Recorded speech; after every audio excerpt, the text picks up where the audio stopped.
New phone, who dis? Hello there. How's everybody doing today? I've been away for 2 days. It feels like I've been away for a lot longer than two, maybe. Hey there, Ralph. How you doing today? See, you're already getting some use out of the bottom fingers. Feels like I've been away for longer than 2 days, but also at the same time, it doesn't feel like a huge break or anything. I don't know. My sense of time is totally off right now. But I found the stylus to my tablet here so that I can attempt to learn how to draw again, potentially. I just don't know how I'd hook it up to stream, which is what I really want to do at some point, is stream learning attempts, you know? I guess I shouldn't say... I guess learning attempts makes it sound like a raid or something. Where's my cursor? Hello? You may need a screen. I don't know how I would set it up. It's a thing, so I really can't... I can't do any streams with that until I figure out how I can. So I'll need to think about that at some point. What about cold comforts? Go back to this one here. I'd like to do it at some point though. I think it would be a lot of fun. Especially if it was like a thing where, I don't know, I did like one thing a day so that you could see my my progress over time. Like, for example, if I was to do, like, I don't know, work on a little comic or whatever, and you like add one little frame of the comic per day, and it's meant to be like a I don't know, like not a time lapse. That's what I mean. It's like a virtual time lapse, right? Where the longer it goes on, the more I've learned about things. You see what that would be like? So I think that would be really cool. It's just I don't know how to do it. And it would start fucking god awful. Because I don't really know how to draw.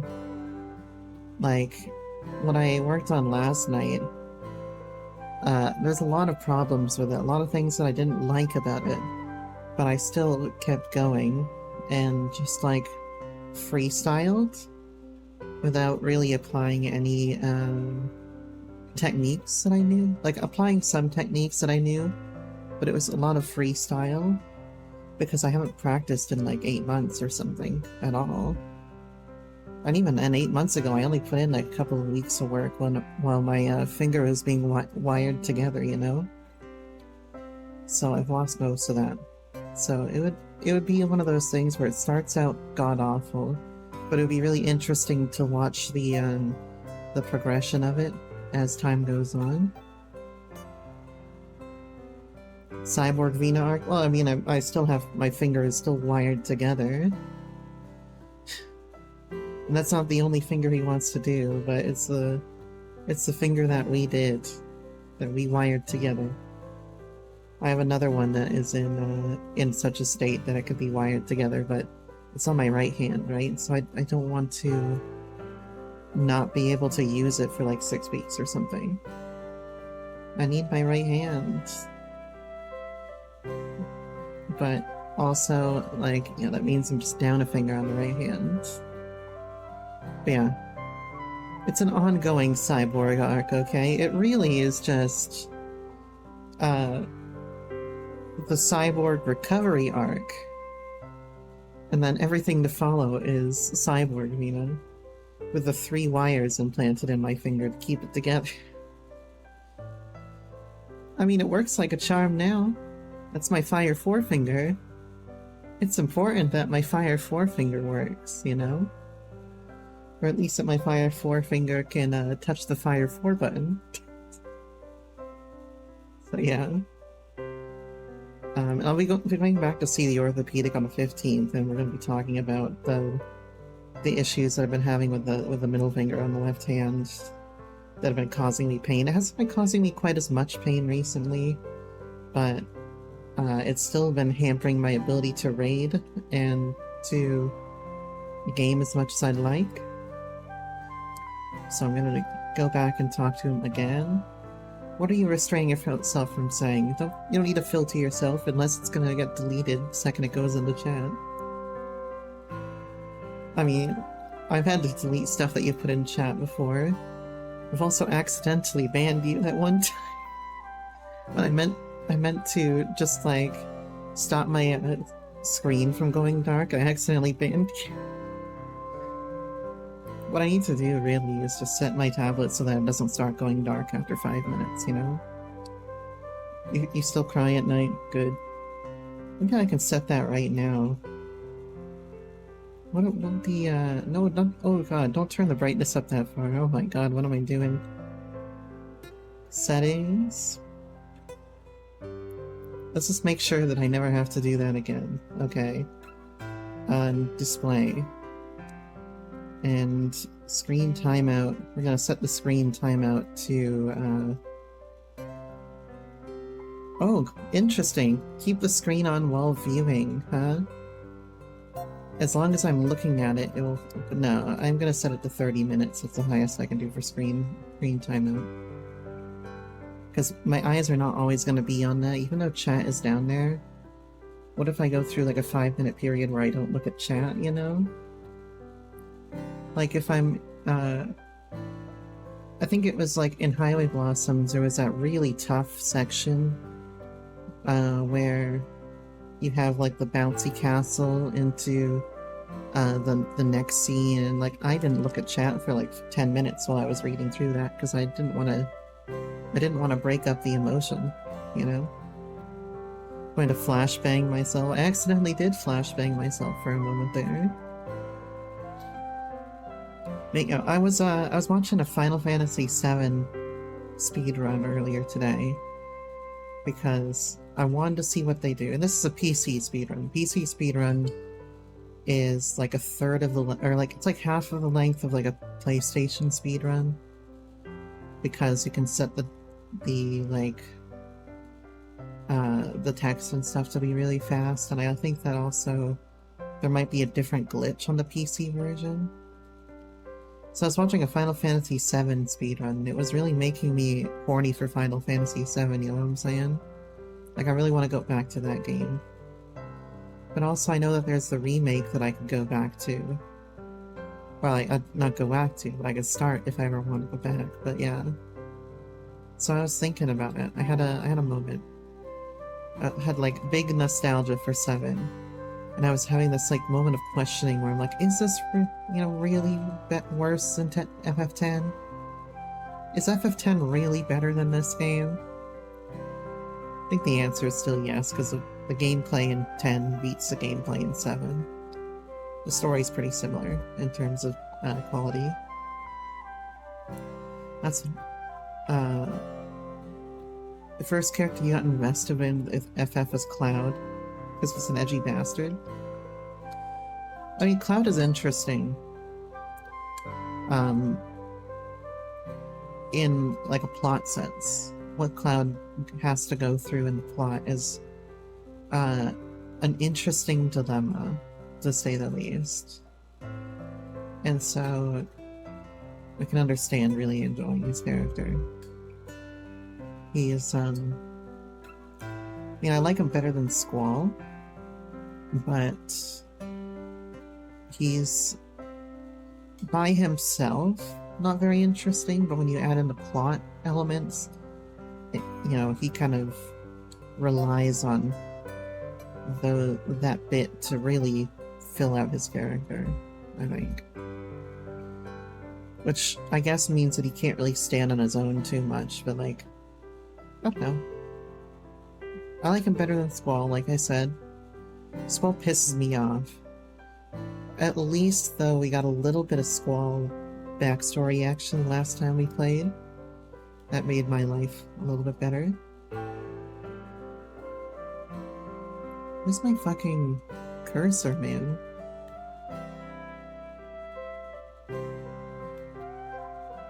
Why is my cursor hiding from me? There it is. Why am I here? Me all the time. Advent Children? Interesting. I've never seen Advent Children. I've also never played Crisis Core.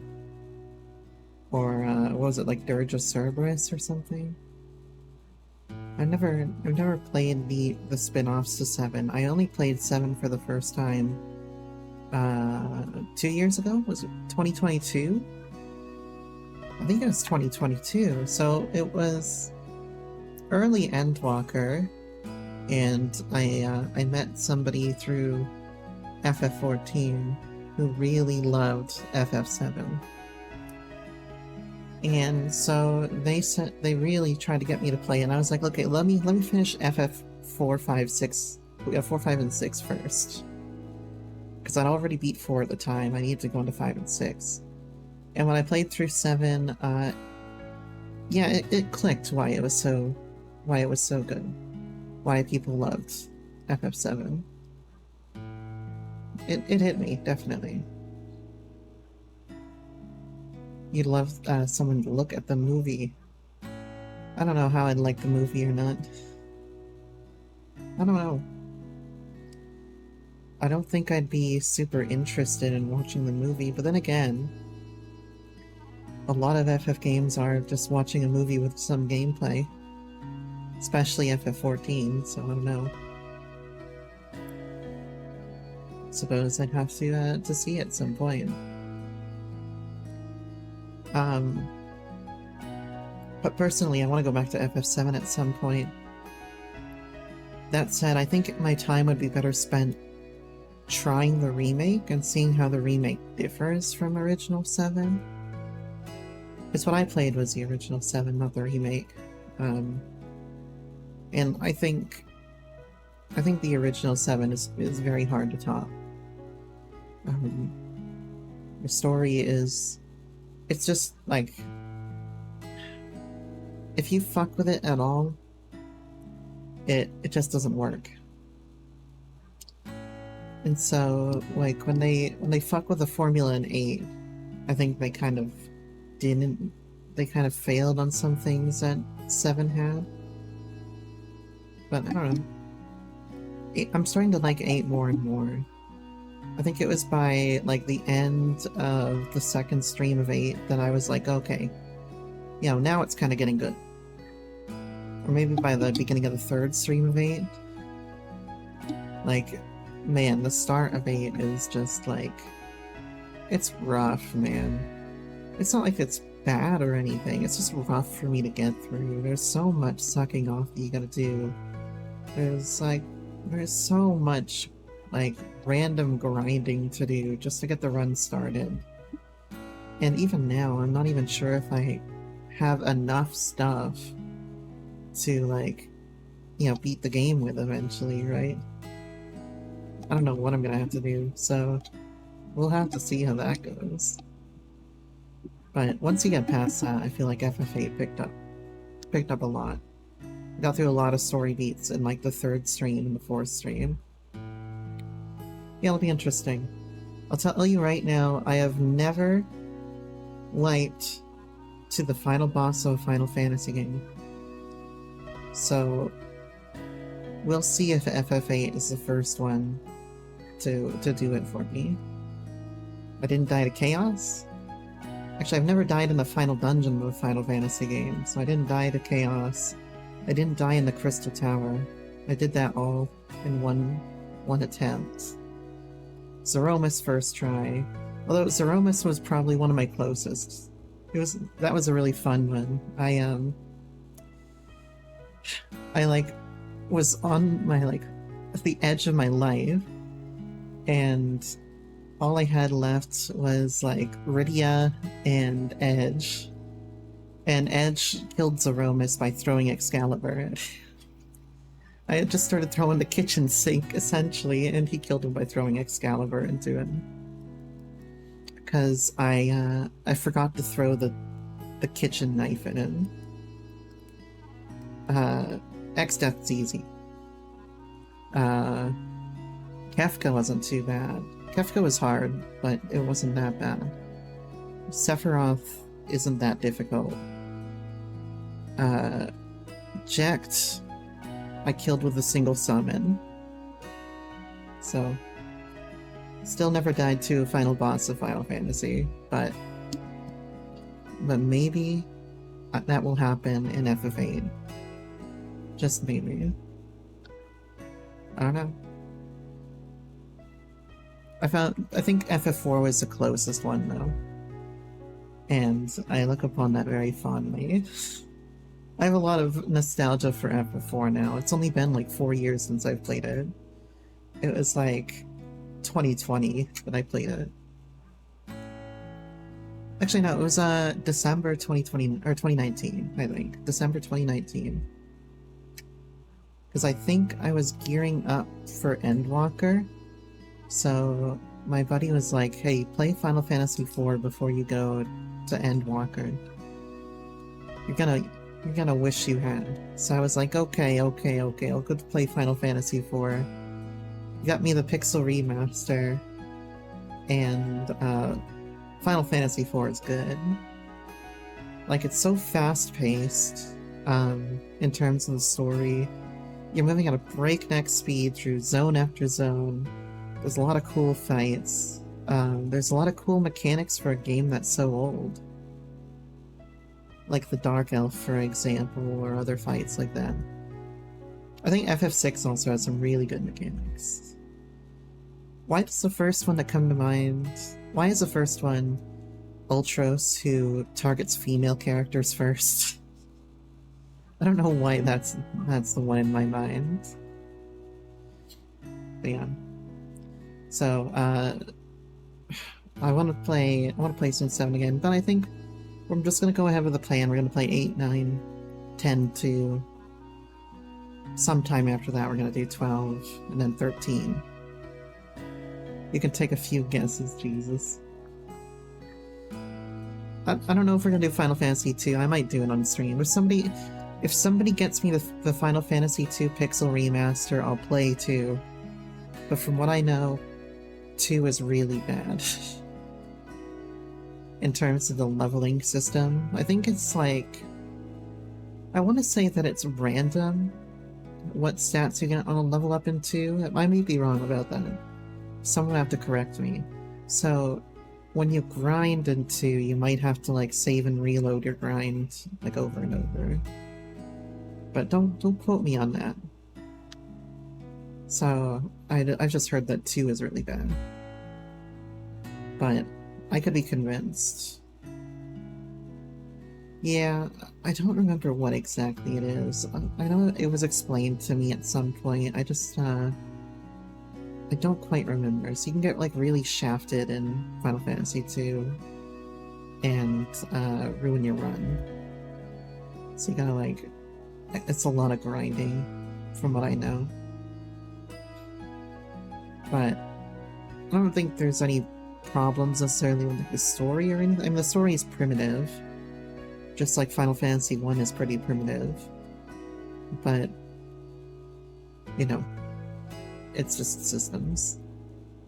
I think they also use MP, which I like, but the spell slot system in 1 is kind of cool. It's the same in 3. 3 has spell slots too. I kind of like the spell slots. Anyway, I've been yapping away for 23 minutes. And my cursor's gone again. Where are you? There you are. Been yapping away. Maybe we should play some, Heart of the Woods. Oh yeah, and tomorrow it'll be late stream as usual on Sundays. And our long stream will probably be sometime either the 10th or sometime after that. I don't know when I'm gonna plan that long stream out, but it's gonna be soon, within the next couple of weeks. I do have a lot of appointments coming up 2 weeks from now, so we'll have to see when I can slot it in. But that stream will probably include like a maps night for Endwalker. It'll probably include some tier lists, and it'll probably include the Stray Gods DLC. So, I don't know the day yet, but I'll have the day for you. And I'll make sure that it's in my schedule when my schedule comes out. Yeah, let's go to Heart of the Woods. So oh god, what happened last time? So Tara and Maddie are here hunting ghosts. They go to this town. Who is the other girl? Not Marilyn. Morgan. So Morgan is sort of their guide. This is supposed to be Maddie's last hurrah, essentially, with Tara and her paranormal YouTube show. And so they're together, and people don't like them. People don't like Morgan. Morgan's talking a bunch of random shit. Morgan's mother is also doesn't like them talking to Morgan. So Morgan takes them out one day to try to prove that she's not crazy and that there's actually stuff out there. And they go out to like this abandoned church to the forest god of the area, and they actually encounter some sort of eldritch forest god being who immediately changes their perception of reality, basically. And when they get back, Tara's being a bitch and was like, okay, yeah, I'll give you a train out, Maddie. I know you don't want to be here. So, I'll get you the next train out, get lost. I can take it from here. And clearly, Tara can't take it from there. But, so that pisses off Maddie, of course. Maddie's very upset because they both just encountered something life-changing, and now Tara's throwing her to the wayside when this is the time that they need to be together. So Maddie storms off into the woods and encounters something akin to a fairy out in the woods. And that's where we left off last time. We were getting like the Doki Doki after images, like subliminal messaging and stuff. Taking a drink of coffee, one second. Should I just down the rest of my coffee cup right now? I should probably just down the rest of the cup, huh?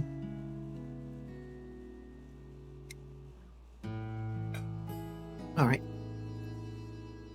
Good to go. Alright. Are you guys ready for some depression? Morgan and Tara never noticed me come home. They might not have even noticed that I left. I don't make any efforts to talk with them. I'm still too angry with Tara.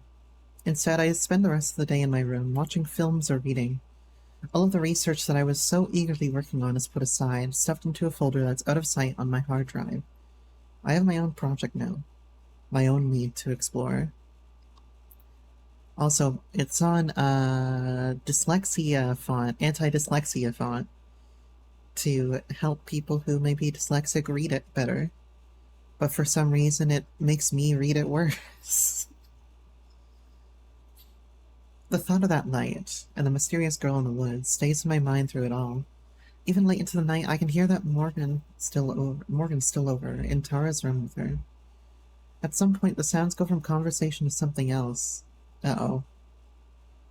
They better not be banging. I turn up the volume on my computer. They can do whatever they want. It's well past midnight when my eyes finally get heavy enough to sleep. Okay, that's... Turning up your volume on your computer and saying they can do whatever they want is very suspicious, Tara. What are they doing in there? The next day I head straight to the clearing without telling anyone. Nearly 24 hours to the minute since I left it. From the thick clouds overhead, I can tell it's going to be a short trip. Still, I have to go. At least to see. My heart thumps with anticipation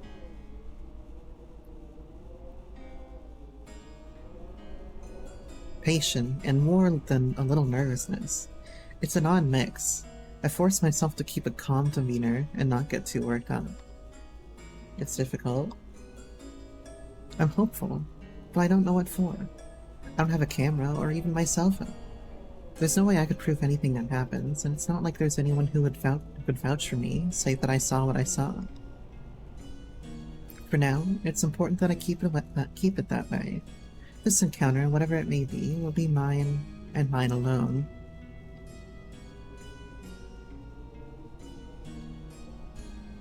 What is a... What is the boss in FF14 says, mine and mine alone? I forget. I need somebody to, I need somebody to get their boss quotes out for me. Arriving at the clearing, I braced myself for what I might find. Nothing's changed. I met with silence. There's a faint sound of trees rustling in the wind, and nothing more. Hello? Are you out there? God, I forgot how fucking cute Maddie is. Holy shit. Oh no, it's Moog who says, Nicola is mine and mine alone. You know? She really, yeah, she is. That was my best Moog voice after just having coffee to dry out my throat. You know what I want to play? Play some Warcraft 3. I give it a moment, waiting and hoping for a response that never comes. Just like me.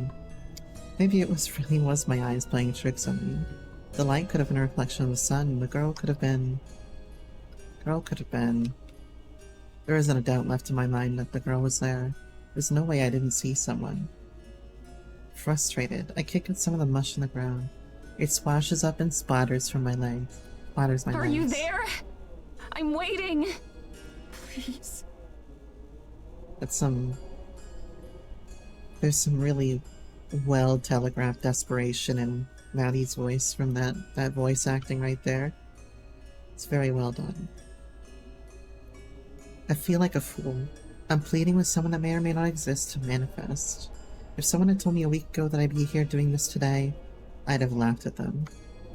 Everything about this situation is unlike me. My irritation builds up. With myself, with Kara, with the stupid ghost lights, with everything. Whatever was there is gone now.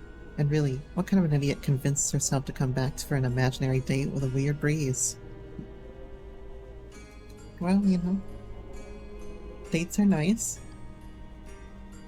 I clench my fist, looking without seeing. Slowly I turn circles, hoping for something. Anything. I traipse back and forth at an increasingly desperate pace, not really sure what kind of clue I'm searching for, but just knowing that I can't sit still.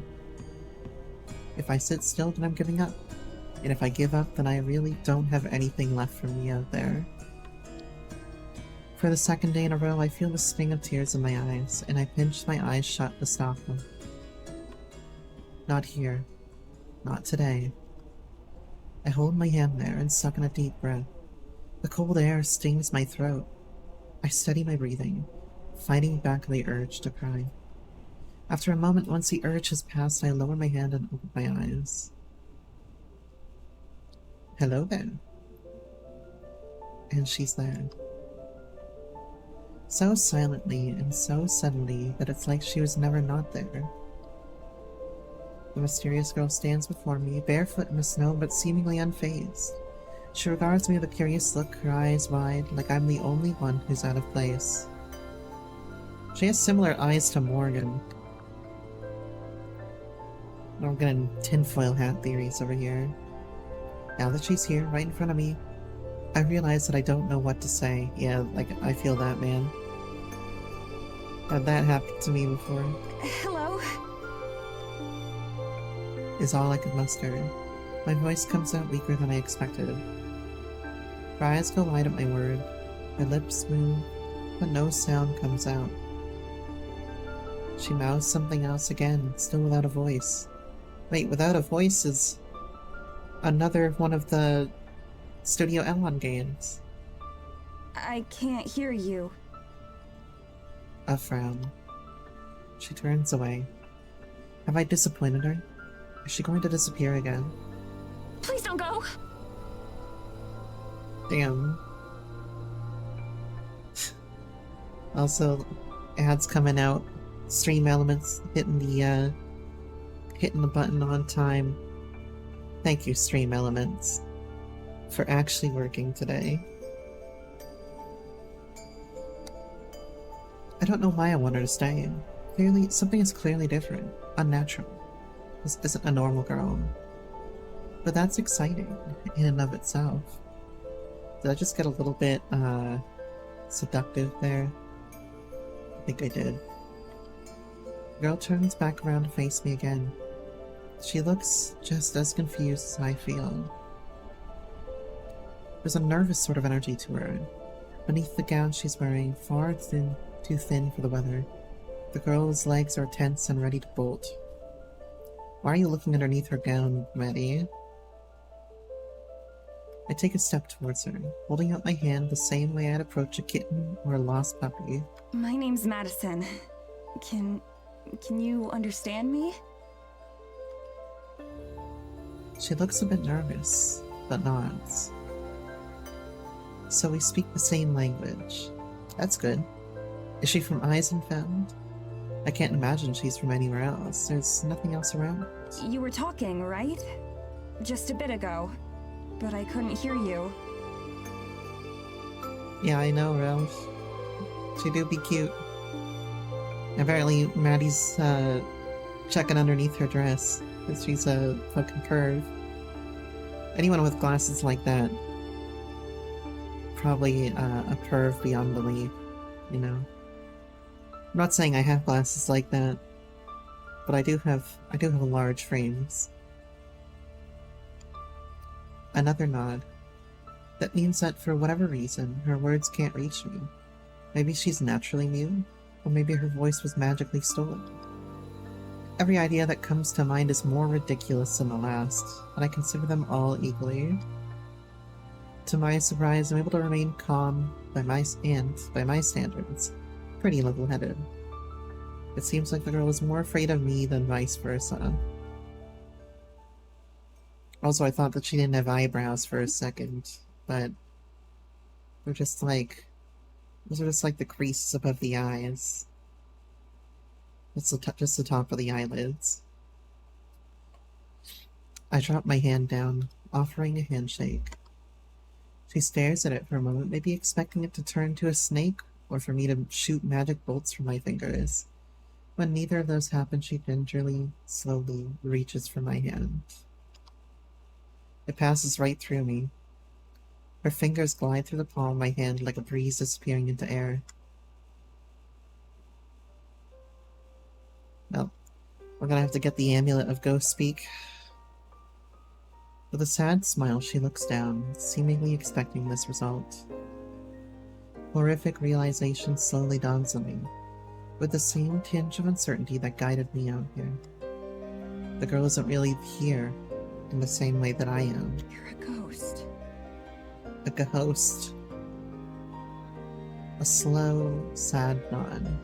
She looks apologetic about it, for inconveniencing me with her lack of corporeal form. I'm sorry. The words feel weak and inadequate, and merely like a non sequitur. But really, what do you say to a ghost? She SMHs her head vigorously, hair flying out, trying to rid herself of some bad thought. She gives me a big smile and stretches her arms wide, turning about to gesture to the trees around us. What is it? I don't understand. Girl bites her lip, wondering how to better convey her message. Then with a decisive nod, she points at me, and then points at the ground between us. Pausing a moment, she holds that pose. Then she points at the trees, in particular the path I'd come from, then SMHs her head. A flash of fear knives its way under my skin. Is she threatening me? She definitely doesn't look like it. I mean, she's saying go back the way you came, but maybe that's because it might reveal something. I don't think that's a threat. Something about where I came from? She nods and then repeats the pointing. First at me, then at the ground. Me? Right here? Jesus Christ. She's telling her to get on her knees. Another nod. You're asking if I'll stay here? Oh wait, I misinterpreted. She nods and claps, hopping up. Except she doesn't come down. She hovers there as if suspended by invisible strings and slowly lowers herself back to the ground. I'm not sure if it's what she's going for, but I smile. I do like the well thought out logistics of ghost movement here. Are you showing off? She laughs and nods, glad to be understood. Oh my god, that look right there. Hitting her with the Marina saying something embarrassing to Amber look. I can stay for a bit, sure. If you want me to, I mean. The girl practically zooms the short distance between us, moving with what might be supernatural speed. She stands so close that her gown phases through me, uncomfortable in its lack of sensation. Look at them big old eyes. Staring at me with them big old eyes. I like it. And she nods again, this time solemn and hopeful. I can't fight the feeling that she could easily be setting some kind of trap or leading me astray. But I still don't get the impression from her, so I disagree. Oh, so I agree. Where did I get disagree from agree? I can't read today, guys. Should I take a drink every time that I misread a line? I might be dead by the end of the stream. Even though it's water. Okay, I'd be happy to. But I can't stay for too long, or Tara will start to wonder where I am. I really need to crack my neck right now, man. Tara again. For the first time since we arrived, I was able to fully push her from my thoughts. I was so overwhelmed by meeting this girl that Tara didn't even register on my consciousness. Oh, giving me a stretch, okay. I just can't crack it though. But it feels like my neck is tired. I think I just slept on it poorly. Yes, I know that consuming too much water in the wrong hole is drowning, yes. Maybe not what I'm going for. I mean, drowning is all about the hole that you take it in, right? But now, there she is again. She's more haunting than the ghost. The ghost in question mouths Tara's name. One of the few words I can actually lip read. It took me a second to realize that they were saying Tara is more haunting than the ghost. The person I came here with, she's, back in the village. Also like how the tree here in the background frames Maddie is like having reindeer horns. Like little mini reindeer horns. The girl's eyes go wide and she points in the direction before us, then makes a dragging motion back to where we are. This one's easier to understand. No, she's not coming here. She has no idea. For the first time, I'm glad the girl can't speak, because it means she can't ask me to elaborate. I don't want to think about Tara right now. Anyway, were you here yesterday too? Watching me? A nod. Wholly unapologetic. I thought so. I also thought I might be crazy though. Ghosts really be out here being the biggest voyeurs of all time. Just like rogue mains and ninja mains in 14. At this point, I wouldn't be surprised by either one. She looks surprised. I wonder if she knows about the other supernatural occurrences in the forest. Maybe they're connected somehow. The other day, my friend and I were out in the forest. Nod. And suddenly, there was this huge snowstorm, out of nowhere. And we saw this giant thing. I stretched my hands to indicate how enormous it was, but the enormity and terror of it are impossible to convey. I don't even know how to describe it. It was a monster of some kind. Like a huge tree had come alive and was walking in the snow. Do you know what I'm talking about? Not only does the girl nod, but she laughs, finding something funny about my story. I mean, I would guess that most likely it's not actually dangerous, right? Like, whatever that thing does, it's probably just, like, benevolent or neutral at best, really. I'm not sure if I should be worried or not. So you've seen it. Is it, like, evil? A firm shake of her head. That's good. It was honestly the scariest thing I've ever seen in my life. After that, we taper off into silence. Well, I do. I don't have a reason to believe her, but so far she doesn't seem threatening at all. I have a hard enough time holding up my end of the conversation under normal circumstances. This just makes it even harder.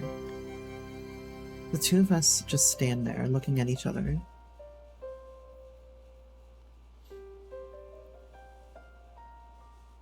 The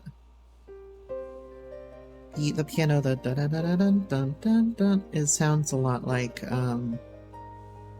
was it is it the Anti-Tower, or is it the Google Library theme? It's like, dun dun dun dun dun dun dun dun dun dun. Oh, no, it's Amdapor. It's Amdapor Hard. I don't know if you hear that, or if you, like, catch that or not. It's Amdapor Hard. Now that she's not moving around so much, I'm able to get a better look at her. She seems to be around my age, if not a bit younger. Her hair is long and slightly unruly, reaching well down her back.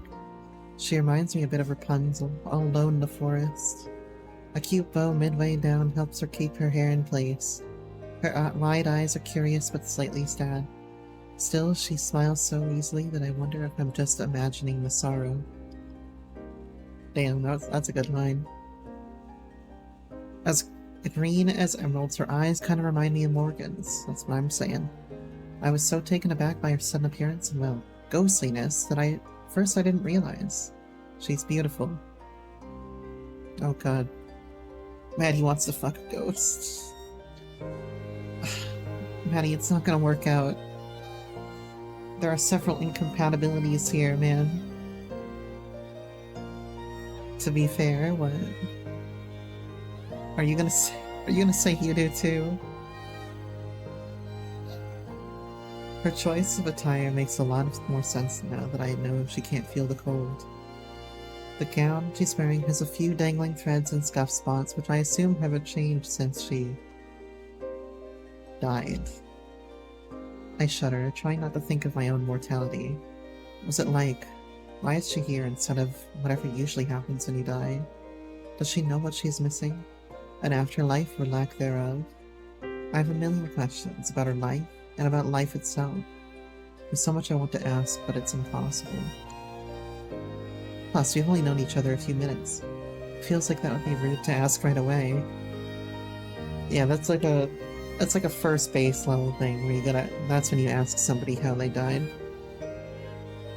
Exactly, Tara. Or exactly, Maddie. A thick snowflake lands on my cheek, startling me. I'd pretty much forgotten about the weather. Overhead, the clouds are getting worse and the snow is starting to fall more heavily. Was Big Boy here? I know that my brother used to call our cat Snowflake instead of Snowball, and so I just thought of like Snowball but a little bit fatter. As much as I want to spend more time with her, I really don't want to be caught in a blizzard second time. I need to go back now, but will you be here again? I'd like to see you again. If you'd like that too. She nods emphatically, with a grin to match. I can't help but smile in return. It's nice to know that someone is looking forward to seeing me. Okay. I'll come back as soon as I can. I promise. Although, I'm not sure when the weather will let me do that. Why is there there's like almost a spotlight back there moving about the landscape? It's not the northern lights or anything. It's like literally that there's a light streaming across that hill back there. On the next sunny day, I'll be there, okay? She nods. Okay, I'll see you soon then. I hope. Started yawning. That's why I chugged down my coffee so fast. The girl waves goodbye as I turn to leave, remaining in the center of the clearing.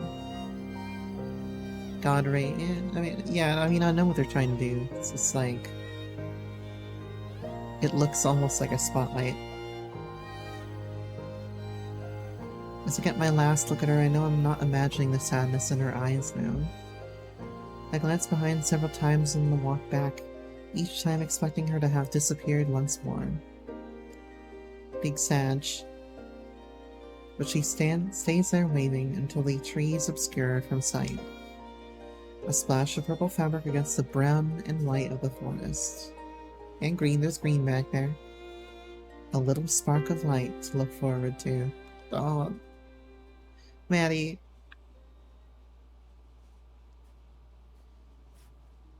Look at that sky back there.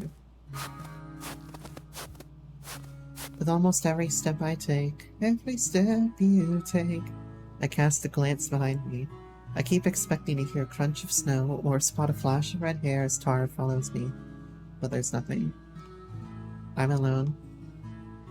I hurry through the woods practically on autopilot. Less than a week ago, I had never set foot in the forest on my own, but now I already have the path to the clearing memorized. It gives me extra time to worry. What am I even doing? Everything about this situation is extremely not me. Heading off on my own into a dark forest without telling anyone to go meet up with a ghost? Even thinking of the word ghost still makes my heart lurch. I've seen it with my own eyes, and yet I still have trouble believing it.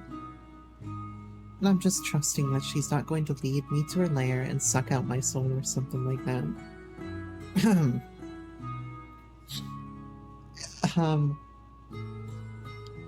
If... maybe. I mean, there's a problem there, Maddie, but I'll let you figure that one out for yourself.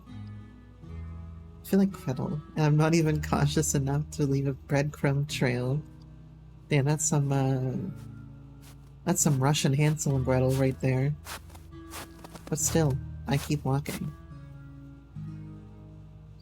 There's something exciting in being on my own, in doing something without Tara.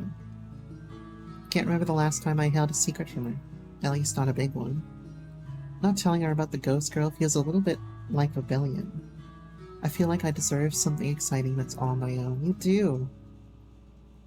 You tell her. You got the right, girl. She and Morgan can go do whatever. I doubt Tara will even notice I'm not around. The way you say that, again, past two scenes, it's very suspicious. I want to know, what is this whatever they're supposedly doing? Because Tara could be in even more trouble for that. And even if she does, it's something that she needs to get used to. I've tried to show her how to cut a video or frame a shot lots of times. It's her own fault if she still doesn't get it. Amen. Just like it's her own fault that she's missing out now. That's our girl boss right there. As I approach the clearing, I slow down a little. My usual trepidation overtakes me once again as I contemplate just how reckless this is. That was some good wording there. There's absolutely no guarantee that the girl isn't dangerous, that I'll walk out of these woods alive. Normally I'd chastise Tara for following her gut instinct, which dictates probably 70% of her decisions. Yet that's all I have to go off of right now. A feeling that I'm safe with the ghost girl, that she won't harm me. Is it sad that, you know, Maddie's only sanctuary is the presence of dead people? Like, man. It's pretty sad. I'm also wondering, what Maddie has lined up for herself after she was going to quit the job that she had filming for Tara, right? Because it seemed like she already had a plan of what she was going to do after she left the show, but I'd like to know what that was. You don't think it's sad that Maddie's only sanctuary is around ghosts? 'Cause I think it's a little sad.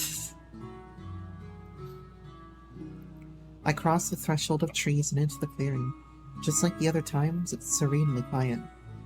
Even my past footsteps are gone, erased by the wind or snowfall. I'm here. Somehow I feel like she already knows. The forest swallows my words, returning to frozen, pristine silence. It's good. Also a good verbiage there. I'm gonna have to use that one. Soundlessly, she steps out from behind a tree. A small smile sits on her face. Small smile sits on her face, though her eyes are slightly downcast. You don't think it's sad? I think it's a little sad, because if her only friends are just those who aren't living, it's like, well, number one, they're not people who can be there for her all the time. They're not people who can communicate with her. And we also don't know that if one day the ghost might disappear after fulfilling its needs, you know? So there's a lot of reasons why I think it's kind of sad, you know? But I can understand where you'd be coming from as well. What was I gonna say? I forgot what I was gonna say. Something with the forest swallowing the words, maybe? I don't know. I like good personification. Big fan of good personification. She waves, meeting my eyes for just a moment before glancing away. Hi there. Hello there. My words hang in the still air. Were you waiting for me? We lock eyes again. She nods, quickly, earnestly. I hope it wasn't for too long. She SMHs her head and then laughs. I'm not sure what the joke is, though.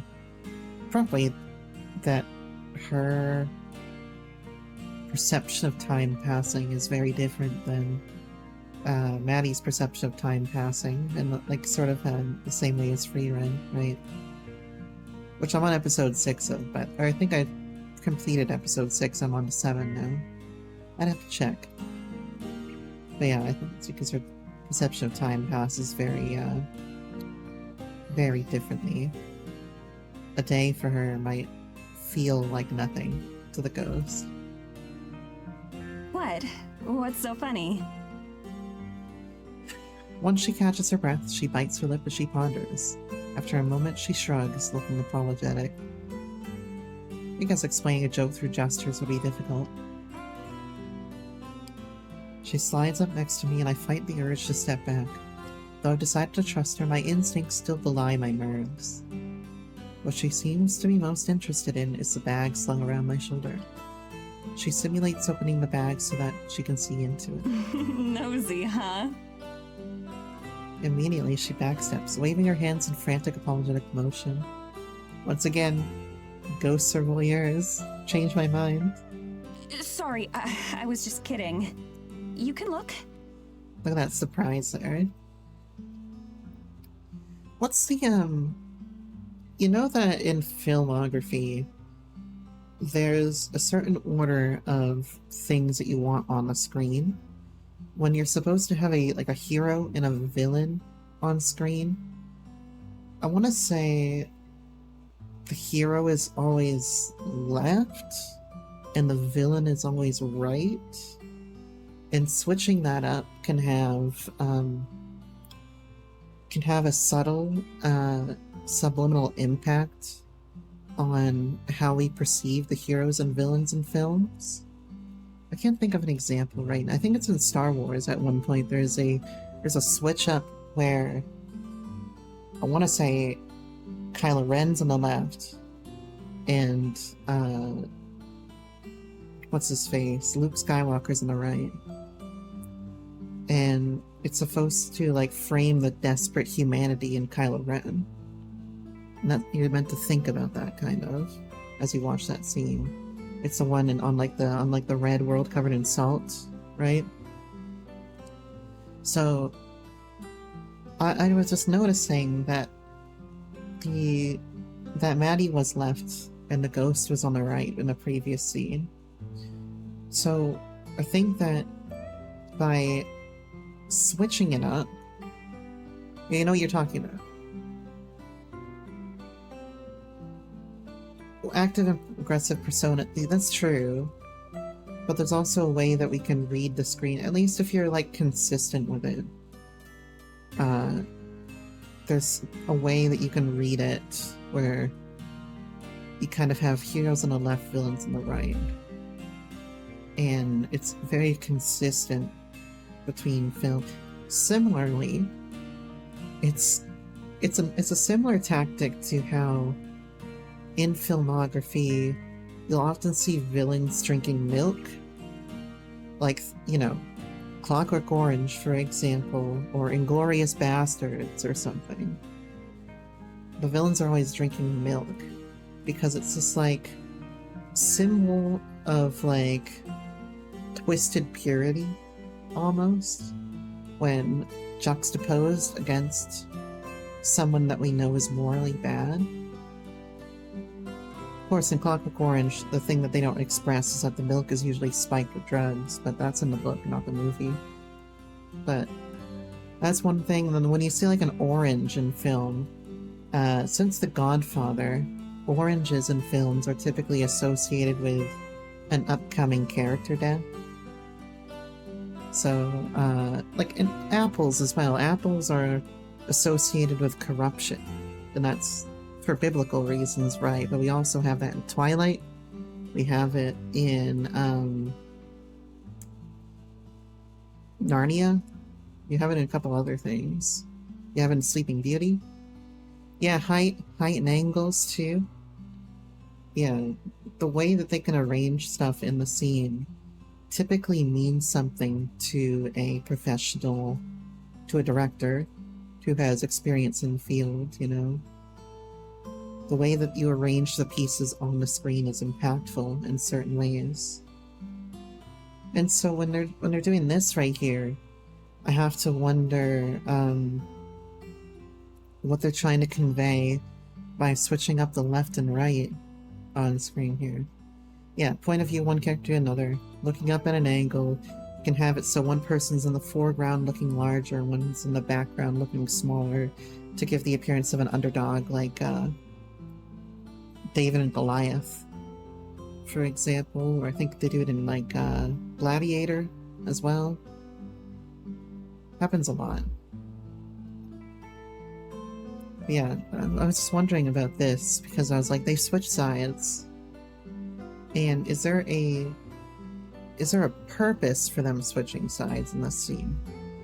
Like, it's showing us that really this is the ghost home. It's reiterating that it's the ghost home, and that Maddie is the one that is foreign to this place, almost encroaching on the territory. She's the one that's out of place, is I think what they're trying to convey with this back and forth here.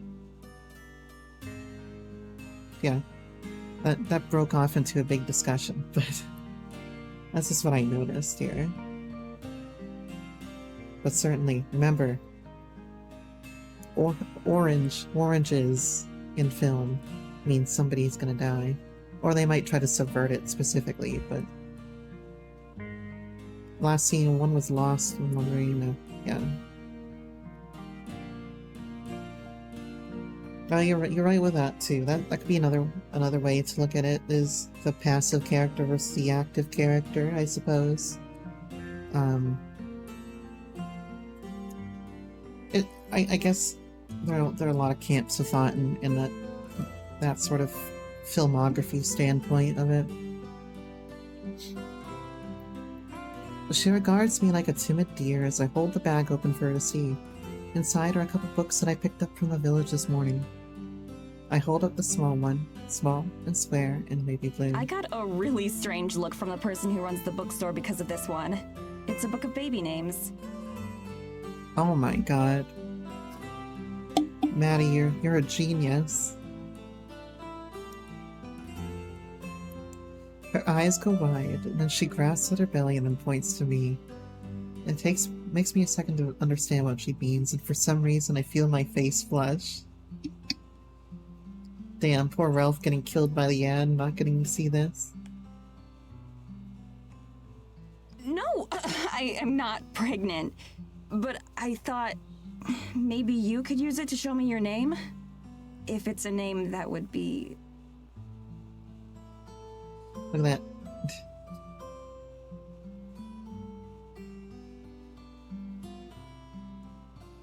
Oh, you got a way around it. Wait, you got a way to skip the ads here? Also, anytime you see an orange in film.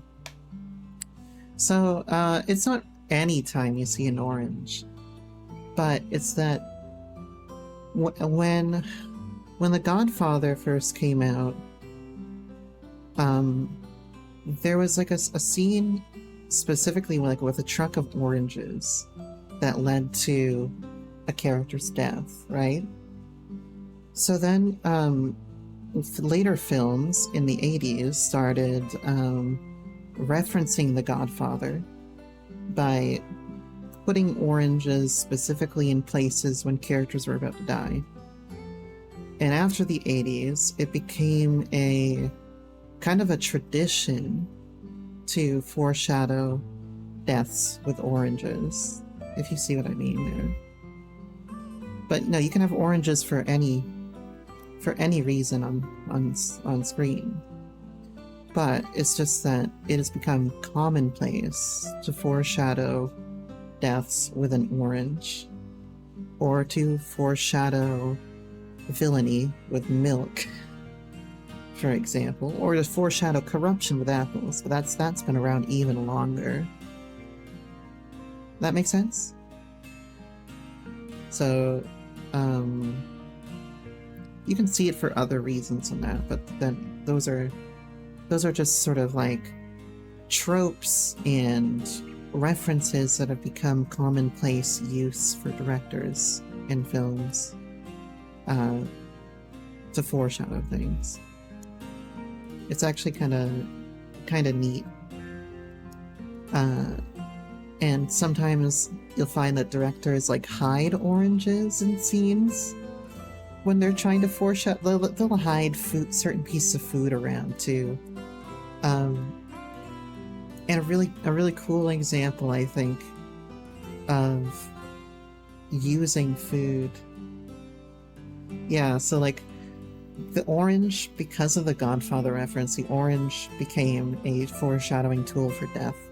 Milk is evil, absolutely, because like the evil person drinking milk is an uncomfortable juxtaposition that typically is drawn. And I think that, I don't want to say that started with A Clockwork Orange, but I think it started before A Clockwork Orange.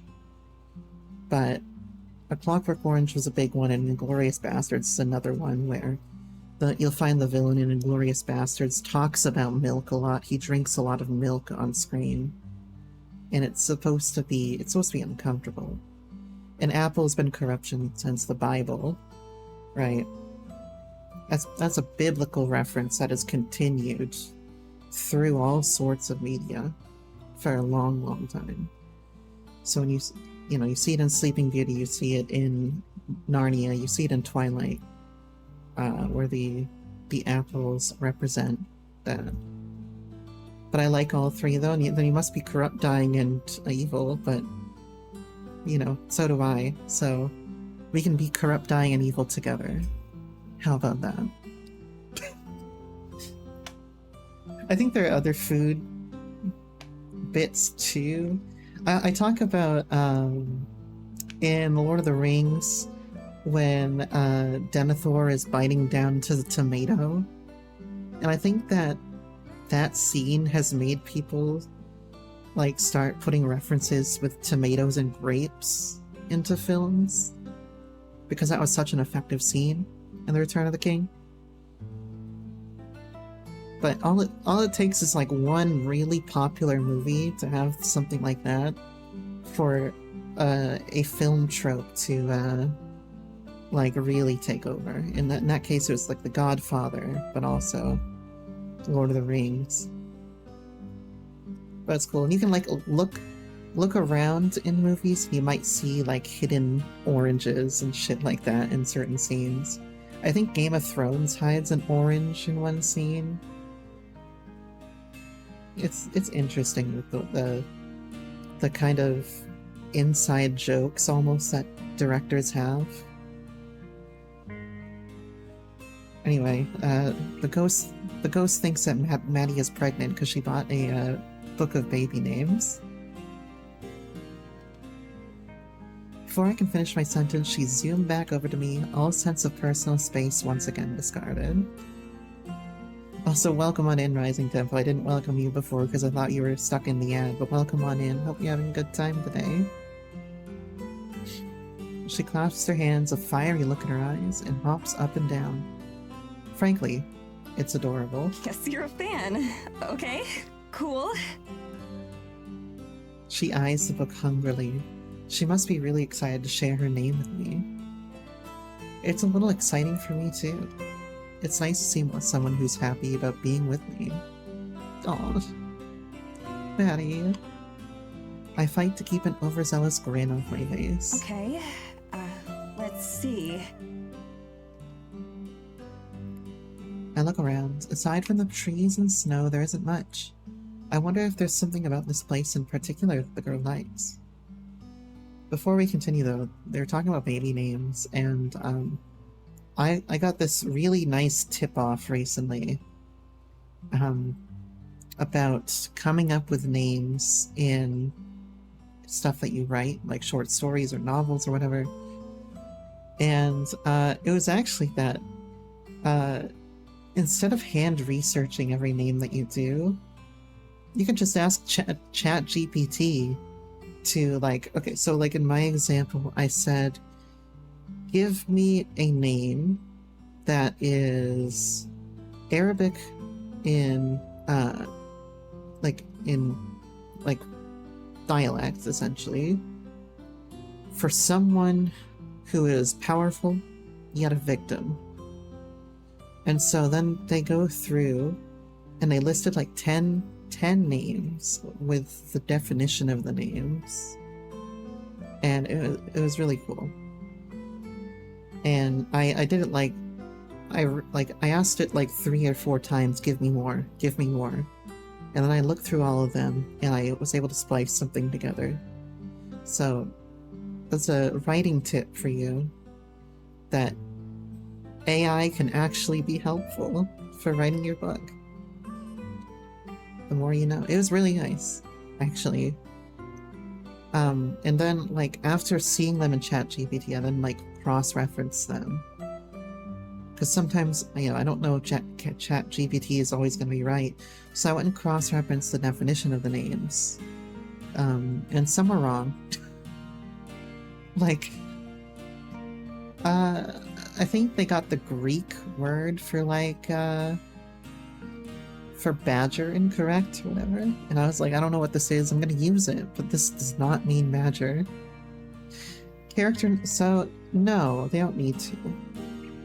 Character names don't need to have deep meaning, but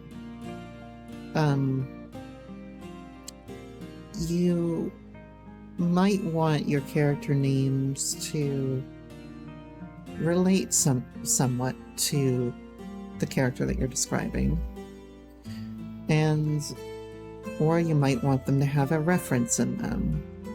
Think of, in Life is Strange, Max Caulfield, for example, is a reference to Holden Caulfield in Catcher in the Rye. Yeah, it could be a nice nod.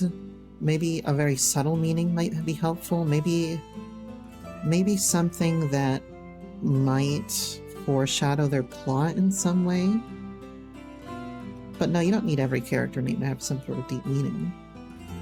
Fucking, in My Next Life as a Villainess, they have Serious Beak. And I can't stop laughing at Serious Beak. Like, seeing that in an actual show, I was like, excuse me? The only things that you don't want for your character names, really, are like things that are really unpronounceable or extremely overcomplicated. Like, what's the name of the woman in My Immortal?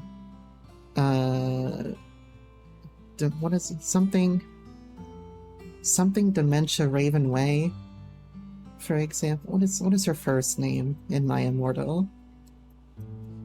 Like, you don't want names like that. Also, so there's a, Ebony, thank you. Ebony something Dementia Raven Way. Do not write your character names like that.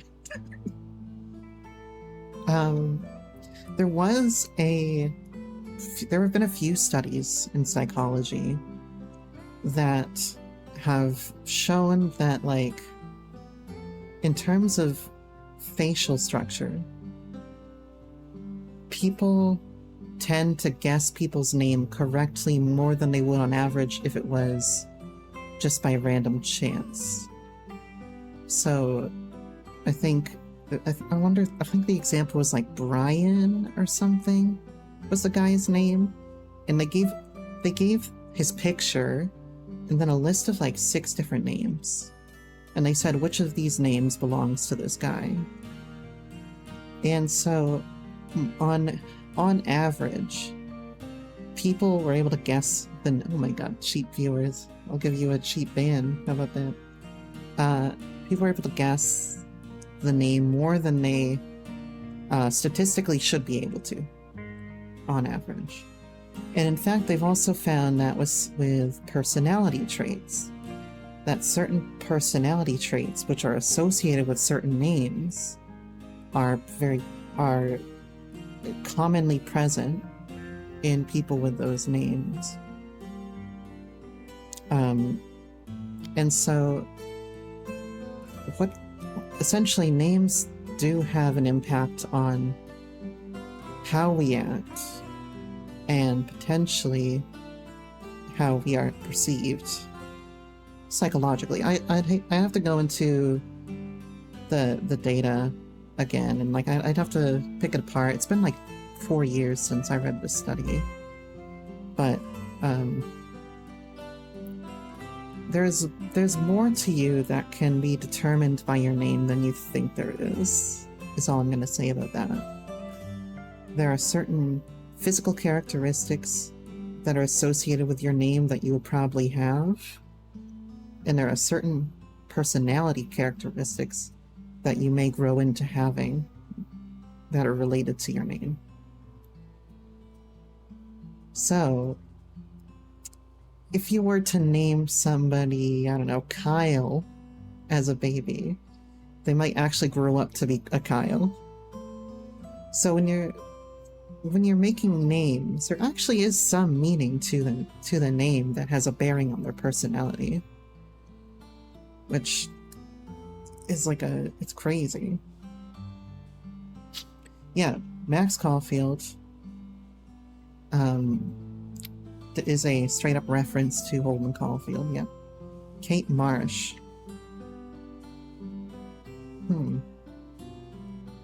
Yeah, Chloe Price.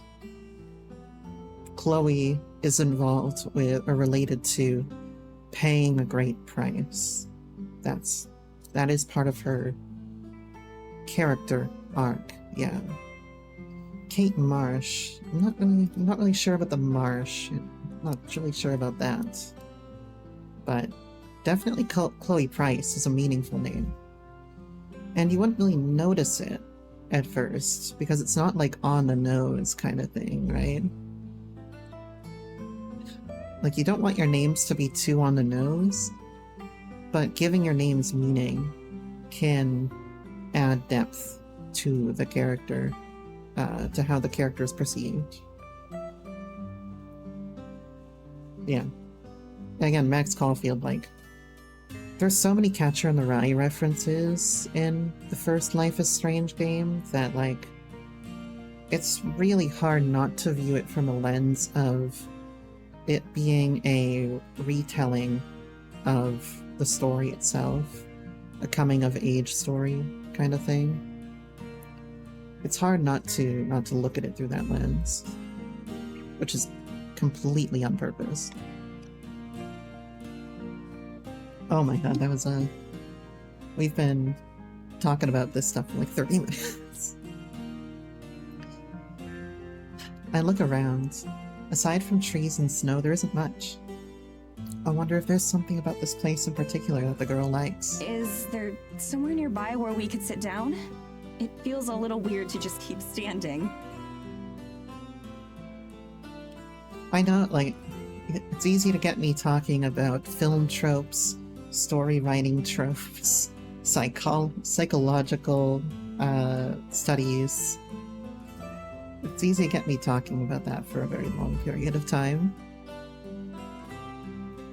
Finger on her chin, she ponders. Oh my god, there's a fucking beetle here. Get away from me.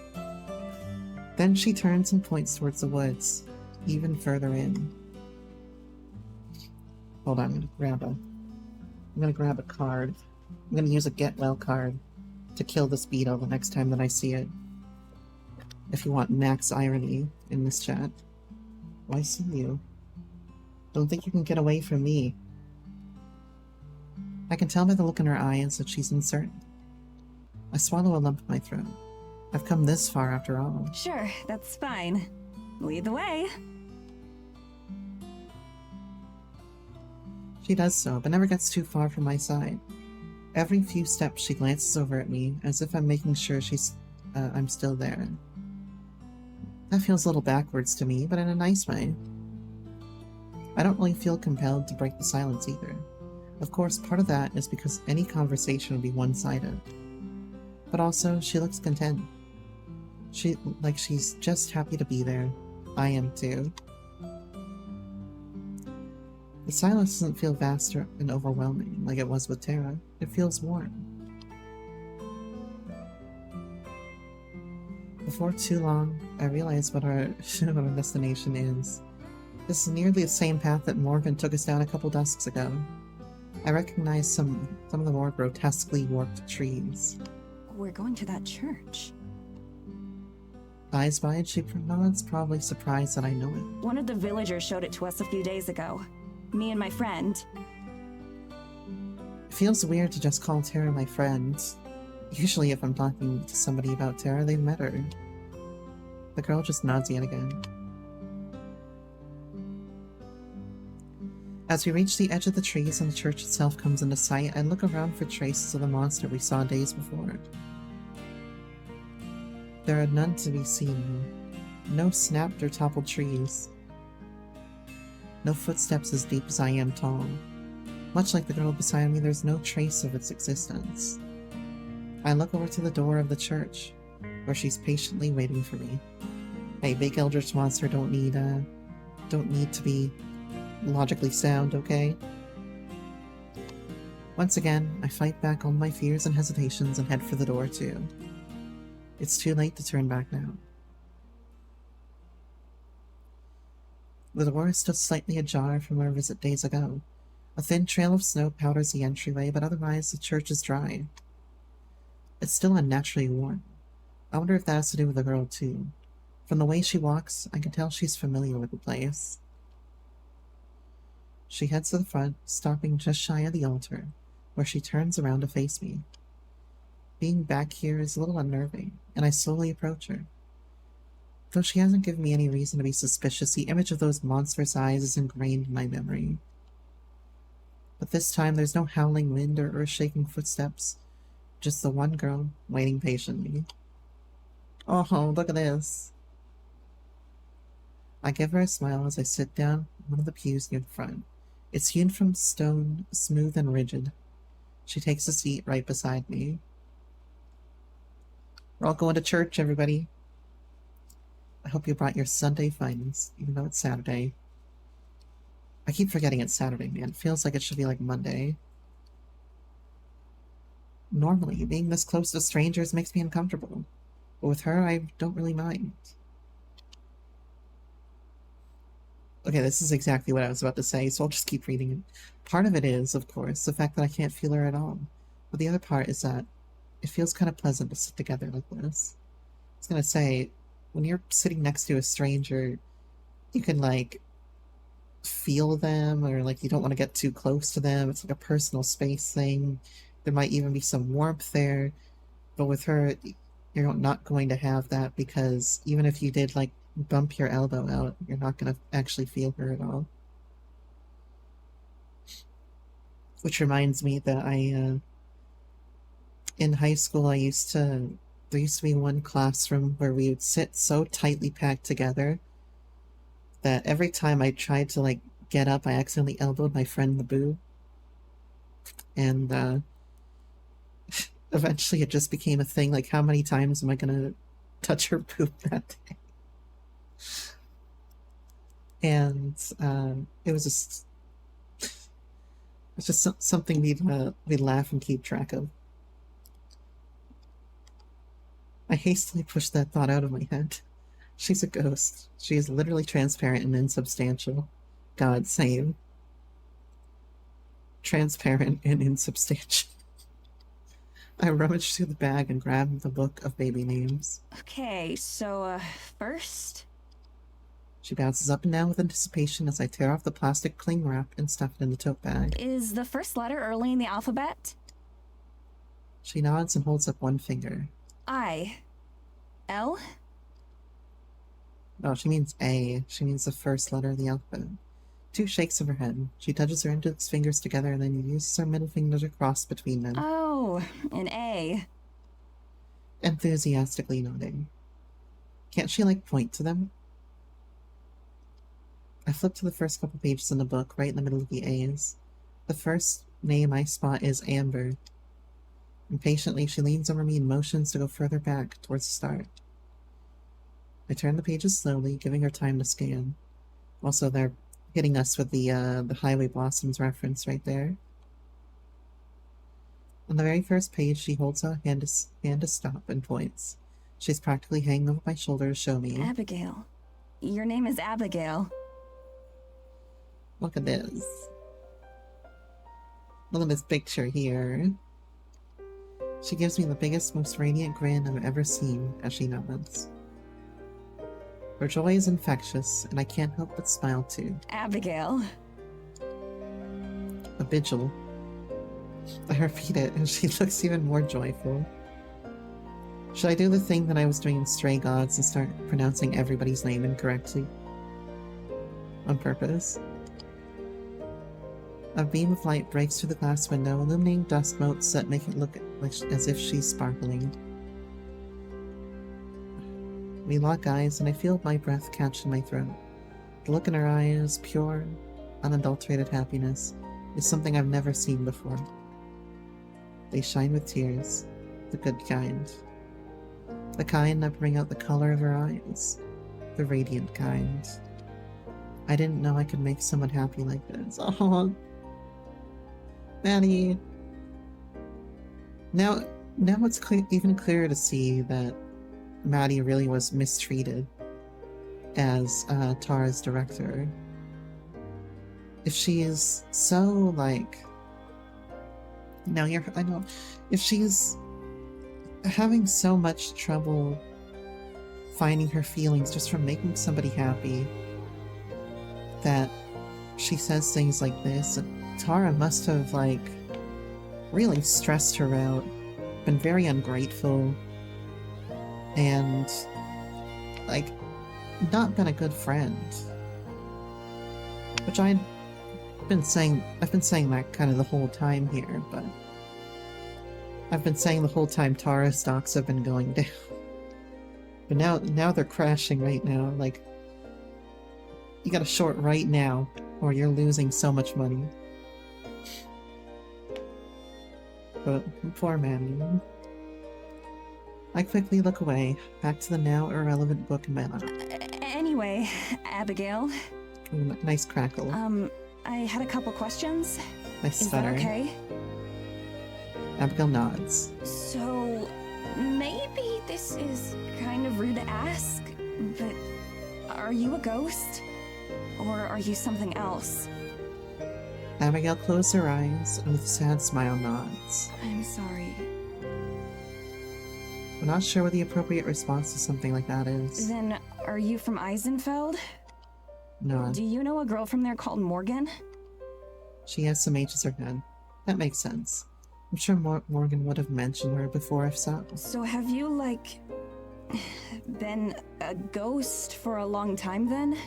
But she does have similar eyes, which makes me think that, like, maybe Morgan's mother had a child before Morgan? And that child is dead?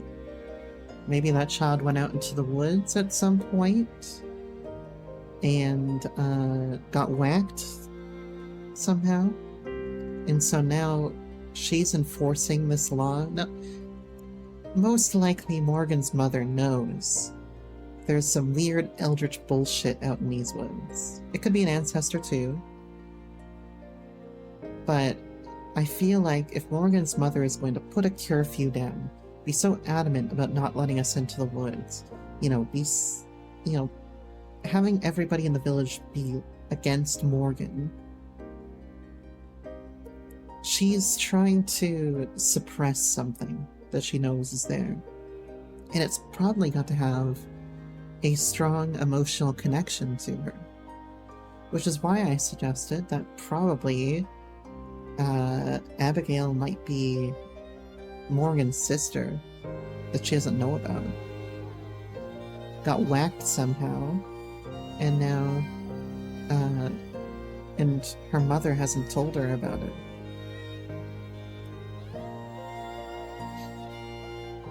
You trust Morgan? I do trust Morgan. I think Morgan is right about everything, and she probably has some sort of connection, like some sort of strong connection to these woods, either from family heritage or by, going out there and encountering all this bullshit. But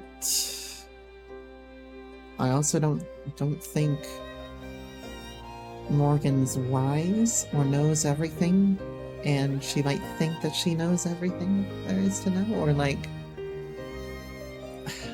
I think Morgan is missing a lot of information, and I'm just not sure, but I don't think she's crazy. No, she might be very lonely, and she is willing to lie to get what she wants, but I still trust Morgan. I believe her, at least. I shouldn't say I trust her, I believe her. So, a bit of a difference there.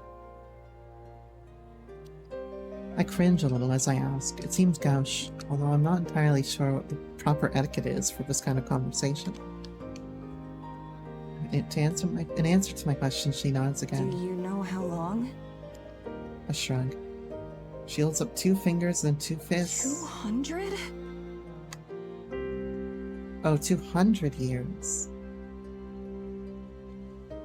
How do I feel about Evelyn? So I think Evelyn, like I said, is trying to protect something, because I think she's lost something because of the woods and their hauntings and, whatever there might be. But I don't like her. I think that Evelyn is hurting her daughter more than she's helping her. I'm not a fan of Evelyn, but I think there's a good reason why she's acting the way she is. Now, when we see that it's 200 years, yeah, more like an ancestor. 200 years? I murmur it to myself in slight disbelief. It could be more. I doubt she's been keeping track of every day. The world out there, the world I come from, It may as well be another planet for her. I'm sorry. It's incomprehensible to me. I can't fathom that much time passing, unable to talk to anyone. How lonely that must be. She's closed her eyes yet again. Though I've been interpreting her silence as serene, I wonder if that's how she feels. These yes or no questions are practically the extent of what I can ask her. There's still such a gulf between who she is and what I know of her. Centuries worth of solitude. In all that time, have you ever spent time like this with someone else? Without opening her eyes or looking at me, she shakes her head again. Take a drink of water real quick. Oh, jeez.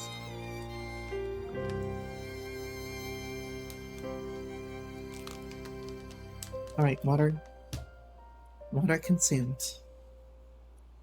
Oh, thank you for the hydrate. Now I have to take another. Now I have to drink another thing of water.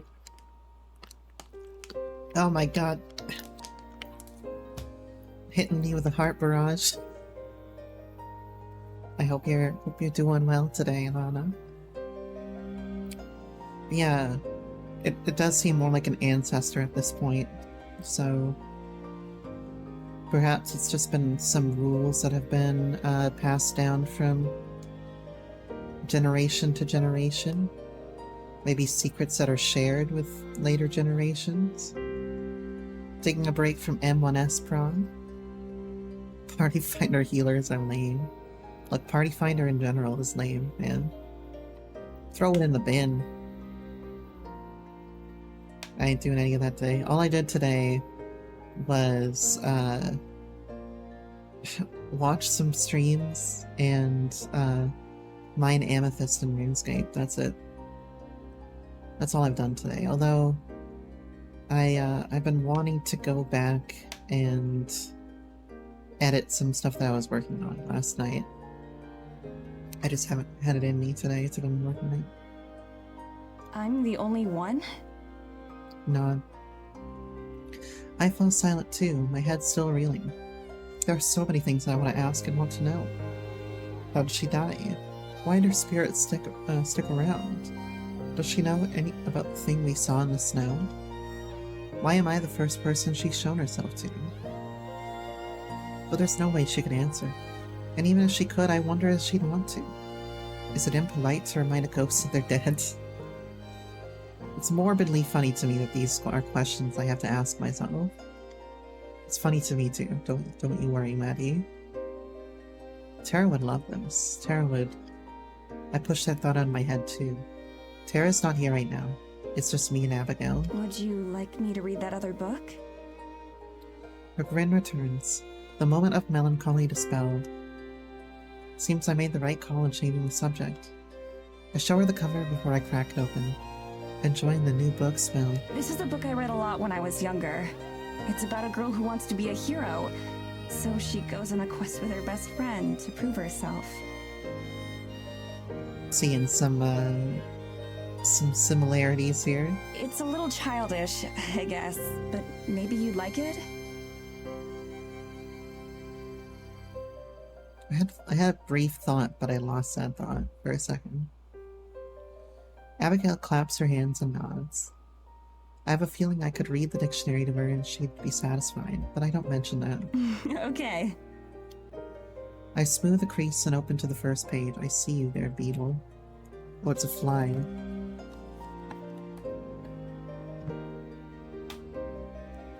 Get out of here. Get out of here, fly. Once upon a time... It's a story that I could probably recite by heart. My mom used to read it to me when I was a little girl, and it was one of the books that I used to learn how to read. I was both surprised and excited to see that there was a copy in Eisenfeld's bookstore. I settle into an easy cadence of reading. Though I'm not used to reading out loud, it starts to feel pretty natural after only a couple of pages. Yeah, I feel you, don't worry. Except this stream forces me to have to read out loud, and so I get better at it over time. Like my mom used to do, I give all the characters different voices. I don't have quite the range that Mom does, but Abigail seems to enjoy it all the same. It's like one of my Final Fantasy playthroughs. She smiles and laughs in all the right places. It makes my heart warm to see how much she is enjoying it. Her eyes are closed yet again, but she looks quite content. As we finish chapter 2, Abigail scoots a little bit closer and rests her head near my shoulder. I pause mid-sentence, surprised, but resume just a second later. Though I can't feel her here, the sentiment is clear. I keep reading. Sometimes when I glance down, I can see her eyes are open, reading along. Her lips move the same words I am.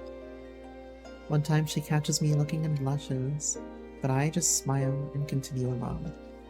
After we finish chapter 4, I finally pause. My mouth is dry and my jaw is starting to hurt a little bit. I need to drink some water there, bud. Where's Maddie's hydrator, dude? I must have been reading aloud for close to an hour. Even though I stop, Abigail doesn't sit up or open her eyes. Her hand rests on my arm and I set the book aside. Yo, who wants to read a book aloud while your ghost girlfriend rests on your shoulder? Raise your hand if you do. Do ghosts need to sleep? That's another question I can ask, but maybe at a different time.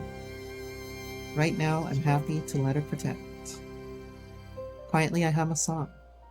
It's something from the radio, a title I can't remember, but that's always stuck in my head. I'm extremely off-key, I'm sure, but I don't care. It just feels right. When I stop, she finally opens her eyes and sits back up. As we gaze at each other, she mouths two words that I don't have to be good at reading lips to decipher. Thank you. No problem. I hope you like the story. First she claps, then she places one hand over her heart. I laugh, flattered, but also a little embarrassed. I think that's all I can do today, but we should read more sometime. I'm gonna have to help teach Maddie how to read aloud for 5 hours on stream. If you want to, I mean. I already know the answer, but she gives an emphatic nod all the same. Okay, it's a promise. She touches her heart again, and I smile. I should probably head back to the cabin soon. People will start to get suspicious if I'm gone for too long. Abigail cocks her head like an owl, curious. I, haven't told my friends about you yet. It's sort of like our secret, I guess. I love Maddie's little Stella corkscrew here. I just keep like looking over and I'm like, damn, I love her hairstyle. And I want to keep it that way for a little longer. She smiles in agreement.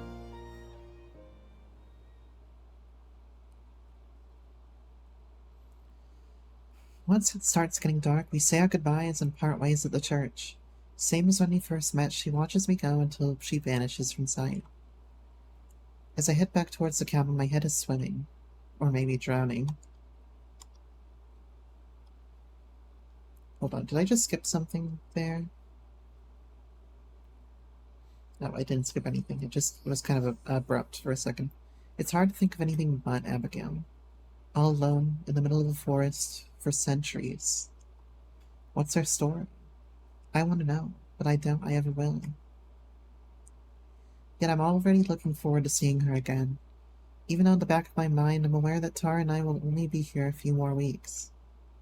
It seems almost cruel, knowing that this is all so short-lived. If I were her, would I rather have a few weeks of happiness just to lose it again, or never have anything at all? There's an obvious answer here, but it's not one that's easy to process in the moment. But having the short-lived happiness is much better than having nothing at all, even if it causes, like, even if there's pain in that recollection. I think, Lana, you kind of said it yourself at one point. It was like, it's better to give it a try. And this is when I was like thinking of VTubing, right? It's like better to try it and fail than like never try it at all, essentially.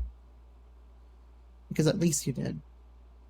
And in this case, at least Abigail will have some good memories to try to hold on to that she never would have had otherwise. So, if I was Maddie, I wouldn't feel guilty about it. The question makes my head and heart hurt. The walk back feels like it goes by much quicker than the journey to the clearing and then the church. As I get closer to the cabin, I can see that the windows are dark. Tara must be in town or out with Morgan somewhere. I wonder if she noticed I was gone. My musing is interrupted by the sudden sound of footsteps in the snow. Oh, there you are.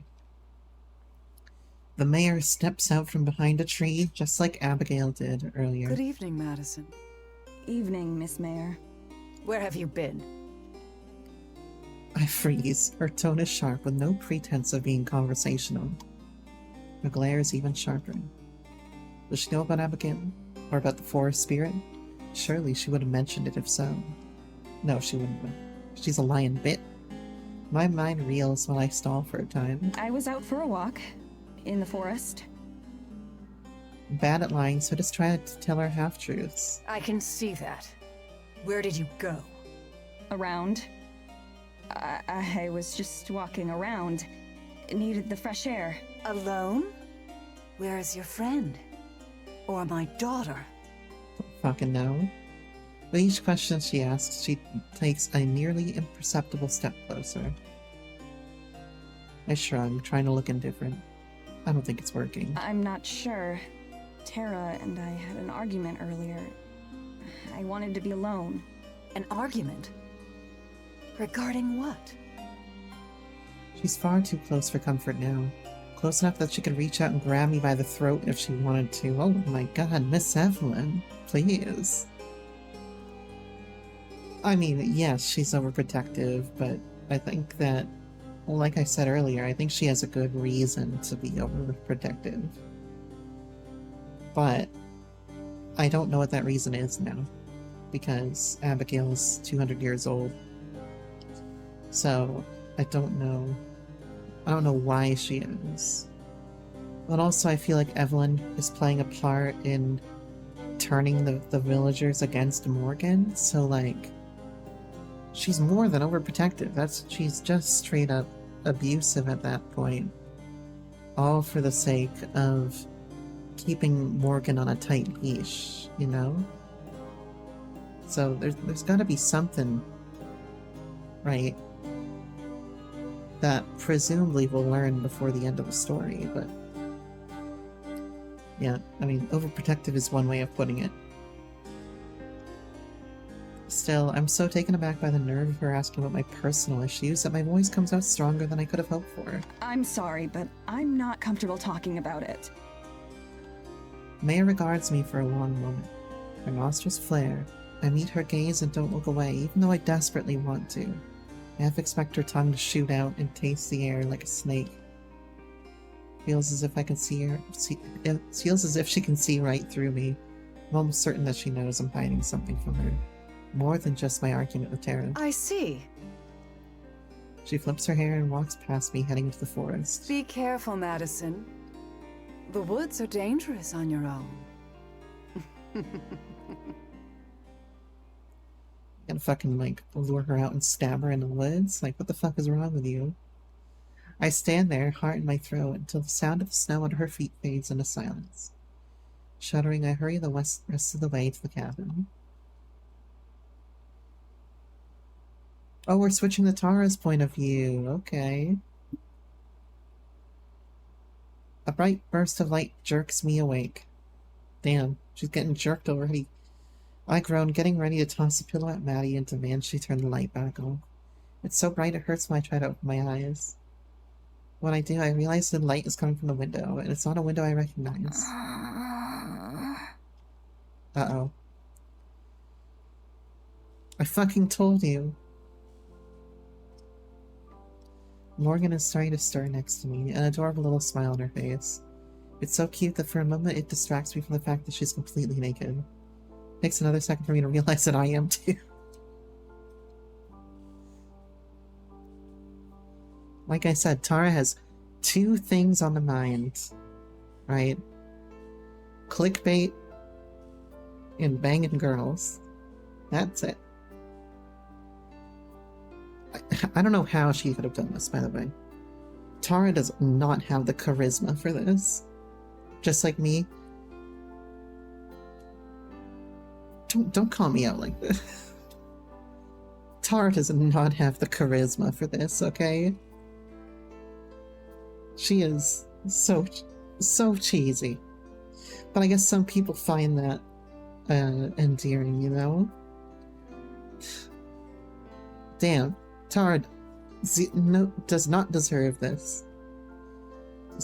Zero deserved. Stock's going down. Now you're all putting sticky notes on me. I see how it is. You're gonna say something about me being endearing too.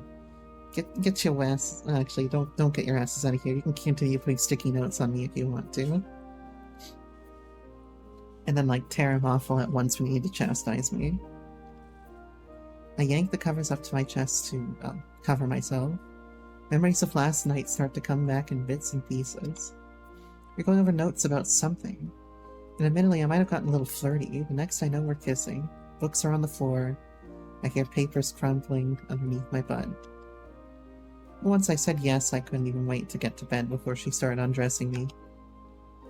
It's not that I'm complaining. Oh, if somebody starts the day with you after banging you, they go to bed.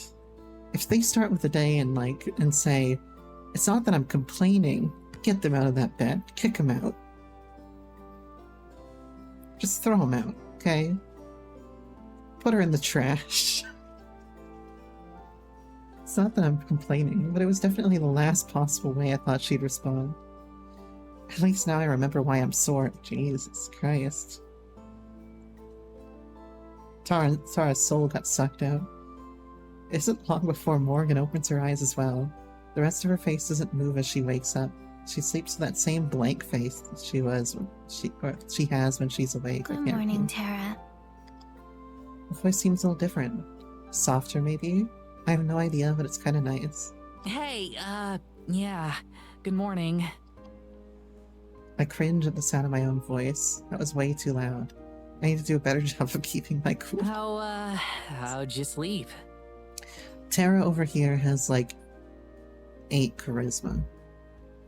But rolled a nat 20 is what happened here, I think. And then like Morgan just has like an 8 wisdom, so it kind of balanced out. You know? Better than I have in a long time. I smile. Although you do snore. Loudly. I try not to let my smile break. I mean, she's right, but only when I lay on my back. Oh my god. Titty. Hold on, I gotta cover up the titties. There, we've been rescued. I try to think back on a long list of awkward morning afters and pick out a good comeback, but everything grinds to a halt as soon as I feel her lips press against my side. With just a tiny peck. Oh wait, shit. Fuck. There's also her ass. Hold on. Shit. Wait, why aren't you? Oh, are you locked to a certain size? SMHing my head. Oh no. Just cover the titties. Don't look at anything that's to the left of me, please. It's just a tiny peck, the kind that I give to a cute fan, but she also blows a tiny puff of hot air into my skin that makes me shiver. I can feel my face turning as red as my hair, and I know a comeback is not happening. Tara, are you okay? Damn. Is Morgan like seriously like, or secretly knows what she's doing? I need to say something to get back on top of this mess.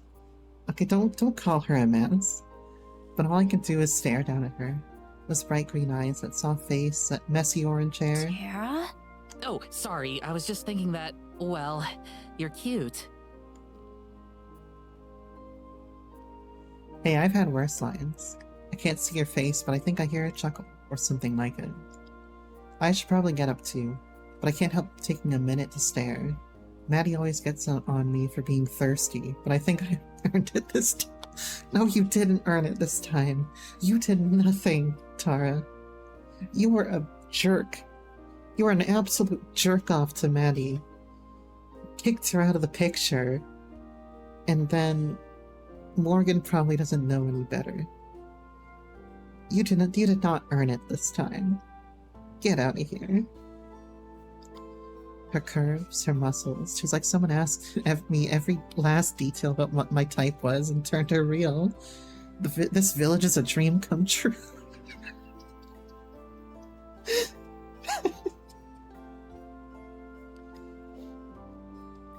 Don't you wish fucking visual novels were real life, man? My clothes are spread across the floor and it takes me a minute to hunt them all down once I'm out of bed. Actually, that's how they usually are at home, too. I've got more important things than clothes to keep in my dresser.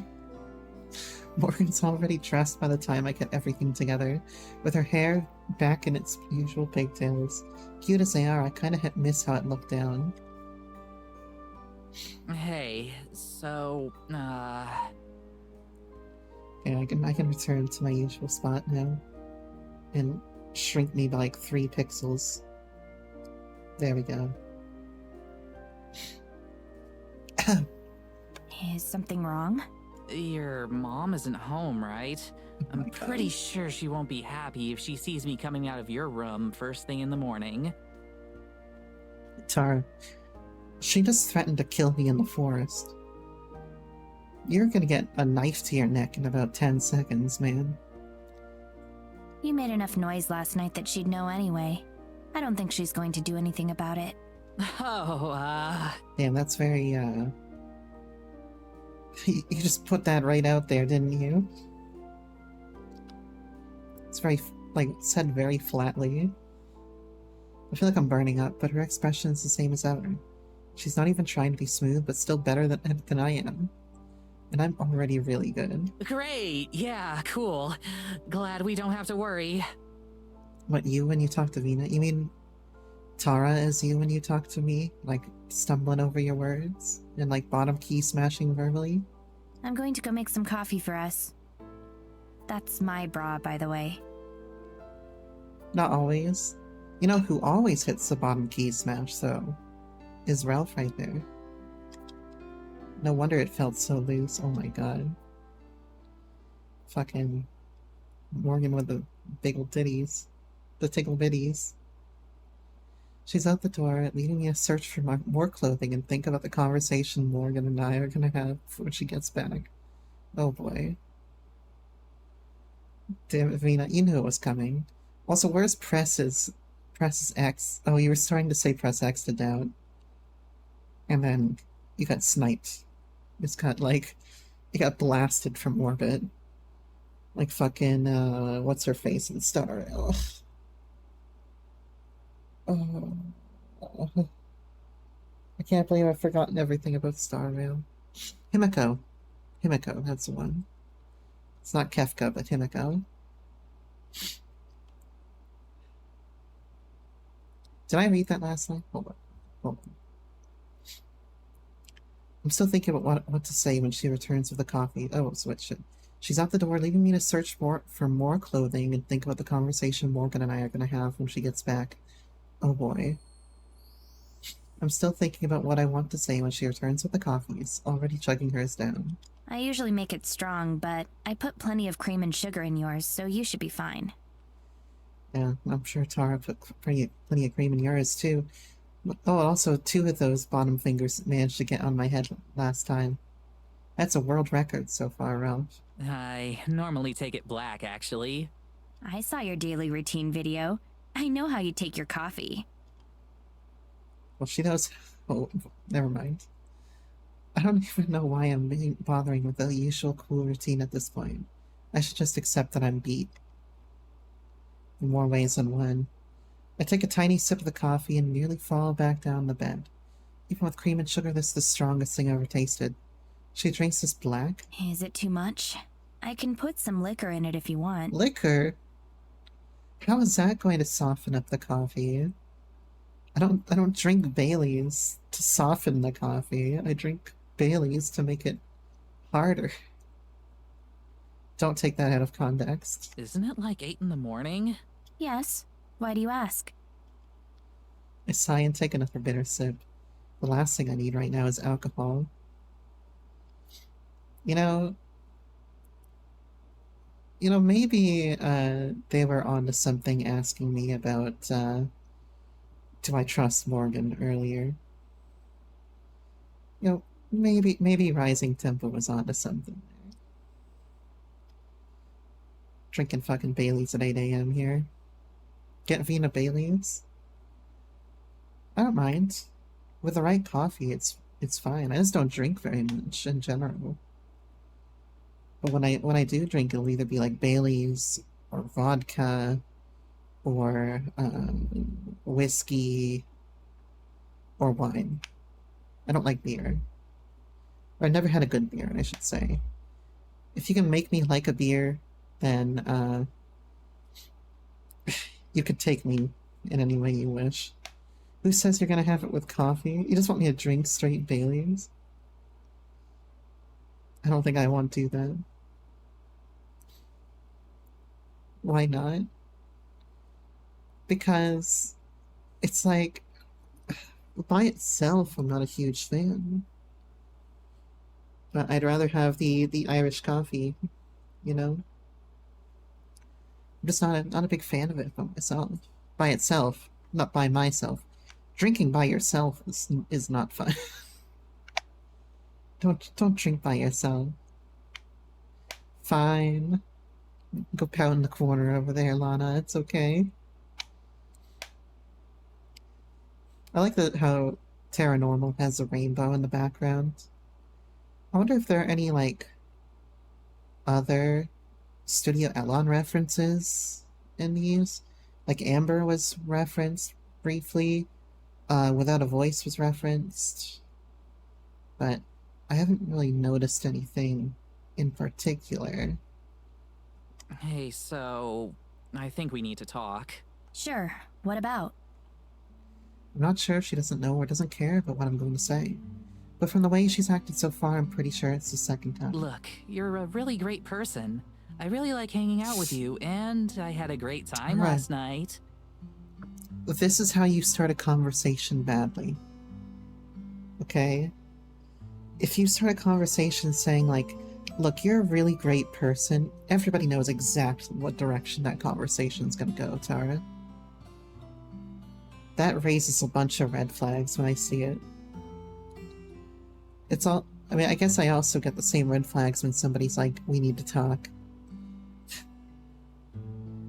Did it come out before Without a Voice? I don't know. I haven't played Without a Voice. I just installed it the other day.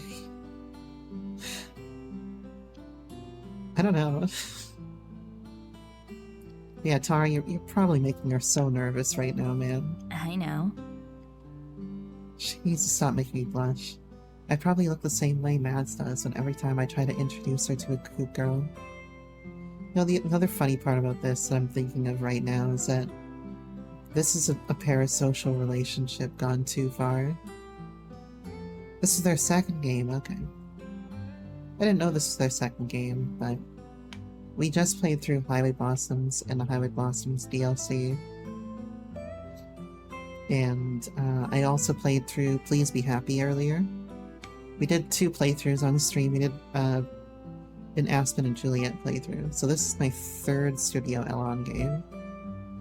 And I'm planning on going through like all of or a majority of the sort of main titles that they released. So I have like National Park Girls ready to go, Without a Voice. Was it like the Queen in Red or something like that? A couple others. Twofold. Yeah. I just want to make sure we're clear on what that was all about. I don't want you to get the wrong idea.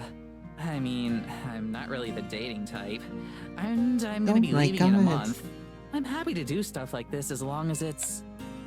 Damn, Tara. shooting her down immediately, man. Oh my god. You just fucking took Morgan out back. Tara, She doesn't sound frustrated or upset. If anything, her voice is softer. we talked about this exact thing last night. You're cute, you're fun, and I really enjoyed having sex with you. But that's all this is, and neither of Okay, us never expect mind. or want anything different. You don't have to give me any excuses. Never mind, Tara didn't take her out back and shoot her. Blunt as ever. She takes another sip of coffee as I breathe a sigh of relief. All that worrying for nothing. Great! Awesome, cool. Yeah, I'm glad that's settled then. Damn. Fucking, Wait, never mind. Hold on, we got a sip of water real quick.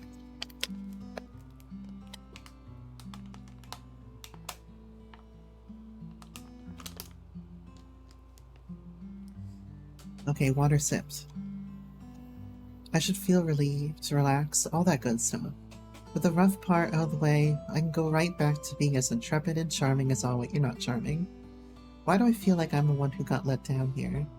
This kind of thing shouldn't bother me, even if it didn't go the way I'm used to. This is why I hate taking time to think about things. So, did you make that sweater yourself? I hate thinking. Morgan's eyes widen at my question.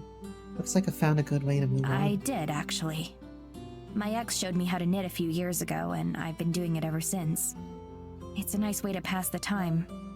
If you want, I could make you something to take home when you're done here. Like I said before, the thing between Morgan and Tara here is like the parasocial streamer relationship gone wrong.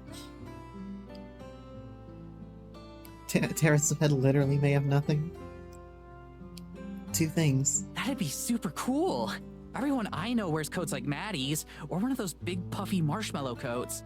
I'm sure some hand-knit stuff would break the mold. The fact that you insist on going investigating in nothing but a light jacket made me assume you didn't like coats in general. Maybe I was just waiting to get in on the hip cool fashion trend. Catch her smiling between sips. She might act different, but I get the feeling that we're on the same wavelength for some things. I mean, obviously, since we ended up together, but still. Well, not together, of course, but... I thought it was because of your shirt. You wear that same moon shirt in every vlog you do. I didn't expect it to be the same way in real life. Again, it's like her admiration is a step too far.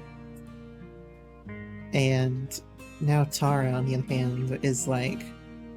I get the sense that Tara wishes she could take it a step further than it is. So...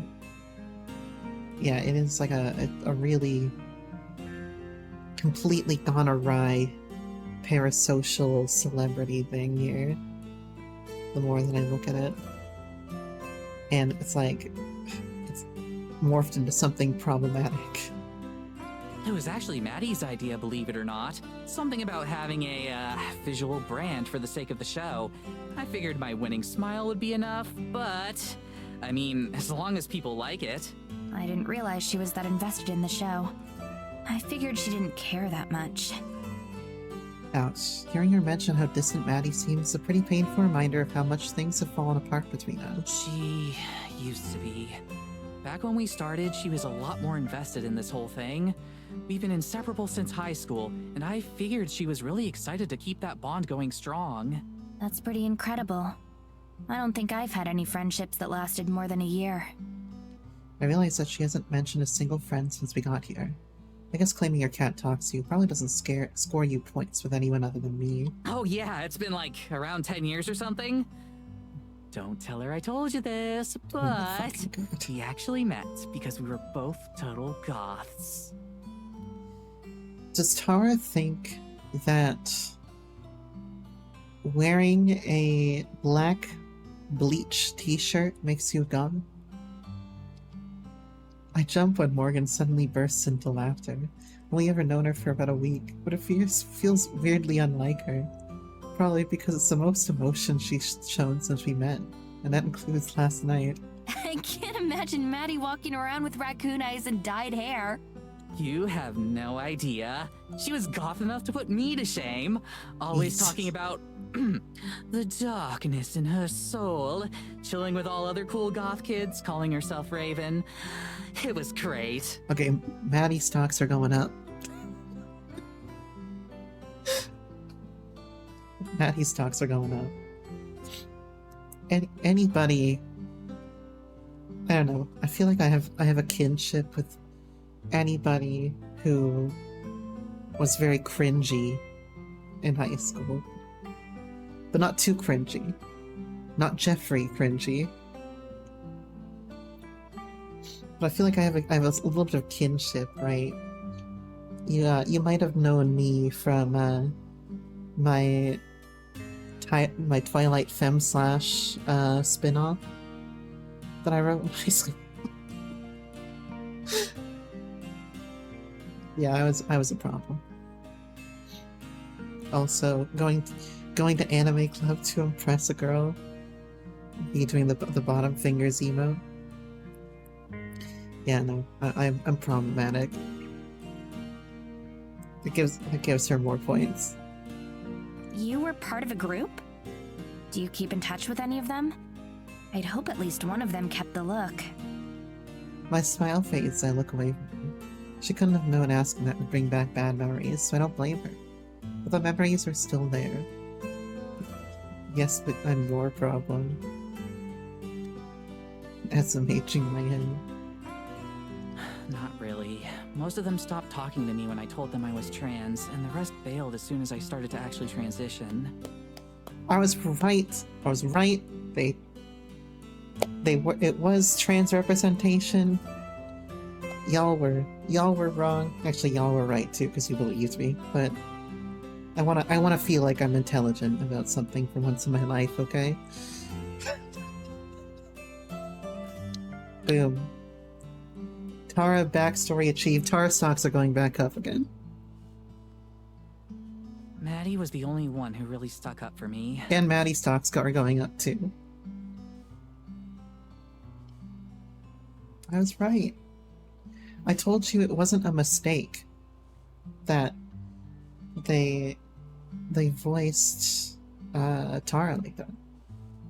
Like their choice of voice actor is not a mistake. And she was very like transcoded, right? Especially when I mentioned like wearing nothing out in the snow. That's transcoded.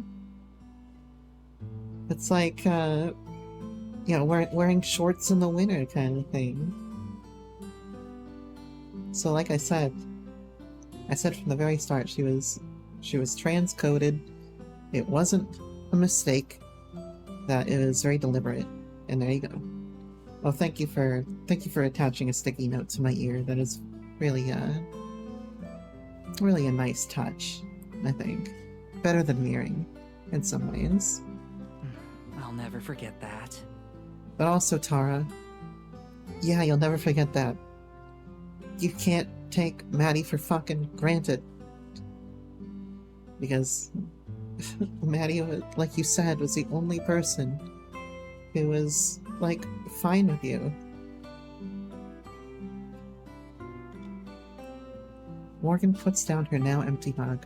I'm not even halfway through mine. I'm so sorry, Tara. I didn't mean to. Nah, forget it. It's seriously okay. The whole thing is ancient history now. That isn't a lie. I feel a hell of a lot better about the whole thing now that I know it was going way better than any of them. I can tell Morgan doesn't buy it, though. Better switch up the subject. I'm doing way better than any of them. Anyway, after that, the two Not of us were going, inseparable doing. all through high school. We even picked the same college so it'd be easier to stay in touch. The only time our friendship was ever on the rocks was... well, maybe we shouldn't talk about that. Was yesterday. I try not to grin when I see Morgan's eyes widen. Got him. You wouldn't say that if you weren't going to tell me. Well, Exactly. I don't know. She leaves her mug on the table and moves closer to me. I definitely saw her smile for a second The there. Tara I know would never pass up a chance to tell a story. Well, if you insist. Maddie and I actually dated once, for a few weeks, back when we first started college. Everyone we knew was pairing off, so we figured we should try it too. It's our secret shame. I'm not surprised. You two would make a terrible couple. Well, they do make a terrible couple. I was gonna say that if you're ever pressured to pair up with somebody, that's probably a hint that you shouldn't pair up with that person. Geez, blunt much? You're not wrong, though. It nearly killed our friendship. Thankfully, we called it off and went back to being friends. We haven't had any trouble since. Until now. Yeah, until now. So much for lightening the mood. I don't know. I guess her deciding to walk away from everything we built together doesn't exactly make me feel jazzed about our friendship. But she has her reasons. Her having different priorities doesn't have anything to do with friendship. Exactly, Morgan. What, like going back to school? She hated school. So either that's some bullshit excuse, or she just hates working on Terranormal even more. She was talking about coming back. Having real proof seems to have changed her mind. And then what? She goes along with it for another few months and gets sick of it. I can't deal with that again. Tara, do you not understand, like, what you just, like, went through with her? Like, the two of you just went through, like, a legitimately life perception changing event. And you think that it's just a little, like, you know, shot in the vein for her, and that's it? Like, it's not, like, that's the kind of thing that you'd expect from maybe, like, a haunted house or something, where, like, maybe something like a vase falls over or whatever. Yeah, maybe that would have her stick around for another episode. But I think Tara is, like, seriously undervaluing the effect of what they just saw happened on both of them, I think. Let me slap a bot real quick. I can tell I'm getting louder, but I don't care. I haven't had a chance to let any of this out since it happened. Morgan, of course, doesn't even flinch. The thing is, Now she's acting like she wants to be in on the action again? Am I really supposed to believe that she wants to commit to this? but she... I'm not an idiot. It's not like I'm ignoring the fact that she keeps running off to the woods to be by herself. I'm supposed to just be cool with that? Tara! I'm so sick of all this bullshit. Maybe I'd just be better off without her. Tara! I jump as her voice drowns mine out completely. This burst of emotion isn't funny. It's honestly kind of terrifying. I know, right? Seeing Morgan legitimately fired up is different. Stop. Just stop. You have no idea what you're talking about. You don't want Maddie to leave the show, but you're refusing to listen to her when she talks about coming back. You don't want to lose your friendship, but you're freezing her out when she tries to make connections again. I love your show. You know I do. But there are more important things in your life than talking about Bigfoot in front of a camera. Holy shit, what the hell was that? I like that. It sounds like it could have been my own comment, but it wasn't. She just shot through my bullshit like some kind of forest-dwelling therapist. How am I supposed to respond to that? All I can do is sit back down on the bed and let it wash over me while I'm forest-dwelling therapist. She sits down next to me and takes my hand in hers. She gives it a little squeeze and I squeeze back. I can already feel myself starting to calm down. When Morgan speaks again, her voice is back to its normal flatness. Talk to her. Tell her how you feel and what you need. You can't spend your whole time with me and expect her to feel appreciated. Exactly. I don't want to leave you out, though. You're the whole reason we're here. Plus, like, I really like spending time with you. I do too. But we'll have plenty of time together. You're here for an entire month. Yeah, of course. The word month makes me feel a little weird little pang in my chest. For some reason, I don't want to think about how temporary this is. I let go of her hand and take another sip of coffee. It's barely lukewarm now, and I consider just spitting it back into the cup. That definitely wouldn't be a good look, though. I mean, yeah, we talked about that all the time on this channel, especially when we were going through, like, the Marina and Amber stuff back in the DLC. We talked about that a lot. And look, Tara's sitting here with this double standard for her, but she's also not being appreciative of Maddie in the slightest. And it's like, I don't know, the beginning of this arc was kind of like disgusting to watch, just like seeing her totally shrug her off. I was complaining about Tara for like a whole 30 minutes. Do you want me to take you back to the cabin? I think I'm gonna do a little more investigating here first. Give myself some time to think about what I want to say to Mads. That's a good idea. Hey, first time for everything. First time for a good idea, I know, right? She lets out another little laugh, and it's not nearly as big as her earlier one. But it's really nice to hear it after all the heavy stuff. I'll go set up shop then. Come see me when you want to ride back. You got it. I stand and stretch, scanning the room one more time to see if I'm forgetting anything. Wait, are those my panties? Yeah, you're wearing mine. Well, that's probably Morgan's kink, so she didn't mention it. I try to will myself not to blush, determined not to let her get one more fluster in.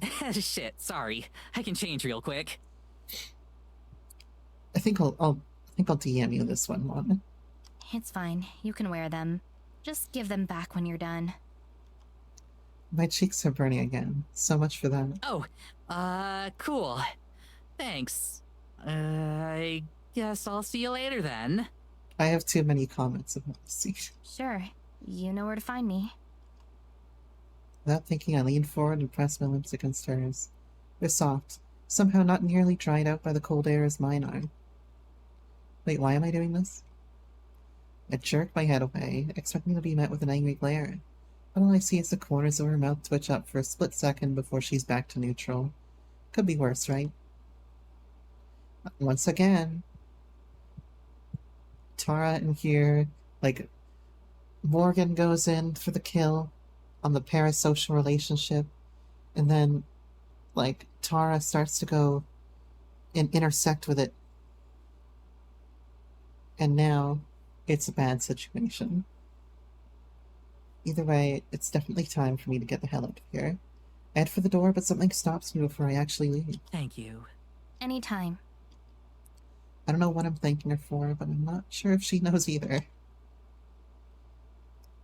It's good to practice gratitude at the very least.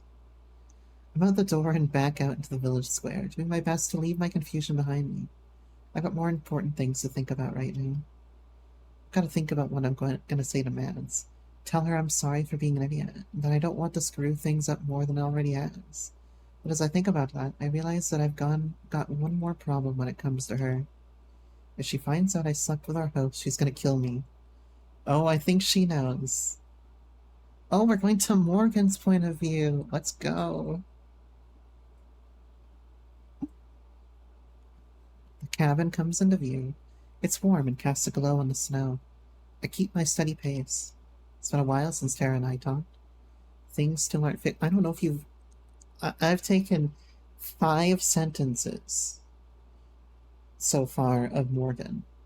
And number one, when you're from Maddie's point of view, she has long, varied sentences with personification and a little bit of high language in there, but not a whole lot.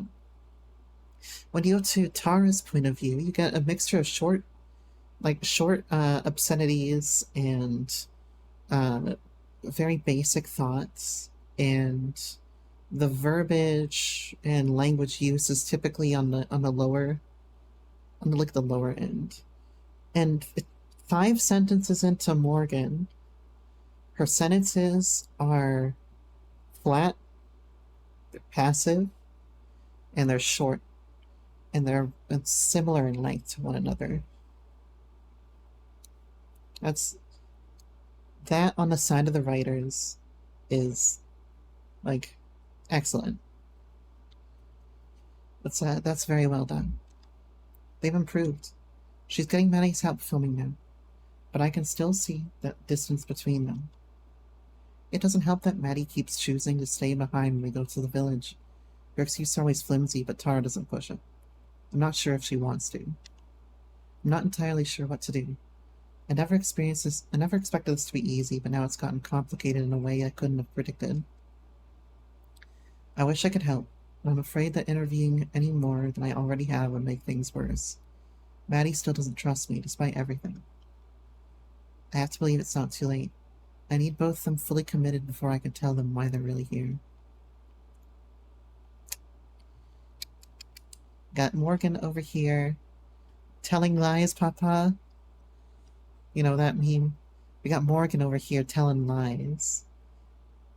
Well, she's telling the truth, but she's not telling the full truth. Right? She wants something out of this. We got fucking Evelyn trying to stab us to death. It's a mess. As I enter the cabin, I enter without looking. I've tried it like 6 times, Mads. I don't know what else you're expecting here. Hello there. They both look up from what they were doing. It's not a surprising scene. Tara's hunched over her laptop in the living room, while Maddie stands nearby, looking ready to hit her. I don't think either of them noticed me entering. Hi. Hey! While Maddie seems annoyed at my interruption, Tara seems genuinely happy. Whether that's a distraction or because it's me, I'm not sure. I walk over and sit beside Tara, placing myself between her and Maddie. Check this out. She angles her laptop so that I can see it and presses play on the video. There's some distorted noise, but the screen stays black. Like, I don't know if you can tell so much, but like, the color of the language is kind of sapped from what Morgan's lines are from. Like, she doesn't have much personification. She doesn't have metaphors. She's just like very flat and straightforward. She'll repeat like a bunch of sentences of the same length and format, and it's like, it's not cold necessarily, but it's like, it's analytical. And again, that's really well done when an author can use the lens of the character well to color their distant. Exactly. You know, when Morgan is narrating, it feels like it's in third person limited, but it's not. So you're right about that. I think that's a great touch. Like I was saying, if an author can color the world through the lens of their character well in the narration, then it very much enhances the how much the story hits. Because preferably, you don't want your story to be able to be construed or like, how do I put this? The way you want to write your story, if it's in first person limited, you don't want it to be able to be read by any other character, if that makes sense. So that's it.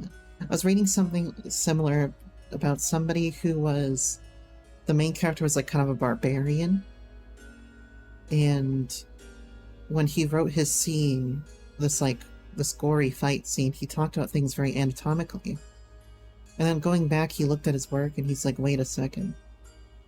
This makes no fucking sense. Because this barbarian doesn't look at things through that lens. He looks at things through the lens of like emotion and impulse and like you know, I guess a more emotional lens. He's not analytical. He's not looking at it through technical lenses. You know, a barbarian like that character would just see like the blood splash out merrily or whatever, and like, you know, all these unnameable guts or whatever. So when he went back and changed his work, it gave it a lot more character and believability that it came from that character. So that was a long way of saying that I really like what they're doing with this, and it had the exact same effect as the Highway Blossoms DLC when Marina takes over. What am I supposed to be looking at? Exactly. Somehow exasperated, Maddie throws up her hands and storms off into the kitchen, banging against the cupboards without actually doing anything. This was the footage that we took the other night. Remember? With the spirit and stuff? I feel like this entire stream so far has been me going off about either writing or filmmaking for like 2.5 hours. I remember. Yeah, well, it was totally fine a few days ago. We watched it a billion times, so you know as well as I do. Right. It was perfectly visible then. But now... Plays the clip again. Nothing but noise. It's worthless now. So what happened? Beats me. That's what we're trying to figure out. What do you know, the Eldritch Horror corrupted the film. Maddie slams a cabinet particularly loudly. What happened What Maddie thinks happened. is that the file got corrupted somehow.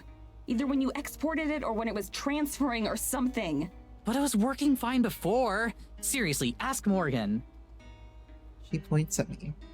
I wish she didn't bring me into it like this, since it'll seem like I'm taking a side. The video did work before, yes. Great, that helps us a lot. Isn't there a backup somewhere? This was supposed to be the backup. I thought I'd uploaded it to our server too, but I guess the Wi-Fi cut out, and that didn't actually happen. Blame the fucking Wi-Fi. Tara bites her lip. That one's on me. I'm expecting another sardonic reply from Maddie, but to my surprise, she sits down across from us and sighs. Hey, sardonic is probably the most colorful language that Morgan's used this entire time. Well, we can't change it now. It seems that Tara's admission of guilt, even partial, helped calm her down some. Was that the only footage that was affected? And again, the distance right there with it seems. I didn't check. Can't see why anything else would be screwed up though. We just got unlucky. Super unlucky. That's a bit of an understatement. Without that footage, we don't have anything to show. I want to tell her that there'll be plenty more opportunities for filming the spirit, and likely other equally remarkable creatures. But I don't know that she would believe me, yet. Gelladora warned me that this would probably happen, as if I hadn't already known. But Gelladora also didn't help my case at all, since she said she didn't know if she could trust them yet. I wish she would have told me before I made a fool of myself in front of them both. Tara laughs, but it sounds forced. Guess we'll have to take some new footage then. Morgan, you don't have any other mystical spirits sitting around that we could film, do ya? Funnily enough, I do. I just smile though, going along with the joke. For some reason, Maddie tugs at her collar and looks away out the window. Perhaps she's more uncomfortable around me than I thought. Can I borrow your laptop? I'll see if I can move the file to my computer. And maybe salvage something. You really think that'll work? No, but I'd like to try. Sure thing. She lifts the laptop over me and passes it to Maddie. Thanks. I'll be in my room. Let me know if you need anything. She leaves, taking Tara's laptop with her. She pushes her bedroom door, but doesn't close it all the way. Beside me, Tara places her hand over mine. It's not anything that Maddie would be able to see from her room. I'm not sure why Tara's so insistent on keeping our relationship a secret. Still, I appreciate the gesture. Of everything that's happened since the two of them arrived here, getting close to Tara like this has certainly been the most unexpected. It seems like things are a bit better between the two of you. Did you talk? I make sure to keep my voice low. Not yet. I was going to, but first Nats wasn't home, then she was shut in her room all day when she got back. I was going to bring it up today, but then all this stuff happened. At least the two of you are talking a little. She must be feeling bad too. Maybe. You should have heard her before you got here, though. I'm sorry. Nah, don't be. It's like you said, this is on both of us. You really don't know what happened to the footage? I promise I won't tell Maddie anything. I feel like Tara's kind of pushing off some of the blame there. Nope, it's 100% legit. It was working fine, and then it wasn't. I didn't even drop my computer or spill water on it this time. That's so strange. You're telling me. Mads is convinced I did something to screw it up, though. I have a niggling suspicion in the back of my mind, but I don't want to bring it up yet. I don't want to alarm Tara if I can help it. Oh, so you're gonna hide the fact that, oh yeah, maybe the spirit itself corrupted your data. Has anyone... Right in the middle of my sentence, the heater in the corner of the room makes a sizzling noise and then dies. Tara and I both stare at it. Did you see that? I did. God! God. Clutching her head in her hands, Tara gets up to inspect the heater. She looks around underneath it, although it's clear she has no idea what she's actually looking for. You got a nagging suspicion? What's your nagging suspicion, Ro? Well, actually, she said niggling suspicion, but it's a similar enough word, I guess. While her back is turned, I take a moment to peer out the window, scanning for anyone or anything out of the ordinary. I don't see anything. What happened? Heater died. Check it out. Wait, you're kidding me. I wish. Oh, you think Morgan corrupted the file? I mean, it's possible that Morgan got her grubby little mitts on it at some point. I don't think Morgan did. But I think that Morgan is gonna say something to the effect of, whatever forest spirit is out there, it probably corrupted your video. Because she's probably tried before. That's my guess. But because I don't know why Morgan would try to undermine Tara. It's not like she's gonna keep her here longer.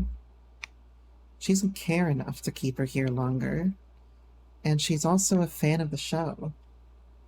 So she probably wants the show to continue successfully. I don't know. And there's also the chance Evelyn could have gotten in and doing something, but I don't think Evelyn did it. I don't think Evelyn would be savvy enough to undermine them. Okay, I'm gonna take a quick BRB, actually. Just, you think Morgan has no motive yet. Well, I'm gonna save. Corruption, oh my god. Okay. I'm gonna take a quick BRB here. And I'm gonna leave you in the music room. Have fun. Down, girl. Oh my god. Right, be right back 1 second.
Alright, I'm sorry.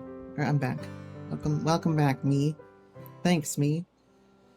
I was thinking to myself for a moment there while I went over to the kitchen. I was like, who had the better night? Morgan? Tara had sex with somebody who's emotionally distant from her. What the hell? Why did sticky keys just turn on? Morgan had sex with somebody who's emotionally distant from her. Tara had sex with somebody who's... Or sorry, the other way around. And Morgan had sex with somebody who's into her, but she doesn't feel the same way. And Maddie had a fun, comfortable night with somebody who genuinely cares about her. I think Maddie had the best night of all of them, to be honest. Why are my sticky keys going off right now?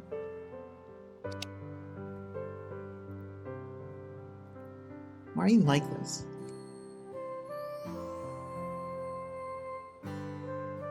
Alright, where were we? Like I said, I think Maddie is the one who is... Why is my sticky keys going off all of a sudden? Hello? Okay. Already, the cold is starting to set in. Was it a short circuit or something?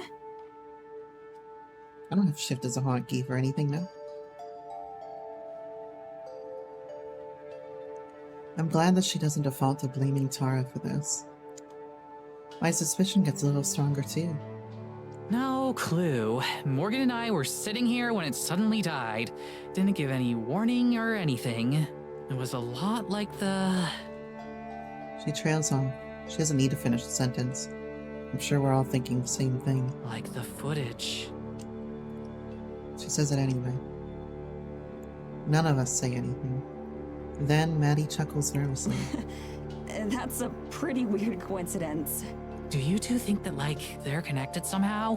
What, the heater and the footage? There's no way that could be. It's just bad luck. You know, I really hope that this becomes full-on horror in a second. Eldritch horror looming over the cabin. You're thinking the same thing. Maybe. She gives me a look that says she doesn't think it's random. I'm inclined to agree. Any luck with saving the video so far? Not yet, but I just started. Give me a bit. Right. I'm gonna go grab a blanket. You want one, Morgan? No thanks. What the hell? 2 seconds after she's entered her bedroom, Tara yells and pops back out. The heater in my room is dead too! What? Are you sure? Of course I'm sure. Come look if you want. Maddie and I both hurry into Tara's room. Sure enough, the heater in there is as dead as the one in the living room. Were they on the same breaker? This cabin must have ancient wiring, right? Or Evelyn did something, sabotage the wiring or whatever, No, it was renovated a couple years ago. because she wants them out. Is the one in your room still working, Mads?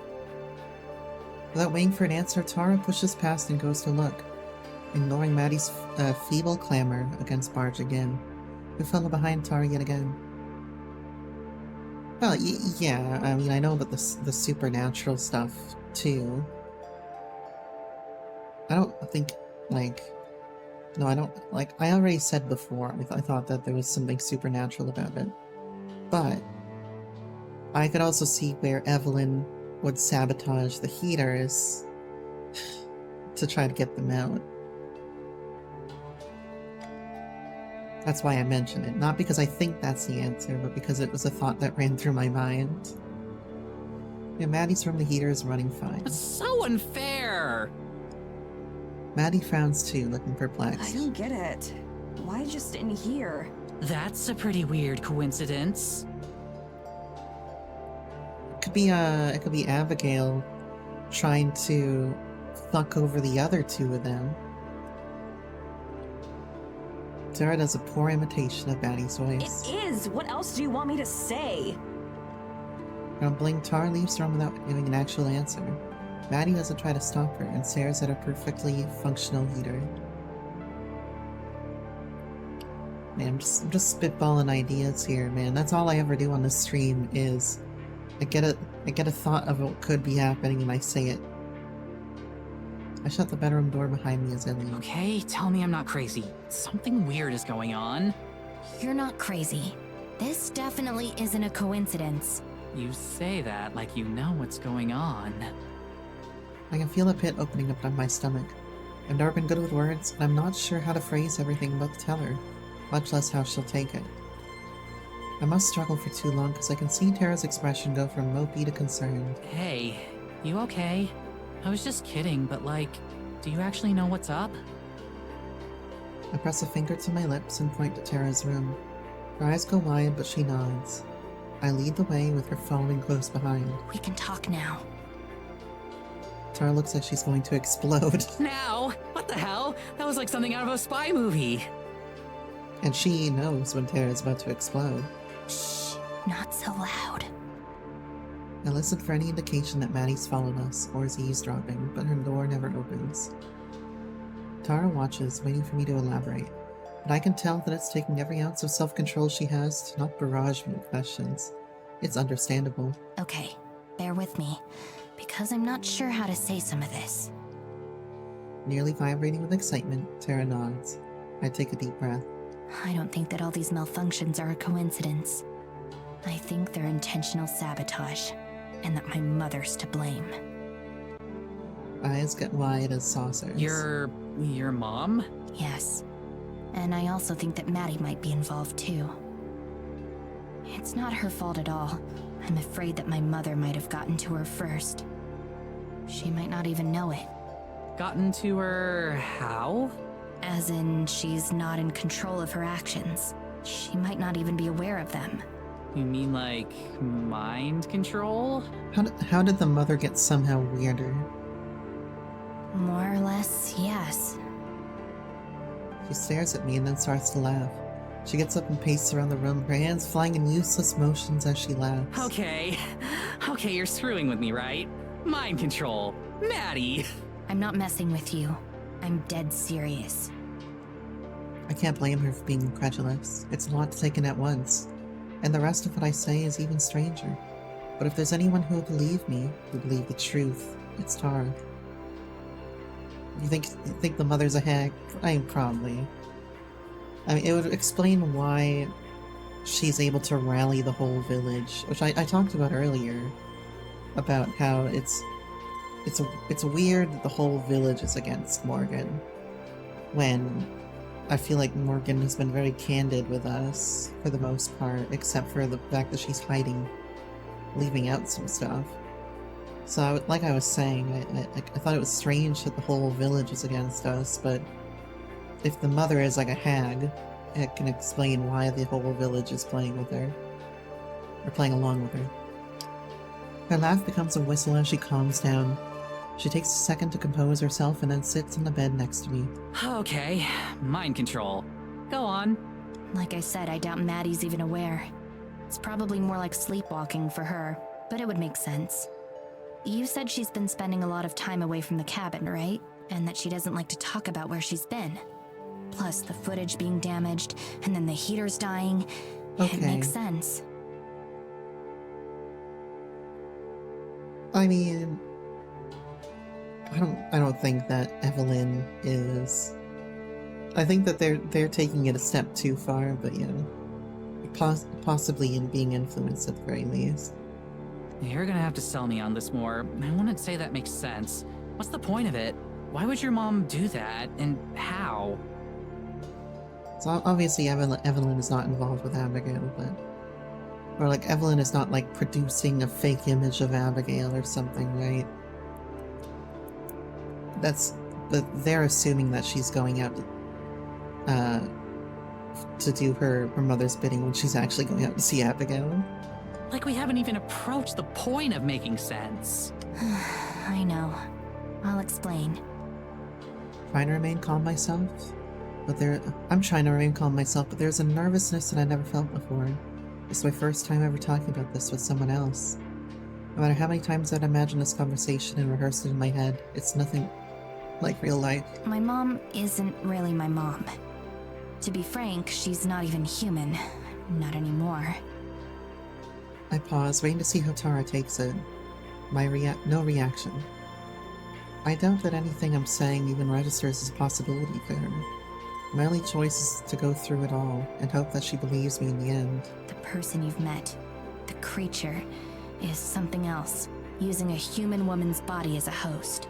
She has the whole town under a glamour that makes them loyal to her, and she has for years. Longer than I've been alive. I think she has Maddie now, too. Now this lends credence to what I said about Abigail being Evelyn's daughter. In a roundabout way. But go on, Morgan. The reason that I sent you an email and invited you to Eisenfeld isn't because of the forest spirit or any of that other stuff, although it's related too. The reason is because I need your help.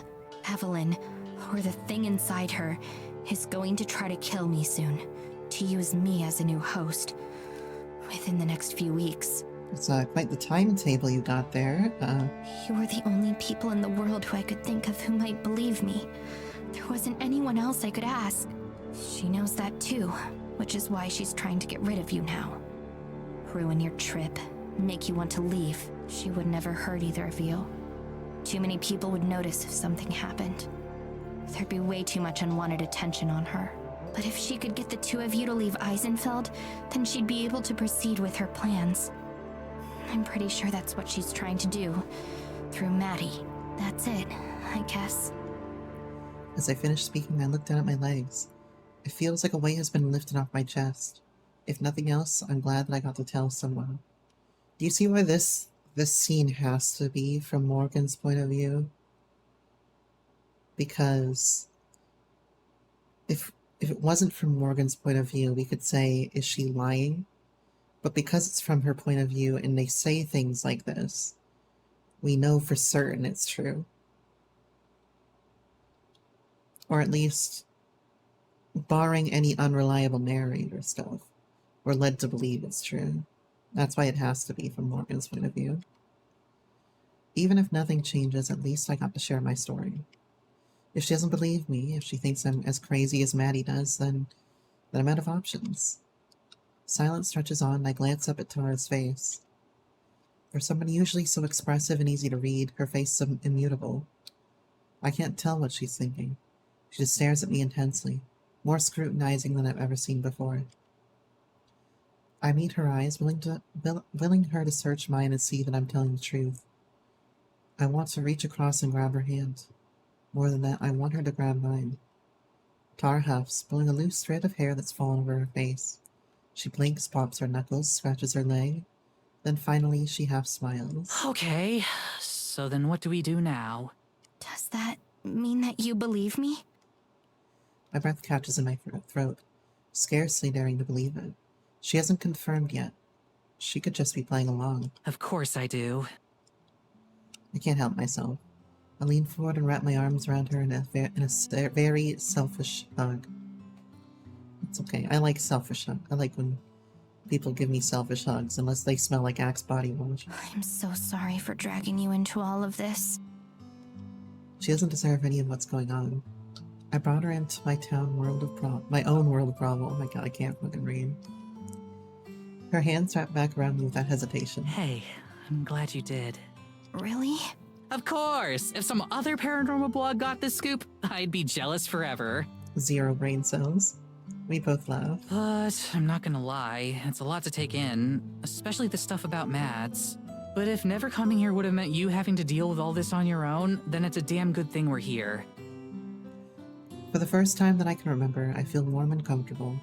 It's a moment that I wish could last forever.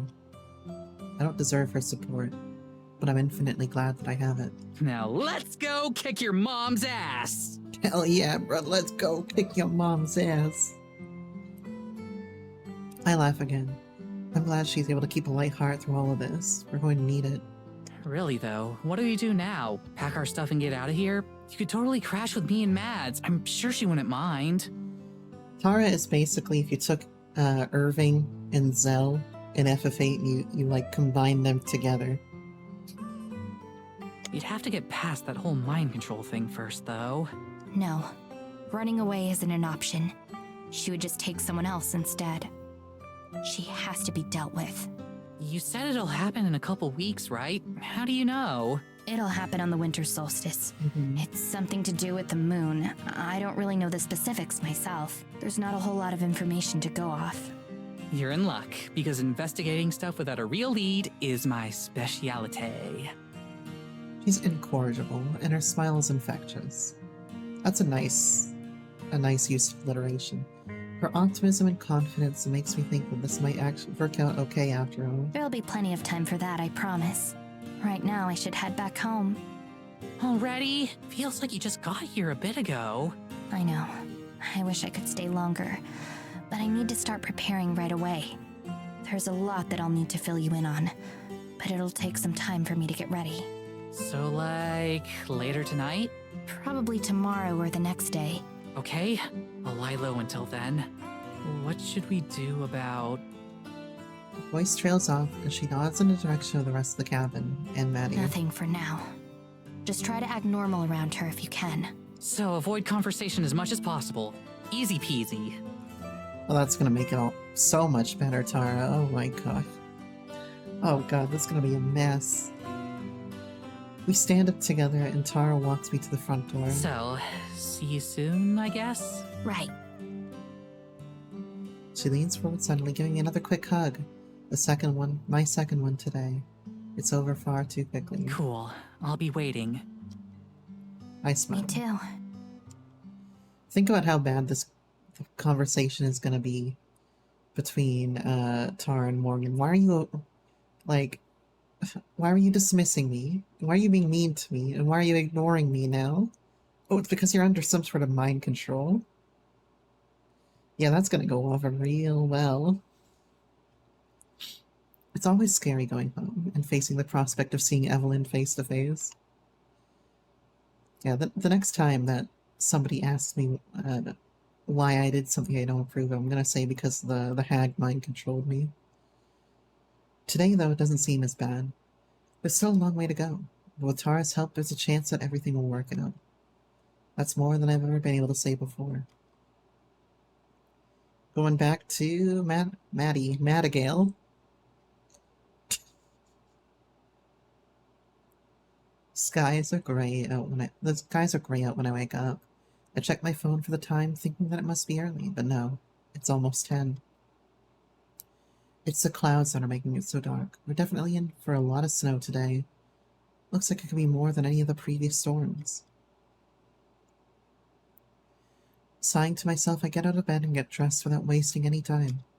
There's no way I'm going to be able to see Abigail today, not with the weather as it is. I hope she won't wait up for me. It's frigid in the living room. I spent a while trying to fix the heater, but to no avail. I don't even know what's wrong with it. Tara must have had it pretty rough too. At least she didn't bundle up in the blankets to keep warm. The door to her room is shut, so she's either gone or still asleep. I'm glad that things have improved between us. She seemed to have a change of heart or something, because a couple days ago she started making small talk again. Even our argument over the footage wasn't as explosive as it could have been. If it had happened 3 days prior, we probably wouldn't have been on speaking terms at all anymore. Make myself a bowl of cereal and have a quiet breakfast alone. I've gotten used to not interacting with Tara much. There were still my visits with Abigail to look forward to. Now there's no telling how many days it'll be until the weather's cleared up enough for me to see her again. Hopefully it'll blow over quickly. It's already starting to snow a little. Just to pass the time, I move my laptop out to the living room and start an episode of a show I've been meaning to watch. I keep one headphone out so that I'll still be able to hear if Tara leaves her room.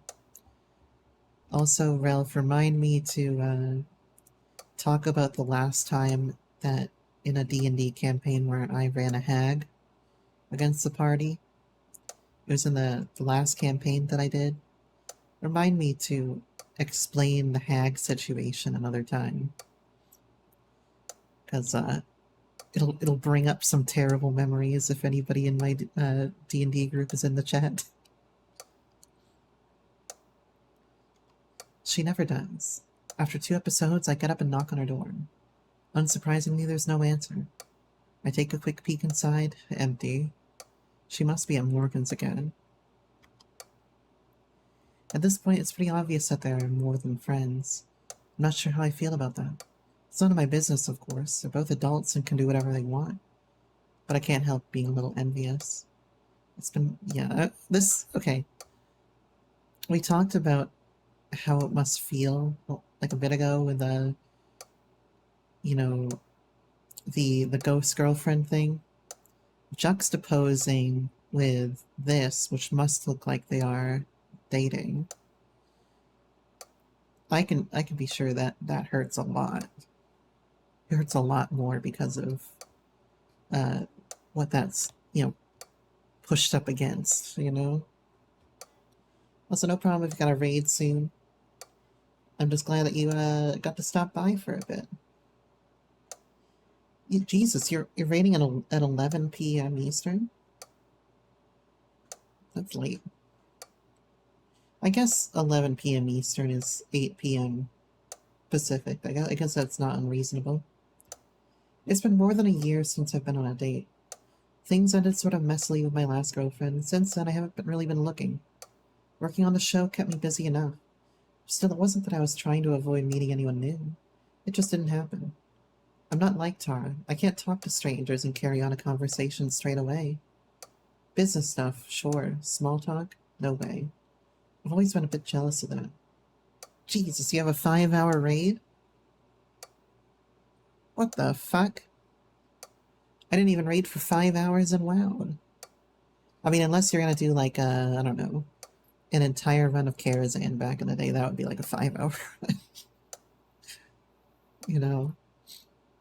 If you're planning to do the entirety of like, I don't know, like fucking Molten Core or something back in the day, but, or the entirety of Ice Crown Citadel. 5 hours is a long raid, man. We're doing 2 hours raids. And I used to do 3.5 hours.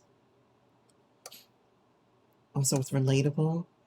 What, I can't talk to strangers and carry on a conversation straight away like some people can. It's a skill. It also takes quite a lot. Like, some people are just not built for that kind of thing, you know? For some people, it just comes out when you get the chance to talk to them and spend time with them. You don't know why you said 5? Why'd you say 5 hours? Oh, okay. I was gonna say, like, dog, you're gonna fit in like an entire Black Temple in that time. But like I was saying, some people are just not built that way. They need a little bit more security. They need quiet. They need alone time with that person. They need to warm up. And it makes it really difficult in comparison. Like, I'm not as talkative as I am on stream, right? If you have me in like Discord calls and stuff, a lot of the time I'm just quiet until somebody, well, I shouldn't say that.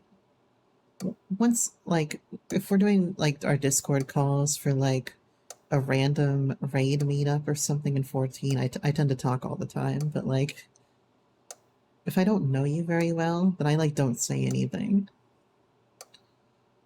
And it's a problem that I wish I could do better at. So seeing how quickly and how naturally Morgan and Tar ended up together feels like a painful reminder of my own social inadequacies. I guess there's an expiration date on their relationship, whatever it may be, though. It's hard to believe that we're already halfway through our trip to an Eisenfeld. It occurs to me that I'm in a similar situation with Abigail. Although our friendship is nothing like Morgan and Tara's, it's also time limited. That thought hurts. More than I expected it to. I wish there was some way she could come back to us. I wonder how difficult it is to smuggle a ghost internationally. That's the kind of problem Tara would be great at solving if she was around. I'm gonna make a guess here. I'm gonna make a wild guess. Okay. I hope you're strapped in for this one here.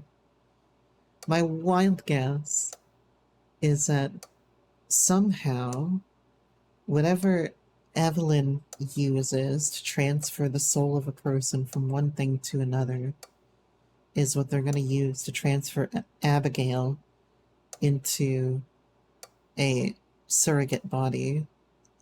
And then Abigail will be able to come home with them as a little memento. In fact, I wonder if maybe I should take this opportunity to try to mend things with her. Assuming Abigail was okay with it, I could take Tara to meet her. While not quite as dramatic as the Forest Spirit, having a genuine ghost on film would still be a huge win for the show. It's a little funny to me that an actual ghost is mundane compared to what else we've seen. I'm not entirely convinced on the idea. There's still some appeal to keeping the news to myself, at least for a little bit longer. A knock at the front door interrupts my TV watching. Coming! I undo the latch and come face to face with Evelyn again. Good afternoon. Hi there. My previous encounter with her on the way back to the church flashes through my mind and sets me on edge. There's a man I don't recognize there too, adding to my unease. We heard there was an issue with the heater, so we've come to fix it. Don't want you freezing to death out here. Her demeanor is a 180 from last time. I wonder which of them let her know. Maybe Tara mentioned it earlier today. Oh, thanks. That'll be a big help. Aren't you going to let us in? I realize that I'm blocking the doorway and stepped back to make room. It's technically her cabin. I don't really have the right to say no. Yeah, sorry. The guy with her brushes past me and heads to the heater, getting right to work. Meanwhile, Evelyn and I both sit down in the living room. I stare at the floor, hoping that she'll start the conversation, but she seems content to just look around the room, admiring the decorating. When she clears her throat, I flinch. I'm very sorry for the discomfort it must have caused. Even a single night without the warmth can be most unpleasant. Okay, what do you want, Evelyn? She stares at me intently, like she's hoping for me to catch some hidden meaning.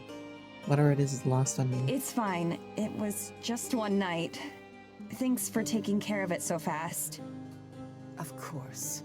Are you the only one home today? Yeah. Tara's out. I can't imagine that Evelyn doesn't know about her and Morgan, or at least that the two of them have been spending so much time together. She and Morgan live in the same house, after all. But Evelyn's eyebrows raise. Is she now? My daughter said your friend was here. She wouldn't be foolish enough to venture into the woods on her own, would she? The weather's looking quite dire. My mouth goes dry. Even Tara wouldn't be that reckless, right? I don't think so. Good. Only a fool would go out in this. Yeah, don't give me that smile, Evelyn. As if on cue, a heavy gust of wind blows, making the whole cabin creak. Through the window, I can see the snowfall has already gotten heavier. Thick, heavy flakes mask the glass and obscure the view outside. The workman finishes up and moves closer to the couch. He still hasn't said a word since he arrived. Seems we're finished here. Do take care, Madison. And don't hesitate to call if you need help with anything else. Will do. Thanks. Thanks. Two of them leave as abruptly as Morgan always does. The moment the door shuts behind them, I leap up and head for the landline phone.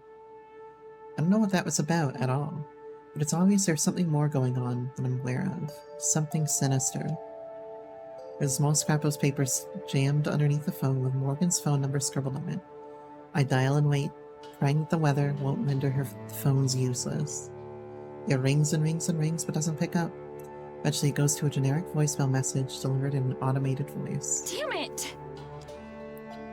I slam the phone back and reset it and then dial again. Please, please, please. If she's not there, if she's not with Morgan, then I don't know what I'll do. I don't know where else she could be. The third ring, the phone clicks and someone answers. It's garbled and hard to hear, likely because of the storm. Morgan? The person on the other line says something unintelligible. Hello? It's just barely clear enough for me to hear my name. Yeah, it's me. Hey, listen, is Tara with you? There's another pause and some staticky noise, then a beep as the line goes dead. Frantically, I hit the redial button. Was the little tiny coffee irises of yours? Coffee cup irises? This time she picks up on the first ring. Hey, it's me. Is Tara with you? There's a noise, but I can't tell if it's her answering me or just interference. Sorry, what? Again, the only response is garbled nonsense. I try to talk to her several more times, but nothing is intelligible. I don't even know if she can hear me. Call drops again, and this time I don't bother calling back. I could try to send her an email, but it'll take forever before the web page loads enough for me to do that. I try to make myself calm down. Logically, she's gotta be with Morgan. There's nowhere else she'd go. Evelyn must have missed her somehow. Where else would Tara go? She wouldn't go out into the fucking woods, right? I go to use one of the windows, using my sleeve to brush away the fog that veils the glass. It's already a blizzard out there, snowing harder than I've ever witnessed. That's when I see her. A flash of red hair over by the tree line. Tara. She's just standing there? When she notices me, she waves. What the hell is wrong with her? Is she mind-controlled? I pound on the glass, pointing downwards to indicate that she should come in. Come inside, you moron! What are you doing? Maybe she's avoiding Evelyn. I know she can't hear me, but she continues waving. Then she walks into the forest. What the hell? She's lost it. She's absolutely lost it. I fight against the wind just to open the door. Tara! My voice is swallowed up by the wind. There's no way she could have heard me. I try yelling again, but the cold stings in my throat. Is this some idea of a joke to her? It's a terrible one if so. It feels like I'm going up the mountain in Morrowind right now, and there's gonna be cliff racer sounds in a second. Stepping out the front door, I can barely see her amongst the trees and swirling snow. She's just standing there, waiting for me. I linger, not sure what to do. I can't just leave her here. Going out in this would be asinine. Is this too loud? It's pretty loud. Yeah, let me crank it down a little bit.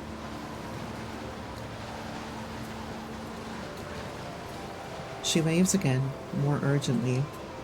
She clearly wants me to follow her. Maybe she needs my help. Maybe someone's been injured. Still the storm. Every second I'm out here, the cold seeps a little bit further into me. I need to decide. I clench my fists. If nothing else, I know Tara would come for me. Bracing myself, I start walking towards her. Oh, I thought there was going to be a decision to be made there for a second. It's nearly impossible. Keeping my balance, remaining upright is a chore. Every step I take feels like a battle against nature. Hey, that is the conflict type going on right now. Slowly, though, I do it. When she sees that I'm following her, she starts walking again.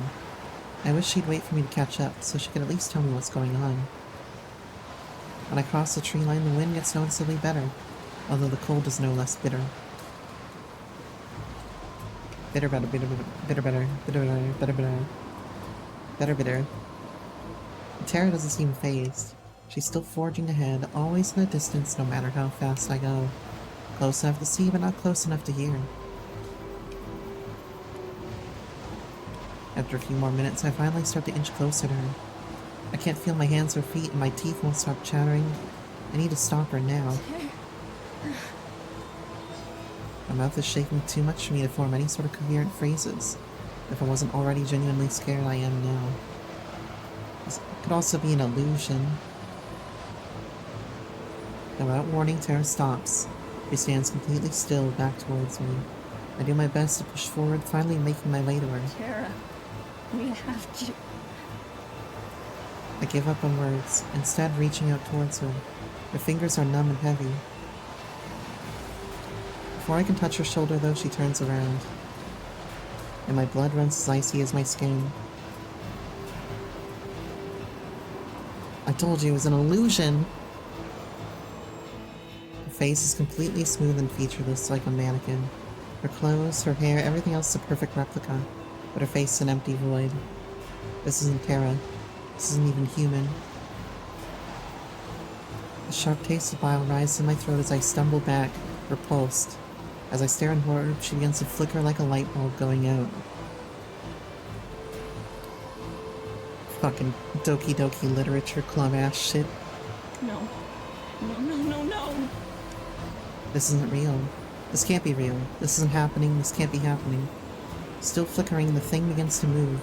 Its shoulders start to shake as it rocks back and forth, tilting its head back slightly. It doesn't make a sound, but its intention is clear. It's laughing at me. I fall backwards, hands scrambling through the snow until I can no longer feel. I scuttle away from it as best I can, though it doesn't even try to follow me. It just rocks, celebrating its triumph over me.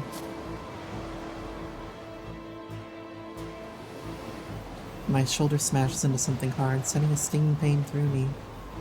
It's a tree. I try to stand up, but I've lost all sensation in my legs.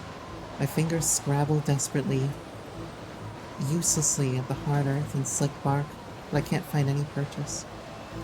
I try to stand, but my feet slide from beneath me as I crash back to the ground. Each effort is harder than the last. I try several more times to stand, but I can't. Exhausted, I lie there, cheek pressed against the frigid ground. I can't even feel it. My face burns as it's buffeted with more and more snow. My thoughts run ragged. I know how hypothermia works, how fast it can set in.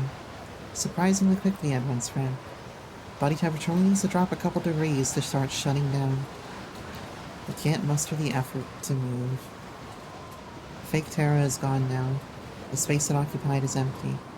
I'm alone. Realization crosses my mind, surprisingly lucid. I'm going to die. It's the end. There's no after this. I've reached the end of my life. Snow accumulates in my body. The parts I can feel burn. I'm grateful for that, for those that I can't. My breath is barely even a wisp of vapor. Don't tell me. Don't tell me she dies, becomes a ghost, is able to have a relationship with Abigail, and then has to try to have Tara solve the mystery on her own. Don't tell me this shit. I try to tell myself that I'm wrong. Someone will find me. I can't die out here. I'm not some mountain adventurer. I'm not the kind of person this happens to. I can't freeze to death. I can't. But I'm going to. What about Tara? And BT? And my family? I can't just leave them all behind because I ran too far in the woods. That's just not how this works. I try to push myself back up, but I can't move my arms. I can't move anything. I'm sure that if my body allowed me, I'd be crying. I don't want to die. I don't want to die. I don't want to die. My consciousness fades. A piercing light that should be unpleasant but isn't shines in front of me. I will my body to reach for it, but I can't. And I understand it. It isn't meant for my hands to touch. I let go of it all, giving myself up. But then, the sound. Imperceptibly loud, definitely quiet. Something vibrant and full of life fills my tired eyes. Blocks the light, and then...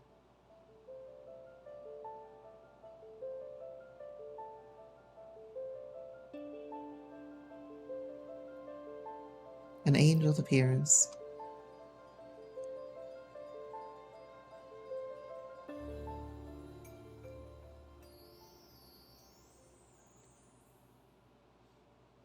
I was gonna say there's the other way is that Abigail saves her. Which is why I was like, she definitely is not gonna die, right? I'm not cold. Not warm either. Not anything. Okay, maybe she does that. Maybe I'm not even sure I'm awake.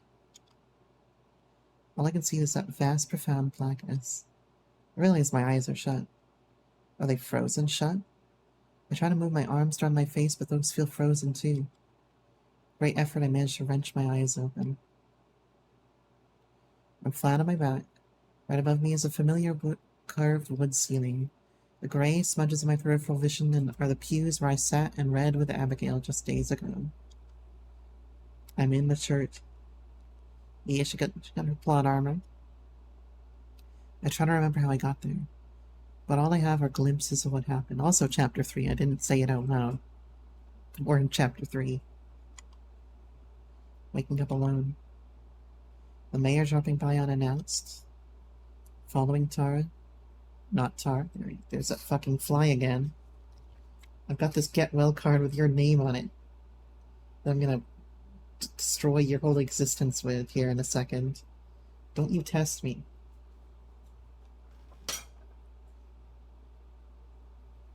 Fly is dead. You just witnessed a murder on street. You're nearly immobile. A shiver creeps up my spine. Thought of that thing. Yeah. Maddie didn't die. The fly got killed instead. And after that, it comes back to me as an avalanche. Running, stumbling, and falling. And being so cold. I can recall the dread as it happened. As I gave up, and strength left my body and my eyelids couldn't bear being open any longer. But how did I get from there to here? There is a sound of rustling cloth from behind me. I forced my head to turn to look. There she is. Warm, radiant, just an arm's length away. Abigail. I blink, expecting her to vanish, to be a figment of my imagination. When my aching eyes open once more, she's still there. Worry wrinkles her face. She saved me, didn't she? There's no other explanation. I muster the strength to smile up at her. She smiles back, though it doesn't reach her eyes. Hello, Medicine. I'm glad you're awake. Was I right? Or was I wrong? I don't know what to think right now. I've got my hands on my head right now, like... Was I right or was I wrong?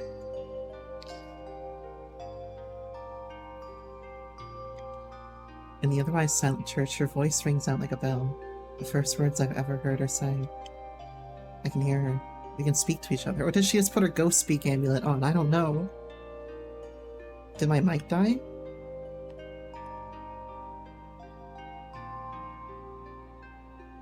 Did my mic die? Oh, oh.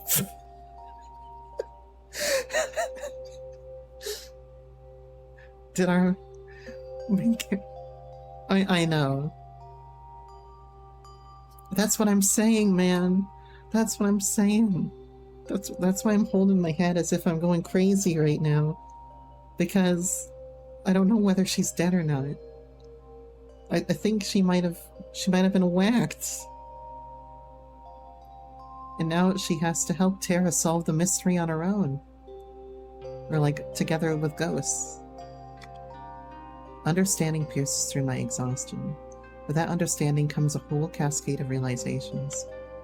A million feelings rush through me and I don't know what order to process them. Two concepts stand out among everything else. Her voice is lovely. Soft and gentle like she is. I must be dead. Abigail? I mumble up the only coherent thought that I have. She slides from the bench she was sitting to the ground, kneeling on the floor beside me. That, or in this guardian angel moment, they made a connection. that can't really be severed, and like now they can understand each other, kind of thing. That would be the other prediction that I would make, from just because of what I know about just what I know about this company, Studio Elon. Also, you see that in the top left? Oh, you can't see that in the top left. But it says image dust reverse not found. I'm pretty sure there's supposed to be a, I think there's supposed to be a VFX right now that isn't showing. That's right. I'm here. She leans over me, a serene portrait of a heaven-sent angel. She's here. That can only mean one thing. My head doesn't hurt. My back isn't sore despite spending lying on this cold stone floor for hours. I could hear and speak with Abigail. I died, didn't I? And you saved me and brought me back here? She rubs her face, a pained look on it that she can't brush away. You're not quite dead, but you're not alive either. Rather, you're somewhere between life and death. This goddamn game, man. Like me. That's the best way I can put it. I can tell that her tone is supposed to be optimistic, but to me, she sounds entirely too cheerful for someone narrating my own demise. Still, I suppose it's better than the alternative. Then, thank you. Her smile gets just a little bit smaller. Please don't mention it. Really, I'm sorry that we hadn't been just a little bit faster. If we had arrived sooner... She looks away, guilt twisting her face. It's okay. It's not your fault. Even in my addled state, I know that much. I shut my eyes, hoping that this might be a dream, but when I open them, I'll be safe and sound in my bed at the cabin. I'm not, of course. There's nothing above me but stone.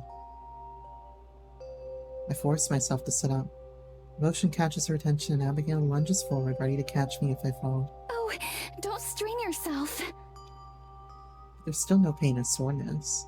Instead, it's like each individual part was switched off, and I have to reactivate them. Maybe that's not far from the truth. Once I've sat up, I'm able to stand without any issue. The heaviness falls away like a blanket. I think I'm okay. To demonstrate, I pace back and forth a couple steps, feeling like I'm just stretching my legs. I reach out and flex my fingers, staring at their strange, glimmering transparencies. This whole time, she watches intently, poised to intervene if anything goes wrong. Nothing does. I'm fine, relatively speaking. Alright, we'll see you later, Ralph. I'm sorry you had to witness the main character get whacked. Oh my god. And Maddie was the one that I preferred.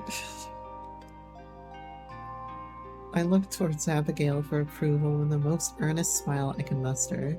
She visibly relaxes. Then I sit down in one of the pews. Abigail sits right beside me. Let me turn up the in-game volume a little bit, because the storm is gone. It's bizarre. Despite years of existential dread, I don't know how to feel about my own past tense death. I don't want to think about what kind of pain they're gonna put me through in just a few moments, man. This is gonna be hard. And god damn it, Josh Kaplan and Scion. How dare the two of you do this? Well, Abigail did say it's not quite dead. It's just not exactly life either. Obviously, it's gotta be a bit more complicated than that. But right now, it's helping to soften the blow a little bit. I look down at my hands. They're normal and clean, not bloating or turning purple like in the last few moments. The rest of me seems similarly plain. Apparently, I was well preserved. There's one difference I wonder about, though. I press my finger to the stone we're sitting on, or at least I try to. My hand just passes through it. It doesn't feel like anything. Right. Next to me, Abigail does the same thing, pressing her hand and up to her wrist. She giggles, and my heart skips a beat. I'd forgotten how it feels at first. It's kind of wondrous. Yeah, that's a good way to put it. Once you get used to it, it's really quite convenient. It'll just take a bit of time. Abigail stands and gives me a huge smile, probably not realizing just how scary that thought is to me. I don't really want to spend however long it takes to get used to it like this. But she's clearly excited to talk. I am too, regardless of the circumstances. So I won't spoil the moment. Yet. How long has it been since then? Since I... you know... Even thinking of the word died causes my throat to constrict with terror. It's not death I remind myself. I can feel afraid. Then it can't be death. If I can feel afraid, then it can't be death. It's been over a day. You've been unconscious this entire time. I was afraid that perhaps I'd done it wrong. That you might not ever wake up. Done it wrong. Explain to me what you did, please. But here I am. I can see her eyes sparkle with tears. Despite the fact that I'm standing right here, even the thought of my demise almost makes her cry. Yes, here you are. How did you do it? I remember thinking that I was going to die, for sure. She looks away from me, fidgeting with her dress. As I said, we arrived too late Who's we? to save your life. The cold had already set in, and you were so far from home. But we were able to save your spirit, your soul, the important part of you. And that's what you are now. A spirit? She nods. That's what you are too, right? Another nod. Exactly. Her voice is gleeful. I can tell she's excited by this. I can't blame her. After 200 years of solitude, I'm sure that I would be too. But for me, well, it's a nightmare wrapped in irony. I came to Eisenfeld as a skeptic, and now I'm this. It's so overwhelming. What will my parents say? Are my friends back at home? And what about everything else I left behind? I never prepared a will or anything like that. I don't know what to think, what to feel. I suppose I should be grateful that I'm not truly dead, but at the same time, I don't know what I'm missing out on. Maybe it would have been preferable. I wish I could have at least said goodbye. Especially to Tara. There's so much left unsaid. Wait, Tara. With a jolt, I turn to face Abigail. She flinches at how suddenly I moved. Do you know if Tara's safe? My friend, the one who came here with me. I thought I was following her into the woods, but it was... The image of that fake Tara comes to mind, and with it a wave of dread. Memory of it is repulsive simply in how false it was, how unnatural. One might say uncanny. She's fine. As far as I know, she was never in any danger at all. I'm so sorry, Madison. You were tricked. Right. I relax a little bit. Tricked. Tricked by... by whom? Abigail looks uncomfortable once more. I'm not sure what name she uses now. The mayor of the village. Whatever you know her as. Evelyn. She's responsible. Not surprised in the least. The way she always seemed like a snake coiled and ready to pounce. The bad feeling got every time I interacted with her. Yeah, there were a bunch of threats to foreshadow that she would do something very soon, but I wouldn't have thought that Evelyn would actually succeed in whacking one of them. She must have come by the cabin just to scope me out. She had probably been planning this all along. I shudder. Who is she really? Why would she want to kill me? I'll explain it later, but I promise you don't have to worry about her anymore. Now, what do you mean by that? Hold on, let me take a drink really quick.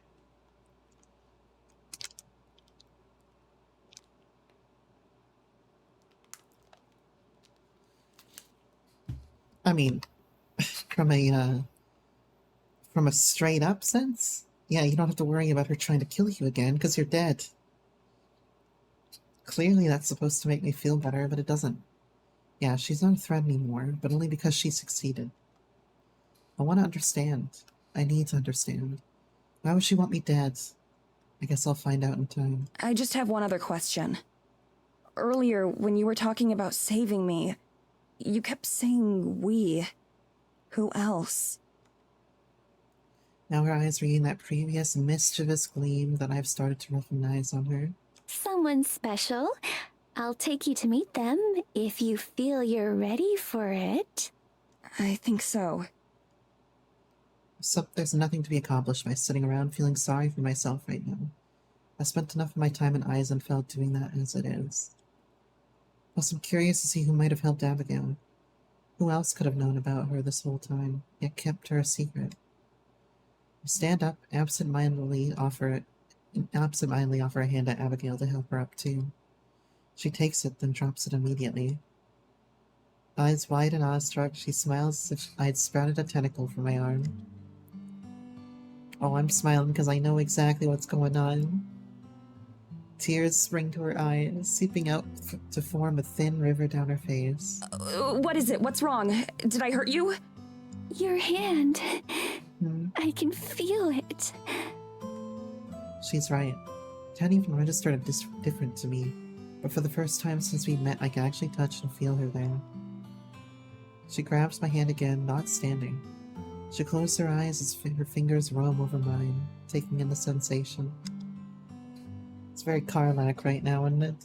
And that gets the monkey brain neurons firing in a good way.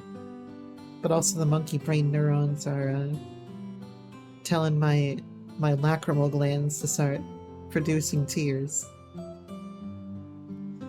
With anyone else, anyone on Earth, it would be awkward.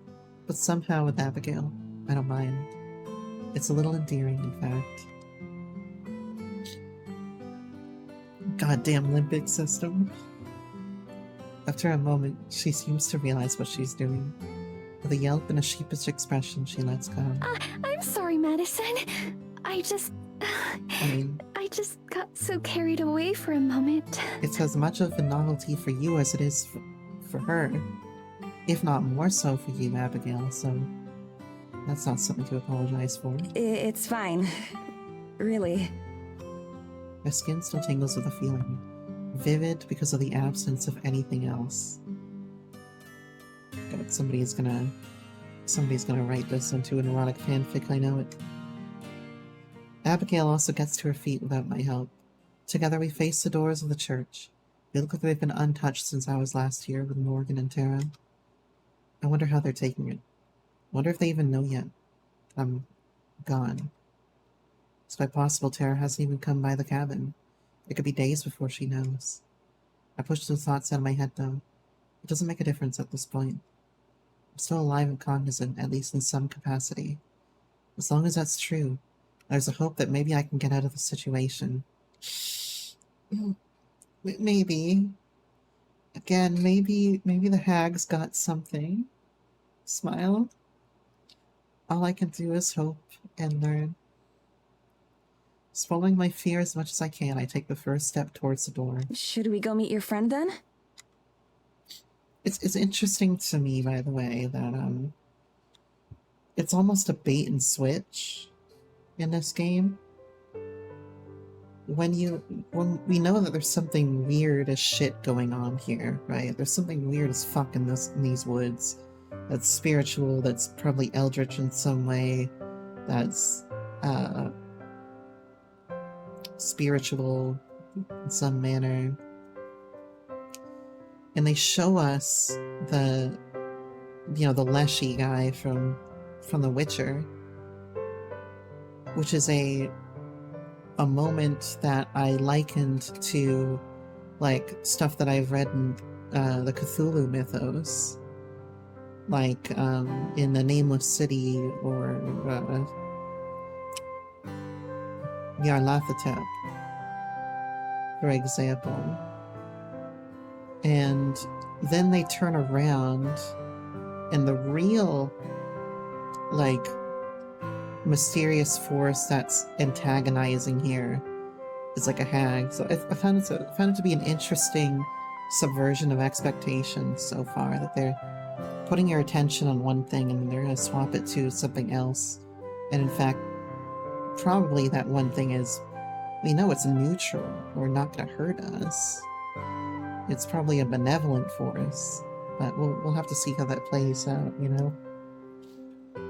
I find it a really good subversion of expectations. It's calm outside. In the day or so that's passed, the weather seems to have also mellowed out. A thick layer of fresh snow coats everything, looking fluffy and inviting. A few clouds darken the sky overhead, but are nothing compared to the maelstrom that I got caught in. The occasional flakes that fall seem serene, not threatening. Of course, they pass right through me.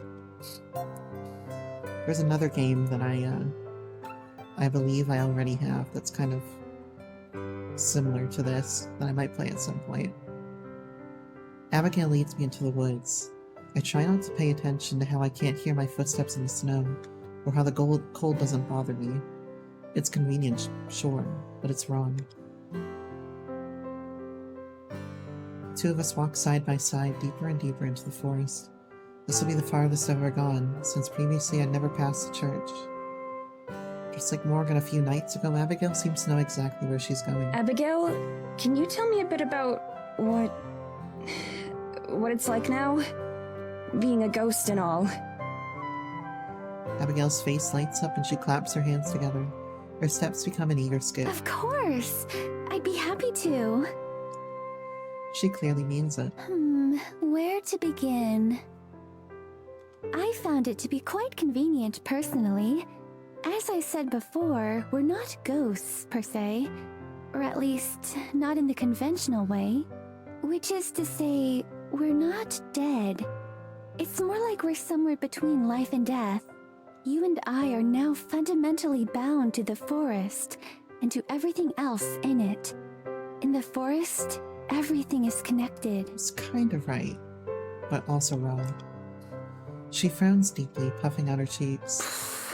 This is harder than I thought. I laugh. I guess even after centuries, she's never expected to have to explain all of this to someone. It's fine. Take your time. Everything in the forest is connected. The trees, the grass, the birds, the foxes, everything.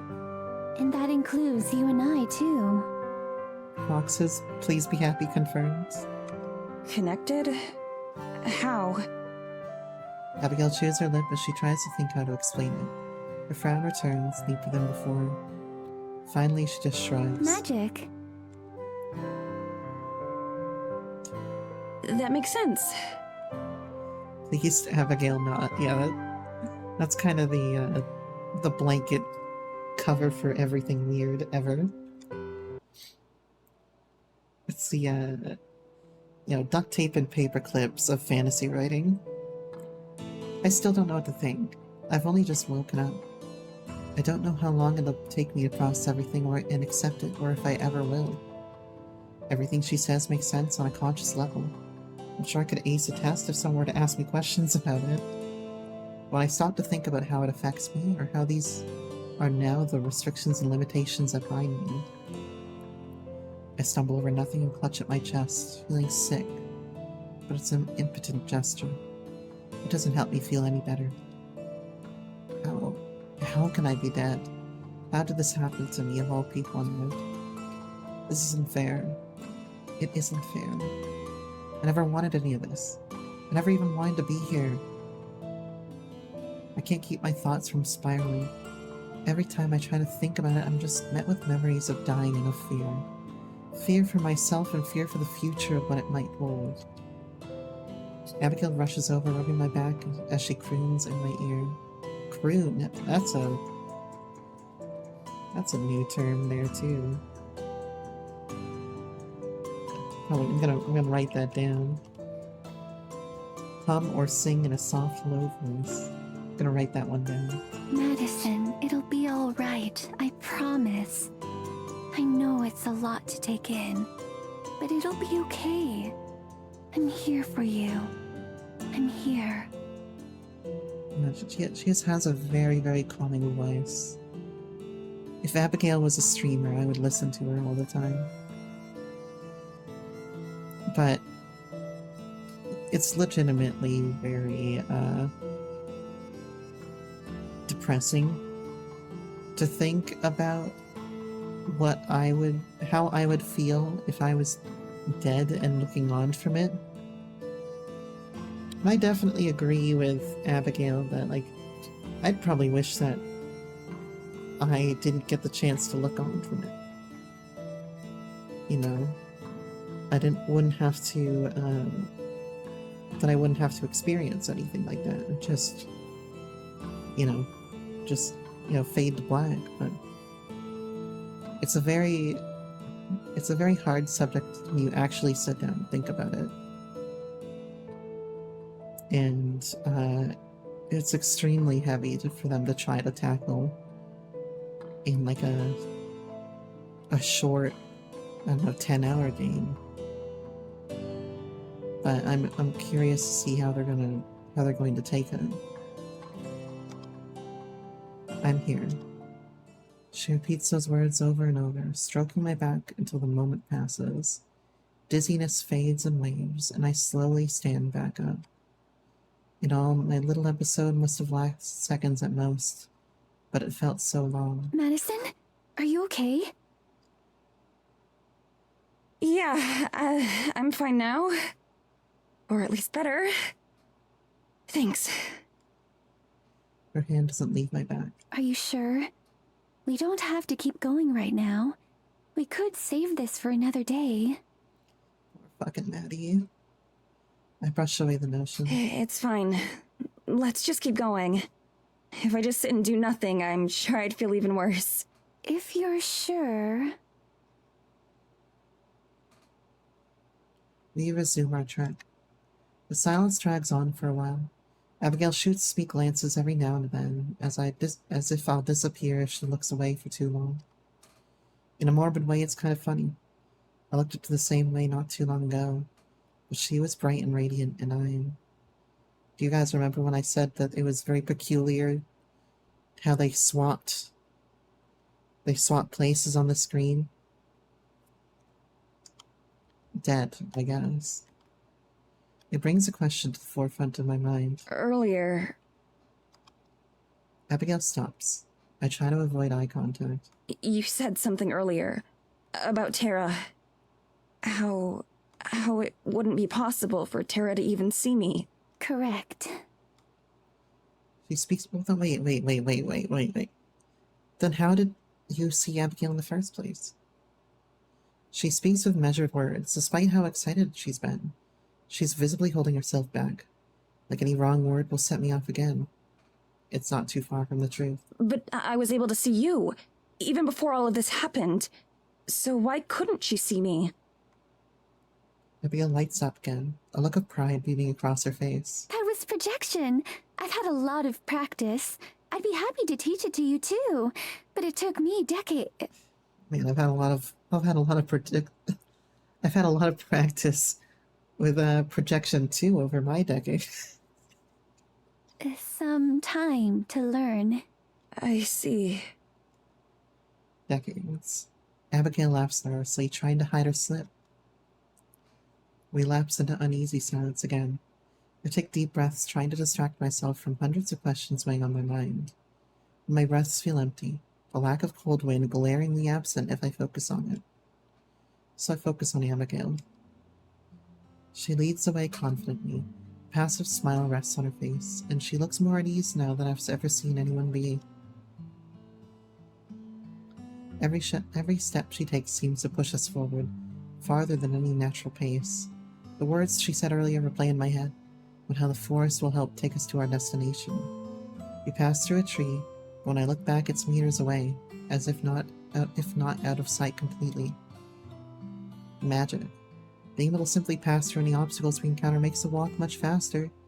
Even so, I automatically step over debris, or turn my shoulder completely to avoid scraping the trunk of a tree when I can. I feel the heaviness in my chest start to fade as we trek on. Abigail catches my glance and smiles warmly. I smile back, genuinely now. Did you spend much time in the forest when you were alive? I did. However, I never traveled very far. Why do you ask? I was just thinking about how you know your way around so well. It kind of reminds me of the girl I met here in the village, Morgan. I've had plenty of time to see it all. It's simple too, once you know how to do it. As long as you know where you're going, the forest will guide your way there. I'm certain you'll get the hang of it someday. I force an agreeable smile. In spite of everything, talking feels good. Talking about anything. So I try to keep the conversation going. What was Eisenfeld like back then? Much the same as it is today, as far as I can tell. Quiet and isolated. We rarely had any visitors. Even news of the outside world, or the rest of the country, was slow to arrive. But I longed for it. For the stories that would occasionally make their way to us. Sometimes friends of my father would head into the city for a few weeks, taking the goods that we had grown and made to trade, and bringing back things we lacked. And they'd return with gifts for all of the children, my sister and I, or the little boy across the road. Gifts and stories about wondrous devices they'd seen, or about the marvelous people they'd met. Her steps slow and then come to a stop, and her eyes take on a far-off dreamy look. God, I meant it earlier when I said, like, she can just talk and talk and talk, and I just listen. If she was a streamer, I would just, like, have her stuff on in the background all the time. When I was alive, I always wished to see it for myself someday. Instead, I had to satisfy myself with books and with other people's stories. Her voice trails off, ending with a hum of satisfaction, remembering something but not speaking it. I wait quietly. It doesn't feel like the kind of moment that I should interrupt. Soon enough, she looks over at me with what I've come to think of as her typical smile. I'm sorry. I hadn't really thought about these things in a while. It's okay. I hope they're not painful memories. She estimates her head. These ones aren't. What about you? There are so many things that I want to know, but I hardly know where to begin asking. Abigail points up to the sky, devoid of any clouds right now. Machines soar overhead day and night, but I've never known what they are. Or watching as Eisenfeld becomes more modern, but not understanding. I want to understand! She looks at me expectantly, like I could quickly rattle off all the major inventions since her time and how they've changed our lives. When the way the corners of her eyes glimmer with tears, it's clear just how badly she wants to know. It's like she sounded desperate. But I think you would also be quite desperate. The royal you, I should say. I feel like if there's stuff that she couldn't observe and figure out how it worked, then yeah, like, a lot's changed. Everything has changed virtually. So I can understand the feeling like, oh, like time's passed her by completely and she's struggling to keep up with it, potentially. I can understand desperation. It must be horribly frustrating. She mentioned machines overhead, and she wants to be airplanes and satellites. How unbelievable would it sound to her that enormous metal craft can fly through the sky and carry hundreds of people? Or about cars, and how just about everyone owns one. I need another 200 years and then some just to catch her up on what she's missed. And thinking about that for just a second, I feel like maybe I understand her loneliness a little bit better. Abigail quickly straightens up, maybe realizing that she was being kind of childish. She adjusts her impeccable collar and dodges my eyes. I'm sorry. Again. That can wait. I feel like even though there is loneliness there, there's probably at some degree where like days just pass by in a blink of an eye at that point, you know? So I think it's not all that bad if you consider her perception of time. You're fine. I'm sure I'd feel the same way in your position. After we meet your friend, I'll tell you everything you want to know. Or at least everything I can. I'm not exactly the best storyteller, and I'm not very good at explaining why things work, but if that's still enough? I phrase it like a question, even though I already know what her answer will be. Sure enough, she springs towards me, skipping past like a step. Oh, would you? I'm sure you're wonderful at telling stories. I could tell from the way you read to me back at the church. Do you remember? Like I could forget. That's a day I'll remember for the rest of my life. Is it? Why's that? She crowds up close to me now. To be honest, she reminds me a bit of a film camera. You're zooming in, then out, then leaping past to focus on something else. Well, that was the first day that we spent time together, right? And that's when you showed me your name. Don't blush too hard now, Maddie. Abigail goes very still. Several times she looks like she's on the verge of saying something, her mouth fluttering and half gesturing something. But each time she stops. It was also special to Maddie because it was one of the first times it wasn't all about Tara for her, and she got to have time, closeness with somebody that she wouldn't normally be able to have. And not have to worry about everything. I suppose it was. I just didn't realize it was that significant to you. Of course it was. That day changed everything for me. Bite my tongue from saying more. Things didn't exactly change for the better. Deeper and deeper we go, and the forest gradually grows quieter. The rustling of creatures underfoot get less and less frequent and then stop entirely. Birds chatter less and then none at all. Even the wind settles down. Abigail is the only one who doesn't act any differently. She still hums to herself or glances over her shoulder to make sure I'm still there. Like I have anywhere else to go. As we get further into the woods, the snow is thinner, and some places are totally without it. There are even a few patches of green, something I'm pretty sure shouldn't be possible given the weather. The trees, which have been growing claustrophobically close together, start to spread out a bit more. I gasp when I see what's ahead of us. A grove of immense trees, larger than I've ever seen before, lies before us. Like the redwoods back in America, they're so huge that they seem to hold up the sky. Yeah, and they take 90 woodcutting to actually go through, so you better start training your woodcutting skill. Get to those fucking yew trees. You got like 200 years. Oh god, 200 years of woodcutting in RuneScape. Could I take it? I mean, I've probably done like, what?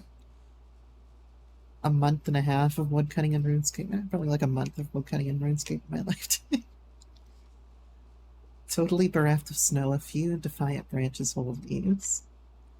They cast shadows over Abigail and I, and everything around us. An aura of life pervades the area. My skin prickles, the sensation is vivid, running up my arms like a spark. More than the church, where we are now feels like a holy place, something sacred and primal. As we pass by, I have a distinct feeling that I'm being watched from all sides. The back of my neck is slick with sweat, and I brush my forehead as the pressure of being observed starts to hit me harder. What is this place? I don't mean to. My voice comes out as a whisper. We're at the center of the forest now. These trees are the oldest ones here. They're the ancestors of all the rest. All of the life in the forest comes from here. I believe it. There's quite a vibrance in this place. I walk a little bit slower, feeling as if I don't want to cause a disturbance. I trail behind Abigail, who seems totally indifferent to the atmosphere. It makes sense. She's probably used to it, and this place lusts her as worn off on. I can't help but gape. Without the snow that I've gotten used to elsewhere, this feels a wholly different place. Another world altogether. Abigail leads me around one of the massive trees, my jaw drops even further. Go away there, bud. Getting a little bit close to the camera. Can you take a few steps back? There, crouched in a small clearing, is the forest spirit from the other night. The same one that stood in the storm and scared the hell out of Tara and me. Still getting that panic. Now this guy's got legs for days, doesn't he? Hey, a bird's nest. Isn't that just the cutest shit? And finally at the head. Somehow it's much smaller now than it was then, though still several feet taller than me. Yet one look into its piercing red eyes, and I know it's the same. It's a really cool design with the bird's nest in the shoulder there, and the wood kind of coming around it in like an unnatural way. It's pretty cool. I can dig that. It had been looking away, but turns to face us. Its body creaks and crackles as it moves, like an old door rattling in the wind. Oh, you beat M1S? Hell yeah, brother. You're gonna move on to M2S tonight? Sorry, I just lost my entire train of thought. Gonna move on to M2S tonight, or, oh my god, you're gonna do it tonight? Okay. I was like, dog, you've been smashing your dick against, the fucking cat boss for hours today, man. Good. You need to, take care of yourself. Against me?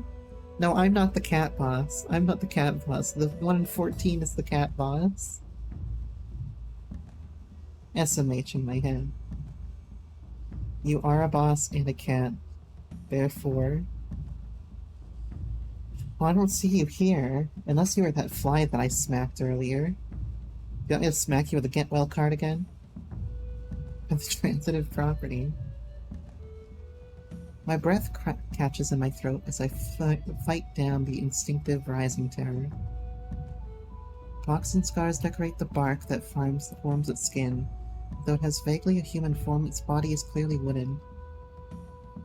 Little trees wind together, interlocking to shape its body. It regards me with a kind of indifferent stare, similar to when we first witnessed it at the church. The impossibly red glow of its eyes is settled now, and the previously winding and dying trees look more like its body is merely hugging itself. I want a hug. I look to Abigail to see her reaction, but she just watches the two of us with a slight smile, waiting to see what happens. That's when it hits me. This is your friend? That's right. She acts as plainly as if she just introduced me to a fellow human, not a mystical creature. Abigail leaves my side to go to the spirits, and she nuzzles her head against its side like a cat. This spirit is the guardian of the forest. It helped me save you. Just... Oh shit, sorry, I cut you off there, Abigail.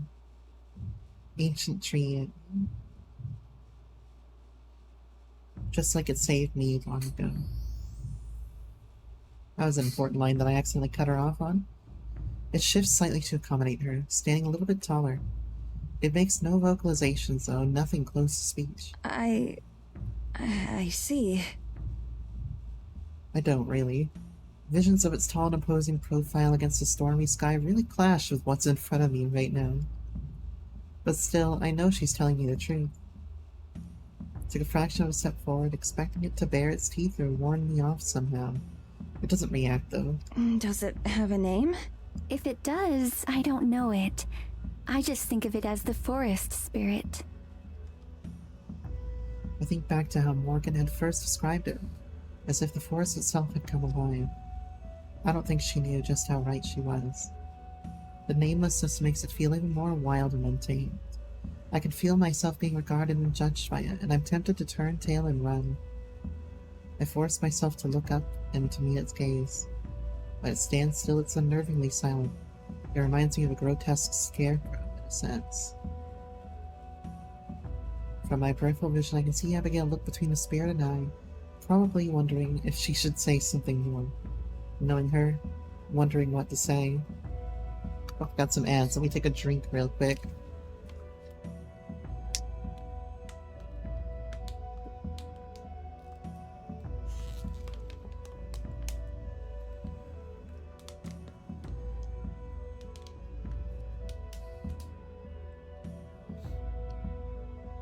I'm going to be putting up my schedule tomorrow, by the way, for this week. The way I'm looking at this is probably gonna be at least another stream before we finish Heart of the Woods. If not more than that. So I'm gonna cut out a good bit of time for Heart of the Woods just in case. Because we're 9 hours in, and this feels like 2/3 of the way, if I had to guess. I preempt her. I've come to say thank you for intervening and for saving me. Abigail told me that you helped. I don't really know how I can ever repay you. I owe you my life.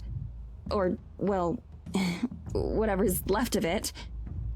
I'm not sure if I could even offer a supernatural tree spirit to begin with. Or what I could offer. Its eyes watch me impassive. I swallow the lump in my throat and keep talking. I don't know what happens now, either. I'm still getting used to all of this. But, again, thank you. Then, not knowing else to do, I bow stiffly and step backwards. Still, it doesn't react. Where's the birdies? The whole thing is awkward and uncomfortable. But as with everything else, I'm at a loss. I can't have a conversation with the thing, and the details of what exactly it did are sparse. It feels like a waste of time to have come all this way for just a few sentences. But I'm not sure it even understood those. It occurs to me that I have no idea how much the forest spirit knows, or even cares about the affairs of humans. I guess it must care a little, at least a little, because it's here. Captain Zero Puns, thank you so much for the raid. Melody VT, thank you so much for the follow. Hello, welcome on in, everybody. How are you doing? What were you playing, Captain? I don't know how far we're into this, but this is getting so crazy, this game. I don't know if y'all enjoy visual novels, but oh my god. This shit is getting wild today. We're doing Heart of the Woods as well? Aww. I'm so glad. Are you liking Heart of the Woods? 3 of us, VA? Oh my god. That sounds like a great time. Holy shit. I guess there have been like 3 point of views, right? It's, oh my god, it's so good. Man. So, I don't know if we're ahead of you right now or not, but we're currently fucking around with the tree spirit over here. And, like, all day today, I've just been talking about, like, yeah, like, this was a great, you know, narrative tool that they used right here. Like, you know, you and your friends are oh yeah, one of your favorite Yuri. God, Studio Elon games are something else, man. I don't know if you've played, like, Please Be Happy and Highway Blossoms yet, but I've been having a great time going through the Studio Elon games. This is my 3rd one right now. I've played Please Be Happy and Highway Blossoms, and they're so gay. And they're, you know, they're perfect. 10 out of 10. I did 2 playthroughs of Please Be Happy. Oh my god. And so far, this one, like, has been even better than Highway Blossoms, in my opinion. It's like, they took what worked in Highway Blossoms, which were, like, switching narrations, because they do an excellent job with, like, taking the narration and sending you through the lens of the character that's speaking. I was talking about it even with the sentence structures between Tara and Maddie and Morgan. You still need to you only have the vampire. Oh my god, the vampire is it's pain. Pain and suffering. That's the one we did second. And it was rough, man. I think at the end of that one, like, the credits were playing, and there's a clip of me somewhere going from, like, crying to laughing halfway through, because it was so much. Yes, Studio Elon knows how to hurt me, man. They know how to make it hurt. Oh, I can lurk? Thank you so much for lurking. And again, thank you guys for the raid. I hope you enjoy my interpretations of it. I've been talking a lot today about, like, again, like, the writing tools that they're using, like the foreshadowing and stuff. We even got into, like, a film discussion for a long time about, like, where you put your main character and your antagonist on this the stage, essentially. And then when I noticed that Maddie and Abigail switched spots on like the stage, I was like, wait a second. There's some foreshadowing here saying that they're going to have some sort of role reversal. And what do you know, like 2 hours later. Alright. I guess it must care at least a little since I'm here. The spirit turns its head to face Abigail, who smiles and passes aside. She says something to it, but I'm too far away to hear what. Then, as wordless as ever, the spirit rises and lumbers off into the forest without a second acknowledgement. You didn't think of that? Well, I thought of it because I was saying something about how usually you'll have the good guy on the left part of the screen and the villain on the right part of the screen in most films. We were talking about like a bunch of film foreshadowing things, like how evil characters will drink milk, how oranges will appear in films before there's to like foreshadow a murder, how apples foreshadow corruption. And I was talking about that, and I was like, I noticed it was different. And I didn't know if it, like, I thought it was just that in the scene itself, the roles had reversed. It's very clever. I don't even know if they were intending to do that, but it's a really good way to raise flags in a viewer's head when they're used to seeing some person on the left and some person on the right side of the screen, and how you use the screen matters in film. So I noticed that right away, and I was like, there's something they're playing with right here. But yeah, we've had a great time today, and the writing in this is like, it's excellent. The way that they take first person limited and really crafted around their characters, making us look through their lens, and even down to like the sentence structure and the verbiage that the characters use. It's great. I even noticed that like when you're looking through Morgan's eyes, it feels detached, like it's third person limited, you know? Yeah, they're very experimental with it. Same in Highway Blossoms DLC. They played around with everything. They played around with like little flashes of pictures here and there, of point of view switching. The sound effects are really good, especially in the Highway Blossoms DLC. The sound effects are disturbing at some points. So they did a great job with this so far. And I'm really enjoying it. Abigail watches it go. Then she turns and faces me with a bright smile. So what did you think? He's a nice guy. She has all the pride of a child with a new toy. I stare after the spirit, still barely visible between the trees. I don't really know what I think. I'm part grateful, part terrified, part shocked. When I saw it before, I thought it had to be a monster or something. It just seemed so ferocious and huge that I assumed it was evil. Gonna slap you a shout out there. So make sure you go and follow Captain Zero Puns. And thank you so much again for the raid. Hey, we hit our 90 followers goal. That's convenient. Yeah, go check them out. I'll definitely be checking you out after the stream. Thank you so much.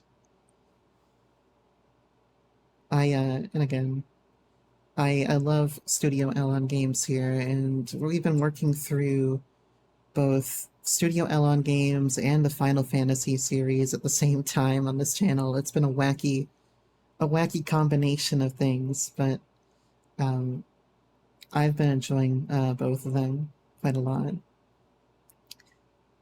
Oh, Soapy Toaster Bat, thank you so much for the biddies. Oh, it's a cute ass little emote there. Soapy Toaster Bat. I dig it. What a name. Beautiful name. I need to hire you. So seeing it like that is weird.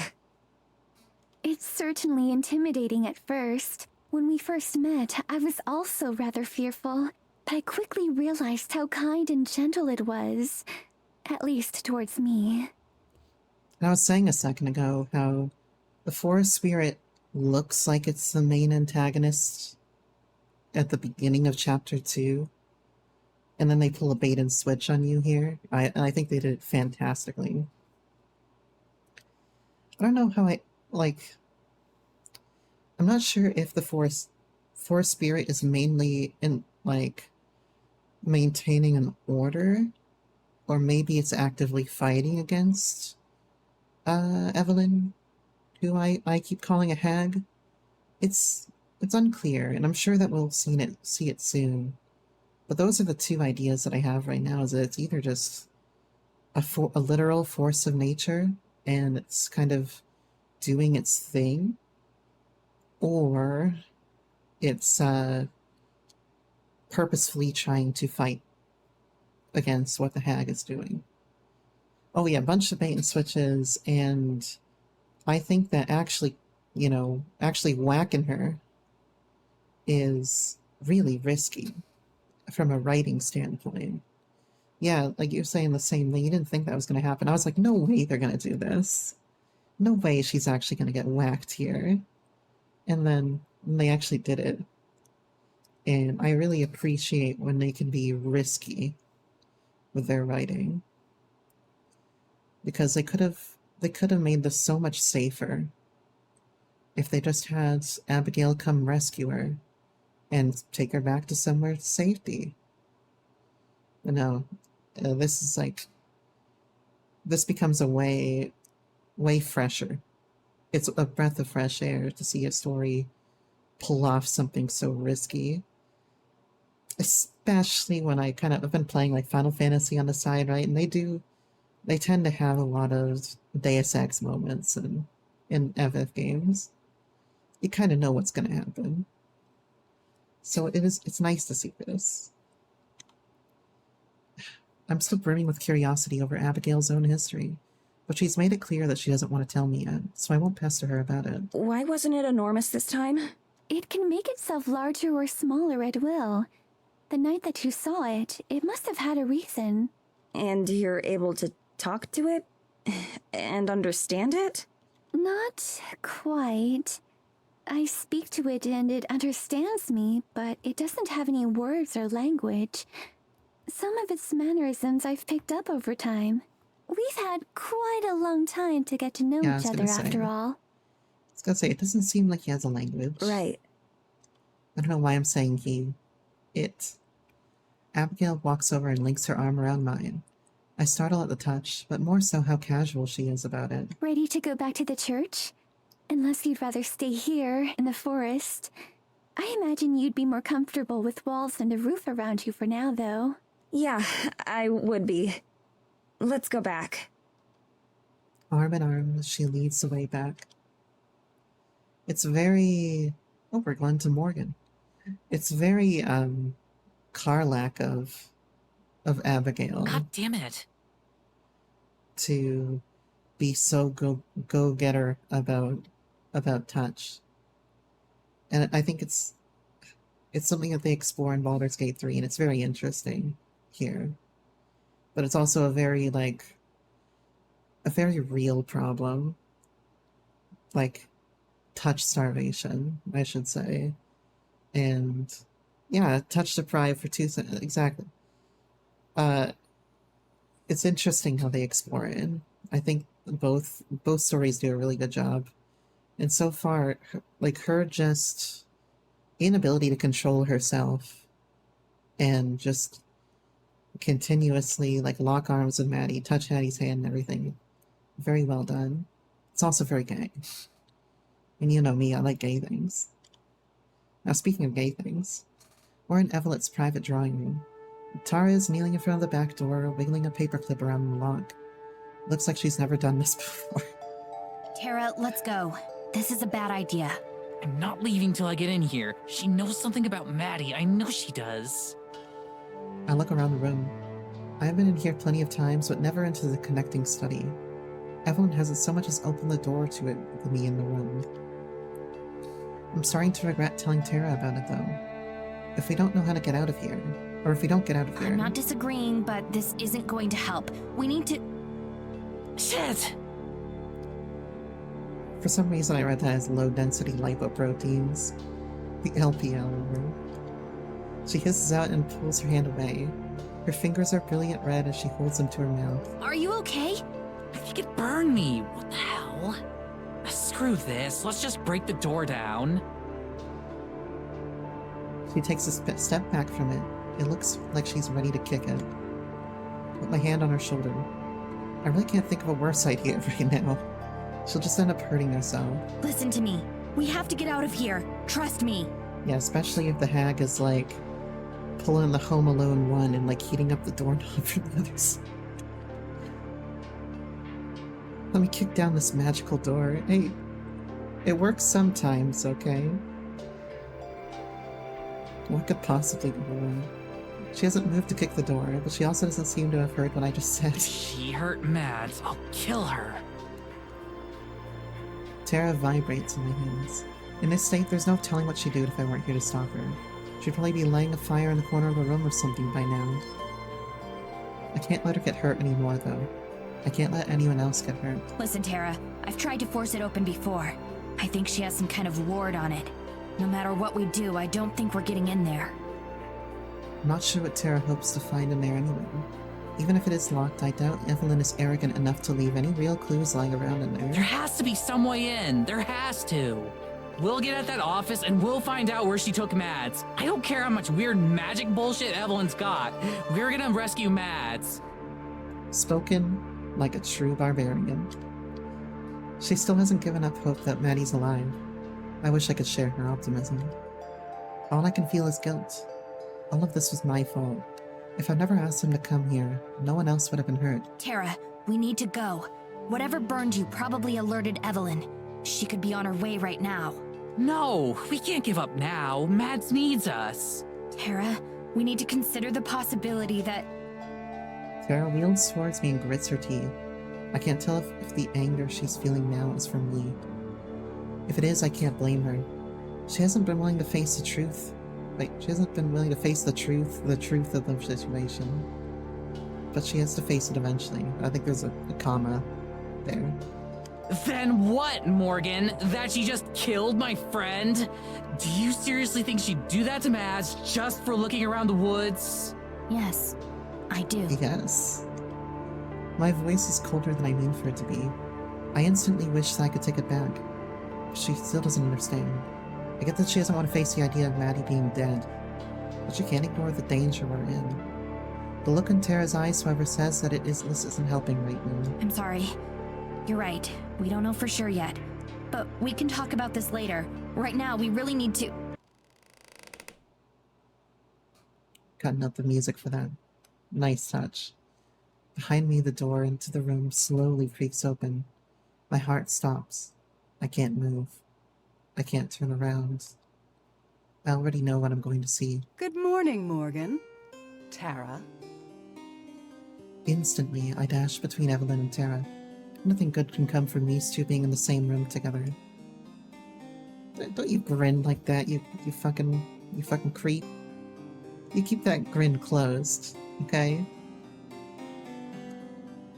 I have to keep them apart. Evelyn just laughs. Just the sound of her voice makes me want to run, but I can't. You both seem so on edge. I'm sorry you don't seem to find my drawing room as relaxing as I do. Maybe it's time for some redecorating.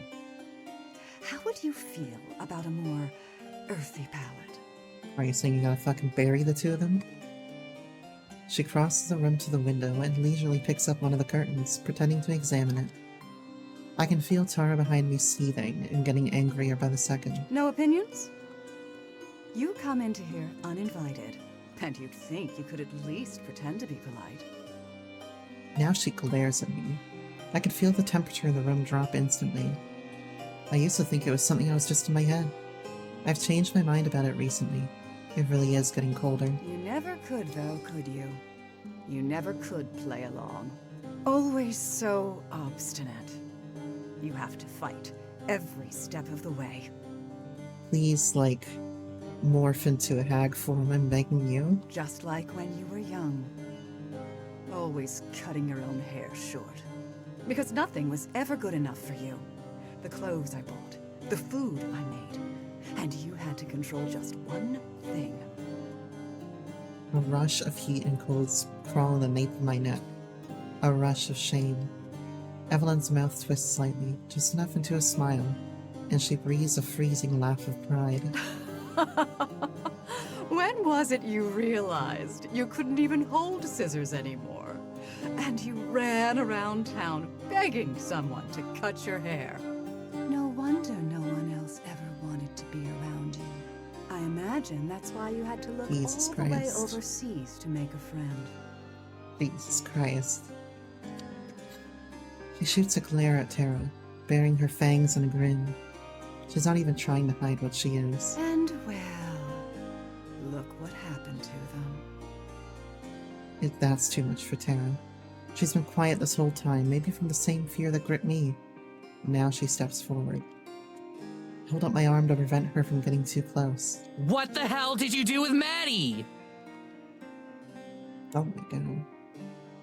Evelyn turns back around to the window, barely acknowledging Tara at all, and stares out it absent-mindedly. You know, the forest is a very dangerous place.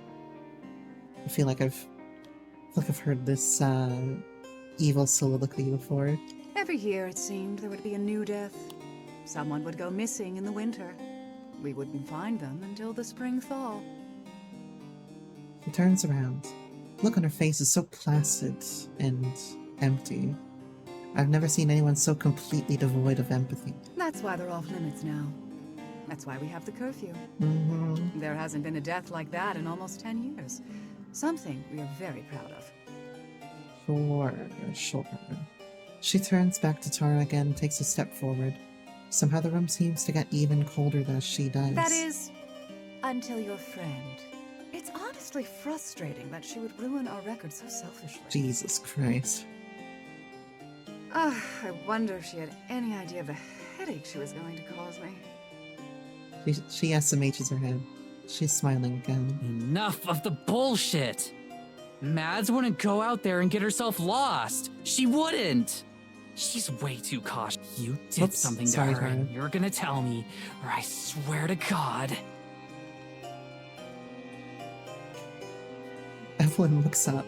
Her smile is gone, her eyes are as sharp as her fangs. Tara goes silent the moment those eyes are on her.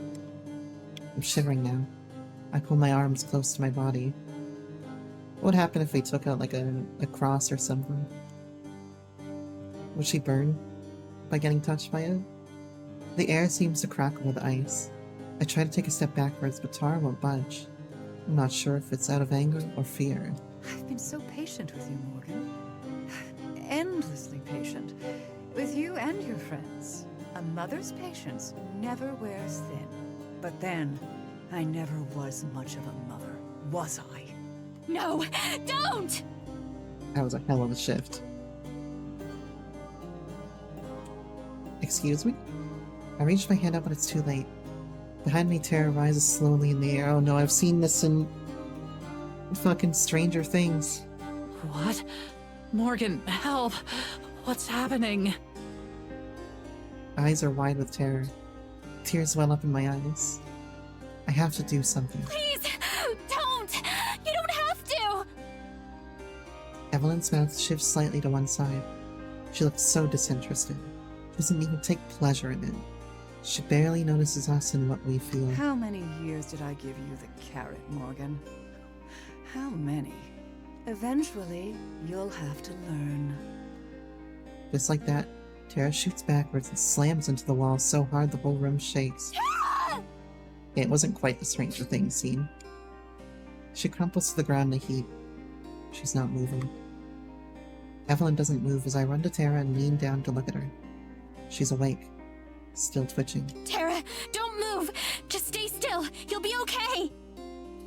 Okay, what the fuck happened now? What kind of terrible injury has Tara gotten that's gonna make me big sad for saying that Tara stocks were going down earlier? Well then, please make sure you put everything back where you found it. The maids have enough work as it is. My heart starts beating faster. Oh, you're taking a break? Oh god, how do I explain what happened? Maddie's been whacked. Tara just got thrown into a wall. I don't know what's wrong with Tara now, but everything is like shit's hit the fan, man. My heart starts beating faster. The heat on the nape of my neck spreads down my back. But instead of the hollow pit in my stomach that's supposed to follow, I feel my shoulders stiffen. My breathing gets slower, more controlled. Yet as my visions start going dark, I feel myself biting down on my own lip. I look down and I see my fists are clenched so tightly my knuckles have gone white. For the first time, I don't feel any fear. Just hatred. With that, she turns away. The room instantly returns to its normal temperature, but I'm still freezing. Her heels click on the hardwood and get quieter as she leaves. She stops at the door. Have a lovely day, girls. Everyone disappears and the doors slam behind her. I still can't move. It's until Tara lets out a loud groan that I snap back to my senses. Are you okay? Did she break anything? I don't think so. Can you stand? She makes it halfway before stumbling. I grab her and throw her on my arm over my shoulder. She winces and lets out a tiny whimper. Let's get back to the house. I've got a first aid kit there. I was thinking something was gonna get broken. And that Tara wouldn't be able to walk now, and then I was gonna be like, it's like great googly moogly, it's all gone to shit. As long as I get to lay down, we can go wherever you want. Of course. I've said You that can use before. my bed. Come on. She takes a few shaky steps before leaning against me. It's a start. I think you're gonna have to take the lead on this one.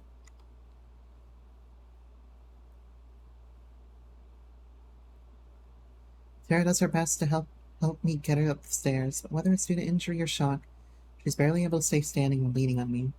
Climbing a staircase is difficult, but at the moment there isn't really anywhere else I could take her. Oh, hi there, bud. When I open the door to my room, Gelladora is in the center of the bed, cleaning her paws contemplatively. She doesn't look up at us. Come on. Let's get you on the bed. I half expect Tara to give some kind of knowing look as she stumbles over to the bed, but she doesn't. She just nods weakly. Tara collapses. Okay, that animation. Tara collapses face first over the sides of the bed. Gelladora doesn't even budge as it shakes with the weight. She acts like she doesn't even notice. Teladora, move please. No response. She just continues slowly raking her tongue over her paws. Ever since Tara and Maddie got here, she's been particularly obstinate. I wish I knew why. It's hard not to be frustrated with her, especially with everything that's happened today, but I do my best to gently force her to move by climbing onto the bed next to Tara. Gelladora finally looks at me, paw held indignantly in the air. There's plenty of room on the floor.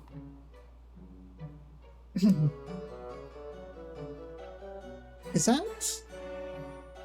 that Juliet? Why does that sound like Juliet to me?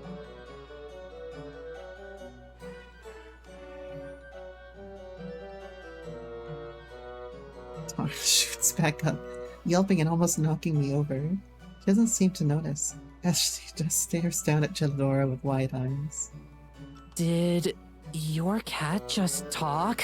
Yeah, Ralph, that's the other thing. The cat does talk. Though we're just finding that out right now. It sounds like Juliet's VA. It's gotta be Juliet.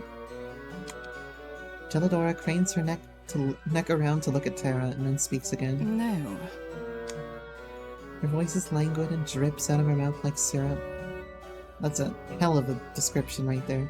Tara's eyes dart back to the cat, to me, to the cat again, hoping for some kind of concrete response. Yeah, I told you. Her face lights up with newfound energy. Lions of pain that decreased it disappear in an instant. I knew it! I knew I could trust you! Hold on, I'm gonna take a drink of water real quick.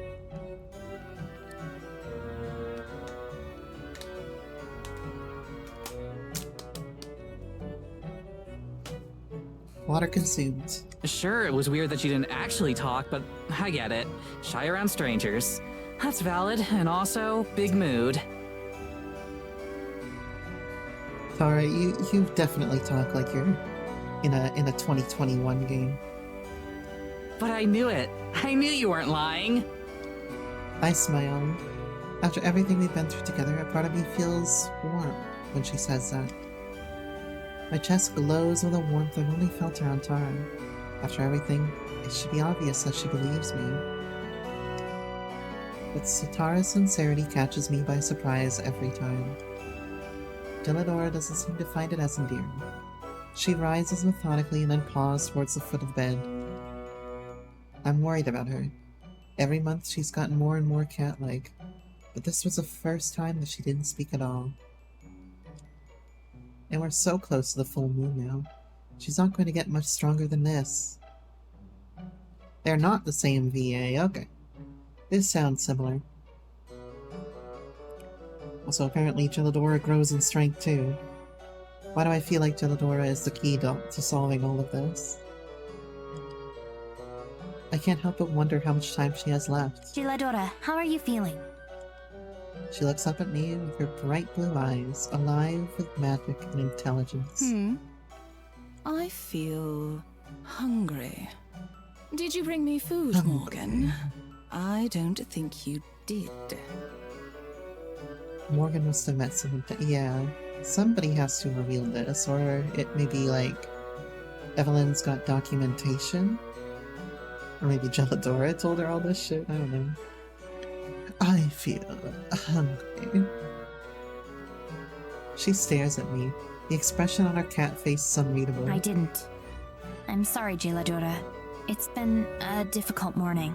You don't have anything, do you? I think I have a melted chocolate bar in my pocket, but can magical talking cats eat chocolate? No, they definitely can't. He's pronouncing it in the Welsh Gaelic. I think yeah, I mean, that would make sense too, if the cat was a spirit or some variety of thing like that. Or fairy. Yeah, we did talk about fairies, right?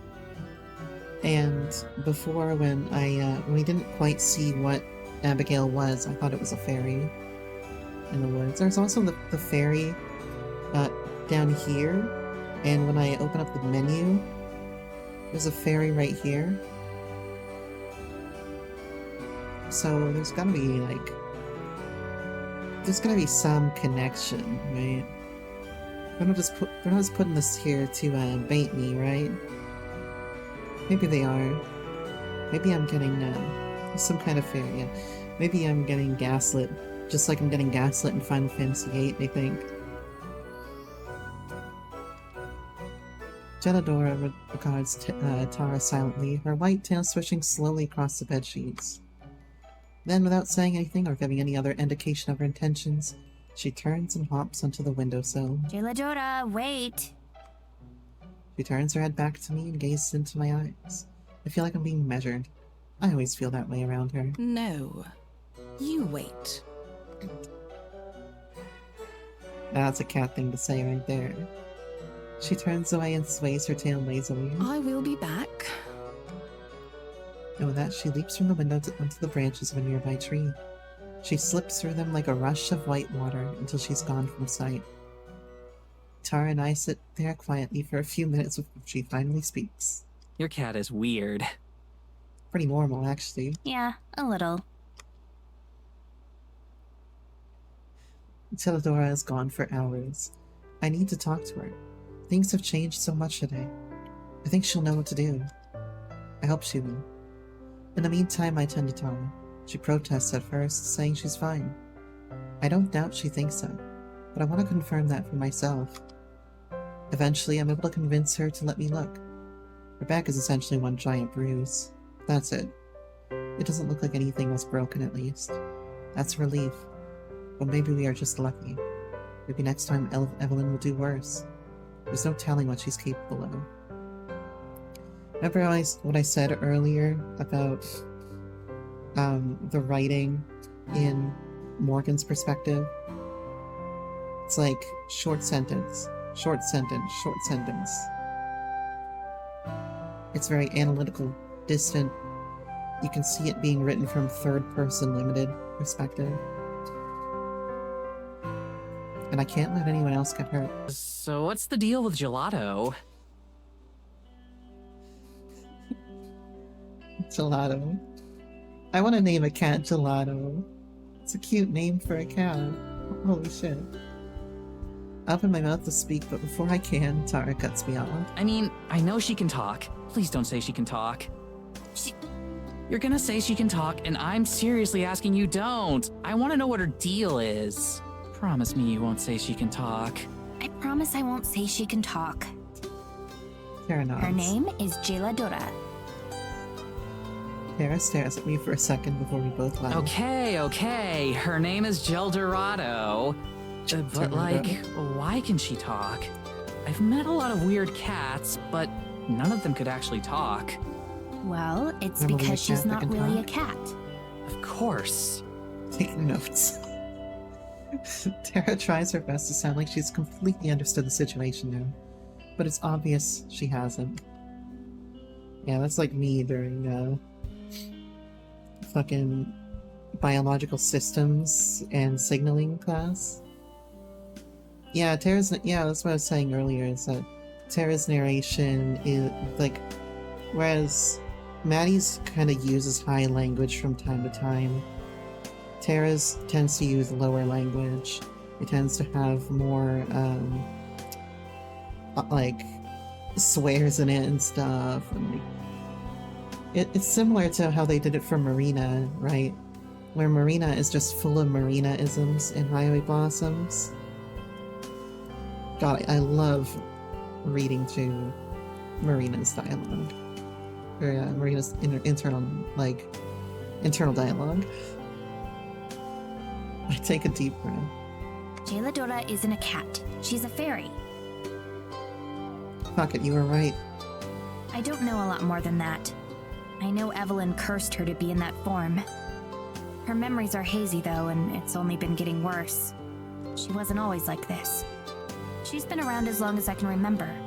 She only started talking to me when I was 12, but even back then, she's forgetting she was ever a fairy. I'm worried that soon she's not going to be anything other than a house cat. Damn, the polymorph problem. Tara nods, seemingly taking everything in, and she's quiet for a moment, thinking about it. She doesn't really seem that helpful. I nod my head sadly. She used to be. I'd have never known anything about what Evelyn was without her. Bite my lip. For a long time, she was my only friend. She was the only one I could really trust. So you were right about her being a fairy, and I was right about her probably informing Morgan. I still believe in her. I still believe she can help. I look away. Even if I'm telling her my story, there's still so much I'm not ready to share about growing up here. I don't know if I'll ever be ready. Well, that's what therapy is for, buddy. I know it sounds like I was just a lonely little kid looking for a friend. But I promise she has the knowledge we need in there somewhere. Tara starts to lean toward me while letting out a grunt of pain as she moves. I go to push her back down to the bed, but before I can do that, okay, you know what's gonna happen if you push her down to the bed, okay? Maybe you should be a little bit more subtle. Arms wrapped around me.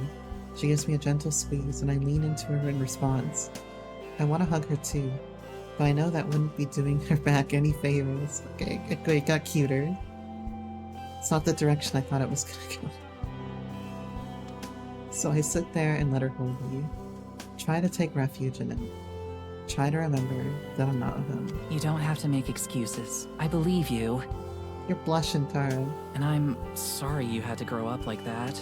It's their loss that they didn't stick around to see how cool you turned out to be. She pulls back and grins at me. That same goofy grin I've seen hundreds of times before. But it's so much better in person than it was on a screen. I was gonna make a comment, but I don't want to reinforce any parasocial relationships. And it's exactly what I need right now.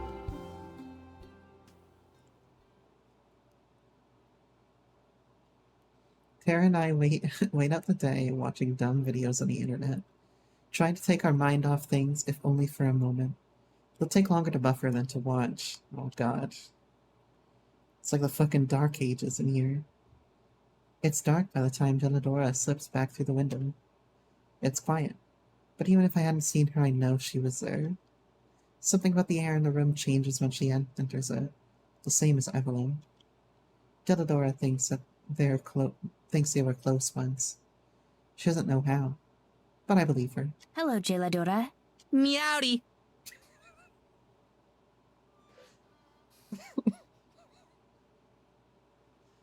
I should have seen this coming.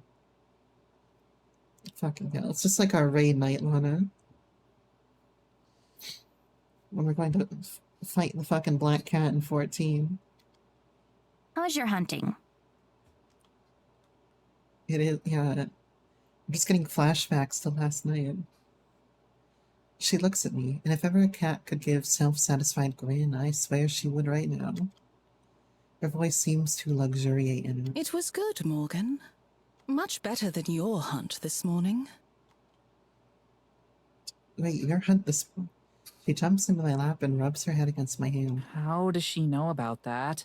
I know much about Evelyn. And she's got like a nice...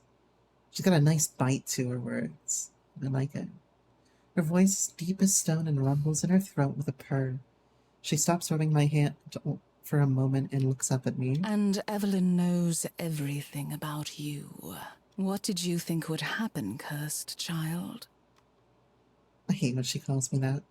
I've spent years dealing with it looming over me, and the last thing I want is her rubbing it in. I don't know why that's funny to me. Just being like, I hate when she calls me that and saying cursed child.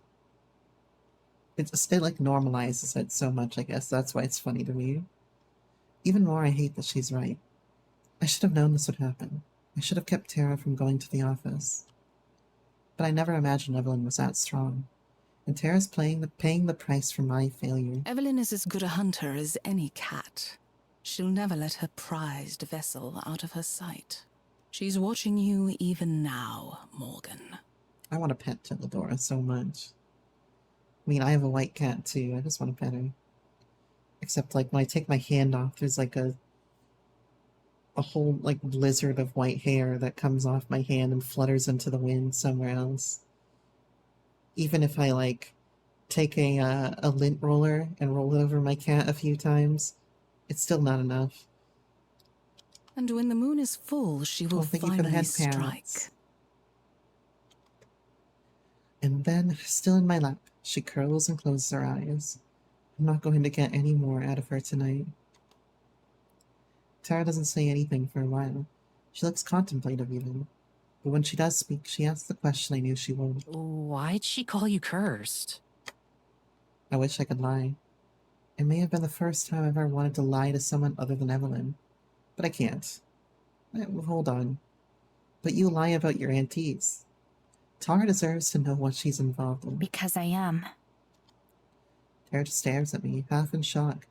She quietly waits for me to continue. I hesitate a moment before continuing regardless. Evelyn is not my real mother. My real mother died before I was born. And whatever Evelyn is, she took her body. She's done it to our family for years. Jeladora and I pieced it together from town records and scraps of my mother's diary. Every couple decades, she has to change hosts. And Look into Tara's eyes. This is the first time I've ever told all this to anyone. And you're next. Tara says the words I don't have to. I nod. Evelyn's going to make her move on the night of the full moon. That's what Jeladora says. I close my eyes. I know she's right, but I don't want to admit it. Even to myself. The full moon is so close.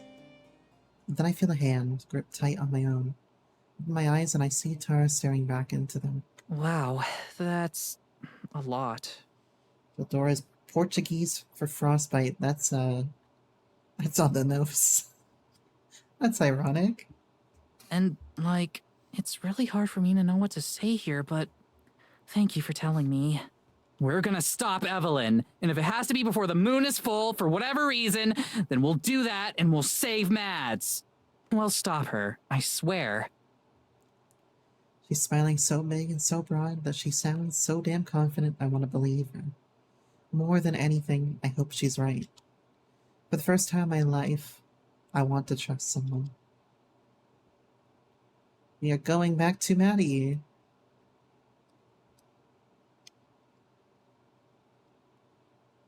So how is your eternal date in the church?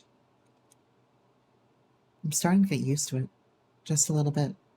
I've done my best to keep a regular human schedule as much as I can.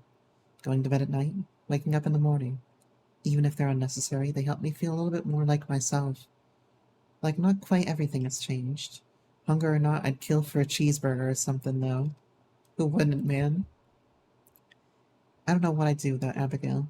She's never far from my side, and she's my anchor through all this. Endlessly supportive and positive. I know that she views my circumstances, well, differently than I do. That she enjoys having me here. But I can't fault her for that. I still can't fathom the depth of the loneliness she's felt, with nothing but a silent tree spirit for company. The days that we've spent together have been pleasant enough, but I still don't want to accept this fate. I can't. I rise from my spot on the stone floor. Sunlight pours through the stained glass window of the church, as it has been for some time now. There hasn't been much snow since the storm that I was caught in. All my time has been spent here in the church or exploring the woods with Abigail. I try to see the charm in some of the places she's taken me, but they all feel the same. Trees and rocks and snow in varying combinations. The forest may be huge, but it's stifling in how repetitive it all feels. I keep hoping that Tara and Morgan might come by, so I could at least see them, even if they can't see me. So far, they haven't. I look around the church, expecting to see Abigail waiting like usual, but she's nowhere to be found. I'm gonna go lurk now? Thank you very much. I'll probably be ending like 15 minutes or so, but thank you so much for the raid and for stopping by and working with me tonight. And I'll see if I can catch one of your streams in the near future here. But gonna be playing a lot more of Heart of the Woods and other Studio Elon VNs, and we'll kind of be alternating days between that and like working on our Final Fantasy series playthrough right now. We're on Final Fantasy VIII, and we're like halfway through it, I want to say. I don't know how much grinding I'm going to need to do before the end of the game, but I'm going to hope that it's not too much more grinding. I can hear her, though, from just outside the church, singing. I move through the doors to watch. Just a few feet away, she stands with her back to the church and me, her arms outstretched but not fully. She sways softly as she sings. Good alliteration. And God, how she sings.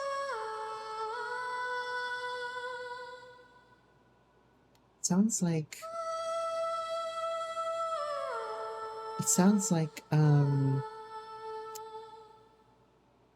in Demon Souls, there's a singer in the prison. Her voice has a lilting cadence, and not even the wind dares to interrupt her quieter. It's unreasonably beautiful. The kind of voice that if you heard it on the radio, you'd have to pull out your phone to see who you're listening to. And to think, I get my own private concert like this. She faces the sky, and I don't need to be able to see her face to visualize the smile that I can hear in her voice. Aw, that's so cute. The song she sings is wordless, but it's beautiful. I wonder if it's something she came up with herself. I imagine her spending years playing with the melody, or maybe she's just making it up as she goes along. I notice then that I'm not the only one watching. A small flock of half a dozen or so birds crowd around her feet, watching in rapt attention. They hop around, occasionally cheeping to get in. Yeah, I can see now a bit more how intertwined she is with the actual forest itself that they talked about. Um, Getting her Disney moment here, singing to the birds. It is quite literal, and it makes a little bit more sense in context. Or I suppose it gives sense to the context to see that her effects affect nature around her in the forest and the other parts of the living forest. She waves a hand and they flutter about, never perching on her, but never leaving either. From the trees, just barely peeking out, a young deer observes as well. It isn't close enough for her to touch, but close enough for me to count the spots on its belly. It's just like something out of a cartoon, where she's a fairy tale princess who's friends with a wildlife. I wonder if it's because of her in particular, or if the animals don't feel threatened just because we're spirits, not flesh and blood. All too soon it's over. Her voice fades away without wobbling, and the birds instantly disperse. The deer bounds back into the woods, invisible. She turns to face me. Good morning, Madison. I'm blushing, and I don't know why. Oh my god. Look at her. Good morning. That was amazing. Oh, getting killed by the Yuri right now. Thank you. I hope I didn't wake or disturb you. Nah, not at all. Besides, if I'd known, I'd have gotten up early just to hear more. Aw, you're flattering me. No way, not at all. I mean it. You have a beautiful voice. Now she's blushing too. Thank you. How did you learn to do that without scaring away the animals? It wasn't really a matter of learning. It just happened naturally, over time. I sing for myself, first and foremost. I think eventually, they realized that I wasn't a threat. It seems like they were enjoying the show too. I thought she meant the singing came over time, and I was like, what the hell? I guess, the more you sing, probably the better your tone quality is going to be, but she probably would have had to have had a pretty good idea of pitch and intonation before she died. It's quite the compliment if even the birds like my song. There was a deer too. You might not have seen him though. He was kind of hiding in the bushes. Damn, this stream got everything. We've got the film nerding, we've got the writing nerding, and then I just pulled out the music nerd shit. Like, it's got it all. Oh, was he? I'll have to introduce you next time. He's quite friendly too. Really? You know him? Most likely. I suppose it could have been a new deer. I'd have to see him to know for sure. Nowadays, there are these things called petting zoos, where you can pay money to walk around and pet tame animals. Like deer and sheep and pigs. I've never heard of them just making friends with people, though. That sounds marvelous. Have you ever been to one? Oh my god, we got an Abigail Pog. Not since I was a lot younger. They're mostly for kids. Adults in the modern world sound awfully boring in that case. Abigail walks to my side, standing close like she always does. Wonder if it's intentional. Together, we face the forest. She touches my arm so lightly that I wonder if that's intentional too. If you're feeling up for it, there's some place I'd like to show you, here in the forest. It's one of my favorite spots. Of course, lead on. I'd love to see anything that you think is special. Besides, it's not like I have anywhere else to be. I refrain from saying that out loud. I am genuinely interested in what she wants to show me. I like spending time with Abigail. But I hope she'll be willing to answer some of my questions now, too. Having fun together is nice, but it feels like a distraction from the matter at hand. Speaking of hands, Abigail takes mine, ever so gently. Let's go then! We take off at a brisk pace, but the distance falls away faster than normal. You know, I was looking at these trees earlier, and I was thinking, like, how many tile sets of just these birch colored trees and, like, snowy evergreens do they have? Because they somehow managed to keep it feeling fresh. They've probably got to have, like, 5 or 6 tile sets for this. We take off at a brisk pace, but the distance falls away faster than normal. I'm borne along her boundless enthusiasm and surely more than a little magic. Trees fly by at a blur impossibly fast. It's like I'm being on a train again. You gotta call something here? Give me a call. Like snowflakes, they melt into my vision faster than I can really notice. Well, like I was saying earlier, Evelyn has some way of transferring a soul into a new host. Well, I do think Gelador is involved in beating up Evelyn, like you're saying. I do think she's the key to all of this. But like I said, I do think that they have some sort of way to transfer souls, and so there could be a solution to the problem that involves Abigail and Maddie living again.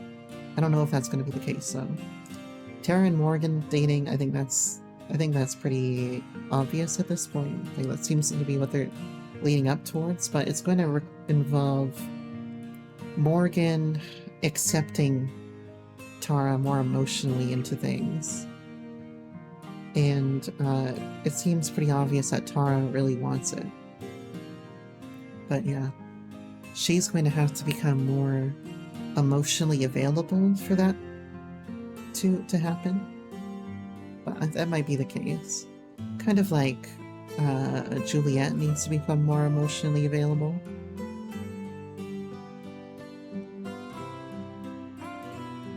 The speed is some gift of the forest, I imagine. A consolation for what it's done to me. Our footsteps are formless against the snow. We're walking in the air. It's the same as when I first met Abigail. That feels like an eternity ago. For at least a couple hours more, I try to push those thoughts away so I can enjoy whatever it is she wants to show me. I want to enjoy this. For my own sake. For her sake, too. I have trouble thinking of anything other than her. The gentleness of her grip, the light and joyful way she moves around the ground, the certainty with which she pulls me forward. Every so often she turns around to make sure I'm still there, although I'm sure that she's very aware of our interlocked fingers. I know that I am.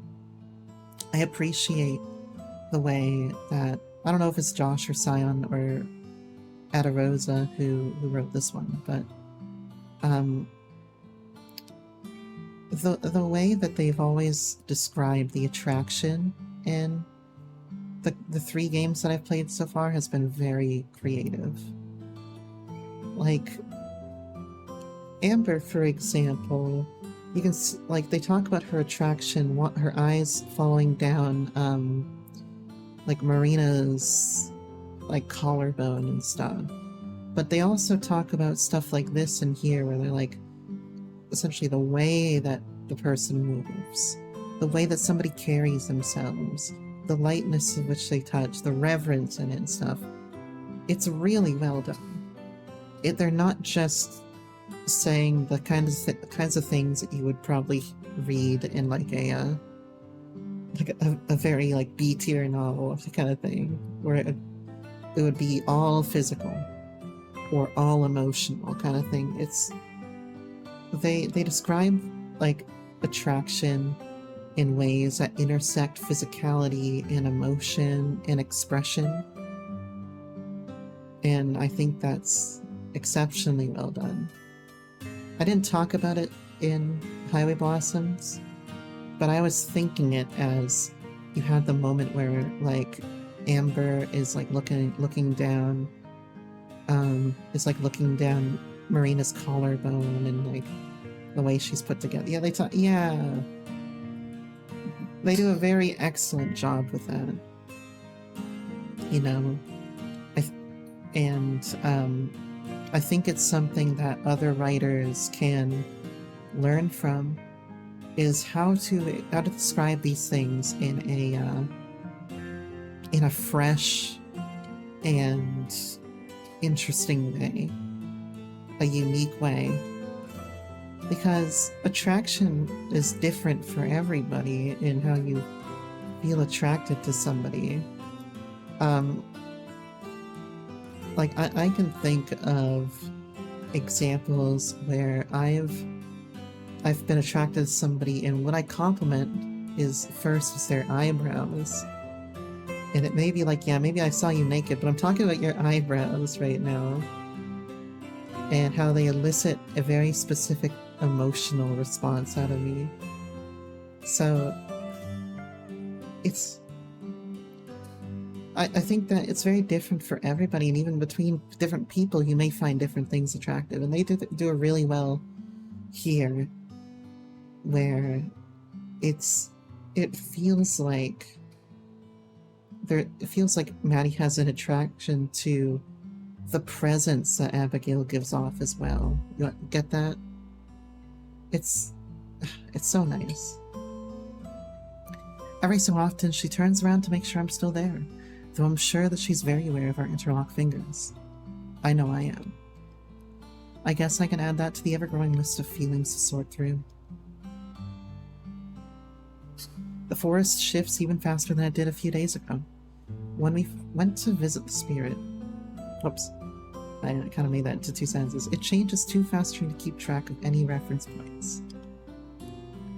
I try to focus on one spot for too long, and I get a little dizzy. So I stop focusing on that, and just go with the flow. Eventually, Abigail slows our pace, and the passing of the forest reverts to a normal rate as well. At first glance, it seems like any other part we visited. When I look closer, I start to notice small differences. Some trees are devoid of snow, with piles of it beneath them as if someone brushed them clean. Others are decorated in strange paint-like streaks of color. Mostly blue, but some are white. On other trees, icicles dangle from the branches and give off a strange glow. When I approach to examine one, the glow dims. Abigail pays it no mind. These must not be strange to her either. I hurry to catch up, though she's only gotten a few steps away. We're almost there. It's just up ahead. It's like enchanted area. Through the trees, I can already see where she's taking me. Splashes of brilliant pink peek out just ahead, mostly obscured by barren brown trees. I don't even have the time to be curious about what they are before we arrive. What the hell? Oh my god. The splendid grove of colorful trees spreads out before us, surrounding a small pond that must be enchanted. The leaves that hang from the trees are salmon pink, flecked with flittering lights of alliteration. Lavender bushes crowd at the bases, sparkling with dew or magic.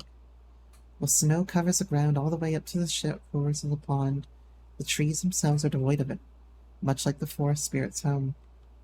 I wonder if the two are related somehow. Even more remarkable, though, is that the pond itself is also unfrozen. Its glassy surface is smooth, save for the occasional ripple that spreads across. You're hoping... I think that they will, and if not the VNs of our writing themselves, our discussion of them might improve your writing, you know? Honestly, there are parts where I might be like, they didn't edit that very well. You know, but also there's a lot of good stuff to pull from this that you can use in your own writing. Like narration tools, for example, conflict tools, the way that they handle foreshadowing. Well, foreshadowing is kind of a thing that you don't always add the foreshadowing in your first pass of writing a novel. You add the foreshadowing after you've already got your base down, for the most part, unless you have a really good idea. yeah, the character work is great in these. In some parts of it, the writing is itself is really fantastic. Even the wording that they use, they don't go over the top with the wording. Like, nothing in here. You're thinking more of the characterization, yeah. I was gonna say for a second that, like, remember where I said, where did I say the thing about the alliteration? Flecked with flickering lights. Beautiful alliteration. But none of this is, like, extremely high language. This is the use of language, right? Characterization, yeah. Making the narration and dialogue reflect through the motivate, yeah. And that, once you, like, that is one of the things that makes a novel go from good to great, is how the lens of narration characterizes the well, characters and the world themselves. Like that one thing right there can do so much for a novel. And they do a lot of strong character work in between the dialogues. But the dialogue's also pretty good. Yeah, you're right of Sanderson. Sanderson, in fact, said something similar in a video I watched at one point about like writing tips. Like I've seen Sanderson talk about this kind of thing before. But also, each act feels incredibly tailored for a character's point of view. Each of the acts makes you feel like you're in their shoes. Do you mean the acts as in like the chapters of a story or their actions? Or do you mean scenes? But yeah, they do a good job of the scene work too and making it feel sections of the story, yeah. And something that you can do to really enhance the not diversity, to enhance the feeling of being fresh is breaking or like making different types of scenes, like breaking up the pattern of your scene structure, which they do here pretty well. Is you don't ever want to have like, okay, you have two people talking in a room. That's a scene. The next scene, two people talking in the room next door. All right, now the next scene, two people talking in the living room. You don't ever want that to happen. And they do a really good job here of breaking up the scene structure and then using those scenes very very intelligently to work with their characters. Yeah, to heal divine into pure, yeah. That's the big thing that I've been talking about through this game and through Highway Blossoms, is just how good they are at point of view, and how point of view can take the experience and really jack it up to whole new levels. It certainly did with marina scenes in Highway Blossoms DLC, right? I talked about those a lot when we were going through them. And yeah, you can take that and apply it to your own writing as well.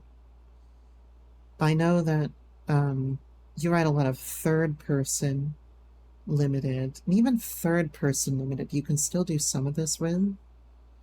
It's easier with first person limited. You think I'll like the Stormlight? I'll probably like the Stormlight if I read it. I'm not terribly picky.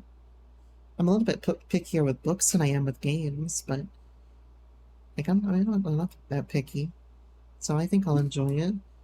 And I've watched a lot of like videos that Brandon Sanderson's put out in interviews and stuff, so I agree with his takes for the most part.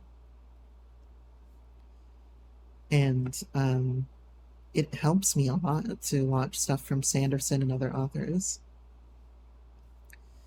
But just in the same way that when you're in a writing class, they'll often tell you that the best way to improve your writing is by reading other stories.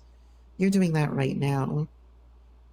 I'm just disguising it as a video game right now, but we're really just reading another book. And by getting, like, good books under your belt, you can gain more knowledge of what works for when you go to write something yourself, right? And so I was thinking the same thing. And I was writing something that was like loosely based off something we... 14 tells its stories? Yeah. 14's writing is very different than this. Because they don't really use narration. They mostly use dialogue. And the narration is through cutscenes, films. But you can learn some stuff from that too. Like, they do excellent, well, at least Ishikawa does an excellent job with a character in 14. Yeah, exactly. But that said, you can learn how to write a little bit by watching films too. And you don't, and I think it can be a good way sometimes to, like, look at your scenes and writing in the same way that you would look at a film scene. And what's in the shot? What are we focusing on? You know, what are the colors? And I guess you don't need to really worry about exposure and the film type and stuff like that in the book. That's a different thing. But yeah, the effects. What are the stuff that the author's focusing on? Yeah, I mean, there's a storyboard. They have a storyboard when they're writing the story. Same with a film too. They have a storyboard. And they do the same thing. That's part of the structure of it all. But I do think that you can take this and apply it to your own work. The thing that I was writing by myself recently, it takes a little bit from Elden Ring, a little bit. It takes a little bit from God, what were we playing? I can't remember what we were playing, but it was a game though that I was playing on stream. A little bit of Please Be Happy. And kind of combines a bunch of that shit together. And in like working on it, I like looked back at some of the things from all those to like think about what I like from all of them, what kind of works. Yeah.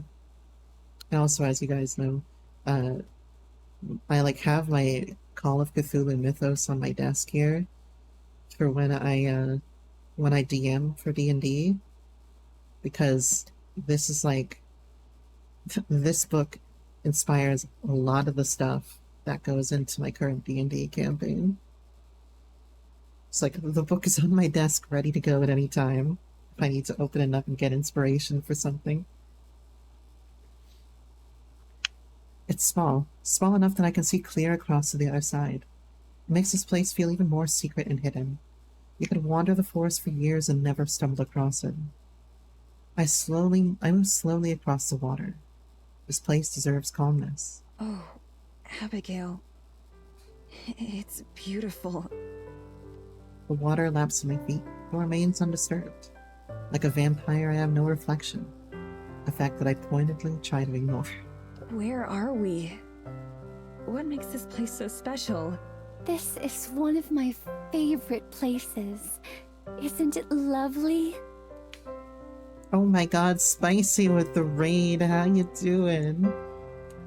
I hope you're doing well today, Spicy. We're not going to be streaming for too much longer, but I'm playing through this really adorable visual novel called Heart of the Woods that's hurting me emotionally, but that's This doesn't look like an Eldritch 4. Look, we had some Eldritch stuff 2 hours ago that got really wacky. And now we're getting to the gay shit, so this is what the stream's all about. We're all about the Yuri here. You miss the Eldritch stuff. Welcome on in, Spicy and Raider. Playing through this. We're not gonna be playing for too much longer, but this game's called Heart of the Woods. We are deep into it. We're thick into it right now. There's like weird hag shit going on. There's like forest gods and shit. And there's also this really cute gay storyline that I love so much. I hope everybody's doing well today. What were you playing today, Spicy? As for what makes it special, Eyes twinkle conspiratorially. fairies. You got lost from Batman. Holy hell. I never played the Batman Arkham games myself, but I watched my friend play it. And they look interesting. I forgot the talking cat that's actually fairy. Yeah, we have fairies and shit. There's a bunch of fun shit in this game. At one point, I killed a fly IRL with a get well card. Just to spin in its face, really. It's been a great stream. There's a beat of silence. I feel like I should be surprised at her answer, but I'm not. After everything I've seen, fairies are downright mundane. I remember her mentioning them before, too. I look around, wondering if I've missed some hiding somewhere, but I don't see anything. Abigail laughs. Just as decorators. They aren't around right now. They much prefer the nighttime. God, same. They're far more active in the moonlight. I like the Joker in the Batman series, though. He's a pretty cool one. You can still see traces of them, though. As an example, she cups one of the icicle-like bubbles that hang from the trees. Inside, a faint light beats like a heart, dim enough to be invisible in the daytime. I'm sure they're around, watching. But I've only met them once myself. It may be years before you do. There it is again. The promise of eternity spent like this. I bite my lip. I think that's okay with me. I've had enough magic for 1 week. Yes, understandable. She walks back to the shore of the pond and sits down. I take a seat beside her. Really though, thank you for bringing me here. It's nice. I'm glad. I wanted to show you that not everything about it is bad. That unlife does have its own little moments of niceness. By the way, the main character's dead now, so that's another thing. That's another big detail. I look at her, but she's staring pointedly away. Towards the pond, her cheeks redden a little bit. Now you prepare for work tomorrow? Alright. Well, thank you so much for stopping by today, Spicy. I hope the stream was lovely. And have a good time lurking, and eventually letting the eat take over. Don't get too distracted by me. Let the eat take you. Let it claw you down into blackness and dreams. Oh my god, why am I so poetic now? I need to stop reading visual novels. Unlife is a good word for it. Life's good. Do you think so? I worried before you woke up that I would have forgotten how to speak or forgotten words. I talked to myself to keep in practice, waiting for a day when I would meet someone again. And now it's getting big sag again. That's also why I sing, so that I don't forget how much I enjoy it, even if nobody listens. I know that it's silly, but sometimes a bit of silliness can be what helps me keep going. Big same, though. That's why I tell jokes all the time when there's sad parts. I don't think it's silly at all. Besides, if I could sing like you, then I'm sure I'd do it all the time too. I could teach you, if you'd like. Oh no, you don't know what you're getting into. I'm pretty sure I'm unteachable when it comes to singing. You'd have birds flying miles away instead of coming to listen. She laughs. Come now, I'm sure it can't be that bad. I knew nothing of singing when I first started. I simply practiced and practiced. Everything gets better with practice and time. Except somehow she understands intonation really well, and circle of fifths. My singing voice has got to be the one exception. My middle school choir teacher even told me there was no way I would ever be a singer. It was one of the most traumatic days of my 12 short years back then. In all of existence? Out of everything. In that case, I suppose I must hear it, just to know. You can't promise something like that and then not demonstrate. No way. Not happening. What if we sang a duet? Oh my god. Definitely not. Oh, you're no fun. She playfully swipes at my shoulder. Are there any instruments that you do enjoy? Any that I've heard of, that is? Piano. I've taken lessons since I was a little girl. Oh, wonderful. Yeah. Well, now we need to get a ghost piano. And then they can do duet. I flex my fingers, staring down at them, remembering the feelings of keys. Even before coming out here, it had been a while since I played. I don't think I've ever consciously stopped. It just happened over time. Most of the time, the only music I'd have the opportunity to listen to was during prayers, or the occasional traveling performer. Sometimes I'd convince Mr. Braun, who played the organ, to show me some of the pieces he'd learned in the city. She says this with a sly smile, sharing some private joke with me. Do you remember the names of any of the pieces? I wonder if I've heard of them. Oh yes, there was... Me whenever somebody asks me what my favorite song is. She bites her nail, thinking about it. Oh, it's on the tip of my tongue. She squirms, wiggling about like she's hoping the memory will fall in place. Finally, she SMHs her head. Maybe not. It seems I've forgotten. Do you think there's a chance, though? Are you very familiar with songs from, well, my time? Some of them, yeah. A lot of the most famous and respected composers come from those days. From this part of the world, too. Oh, remember how we said earlier that we thought that she was in Canada? I'm pretty sure she's in Germany. Abigail sighs wistfully and looks off into the distance. I'm glad to hear that. They must be magnificent to be remembered so many years later. How nice that must be, to leave behind a legacy, to be missed. To be missed. The way she says it is wistful, a dreamy sigh, like something that she longs for.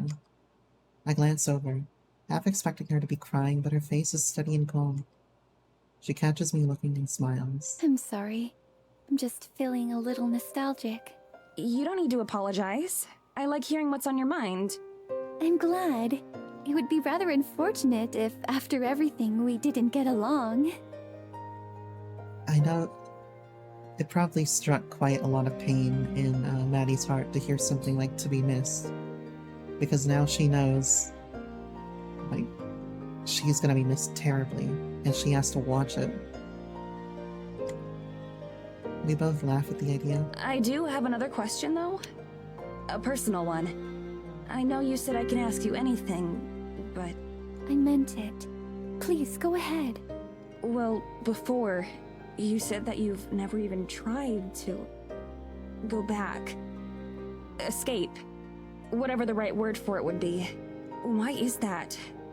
Doesn't it bother you, being stuck like this? Abigail scratches at the soft dirt beneath us. Of course, her fingers move through impotently through it, changing nothing. If you don't want to answer, that's okay. I don't mind. I'm just thinking of what to say. So, I suppose that you've been thinking about it a lot, right? How to go back. I know. Almost constantly. I don't know if it's possible or anything, but don't get me wrong, I'm beyond grateful that you saved me at all. But it feels like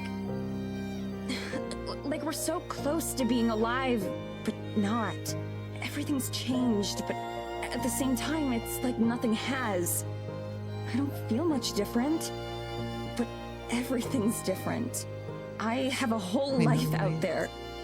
Or at least I did. I can't just forget about it. Or move on, or give up, or something. I know, right? So, this theme right here, the da-da-da-da-dun-dun-dun-dun. This piano riff plays earlier when they're just meeting each other. And now in this scene right here, they're adding in like the strings on the bottom of it and everything. Oh my god. It's killer. I understand. She's quiet, and I wonder if I went too far. If I asked something that I shouldn't have. In a lot of ways, it's one of the most intimate and personal questions I could possibly ask.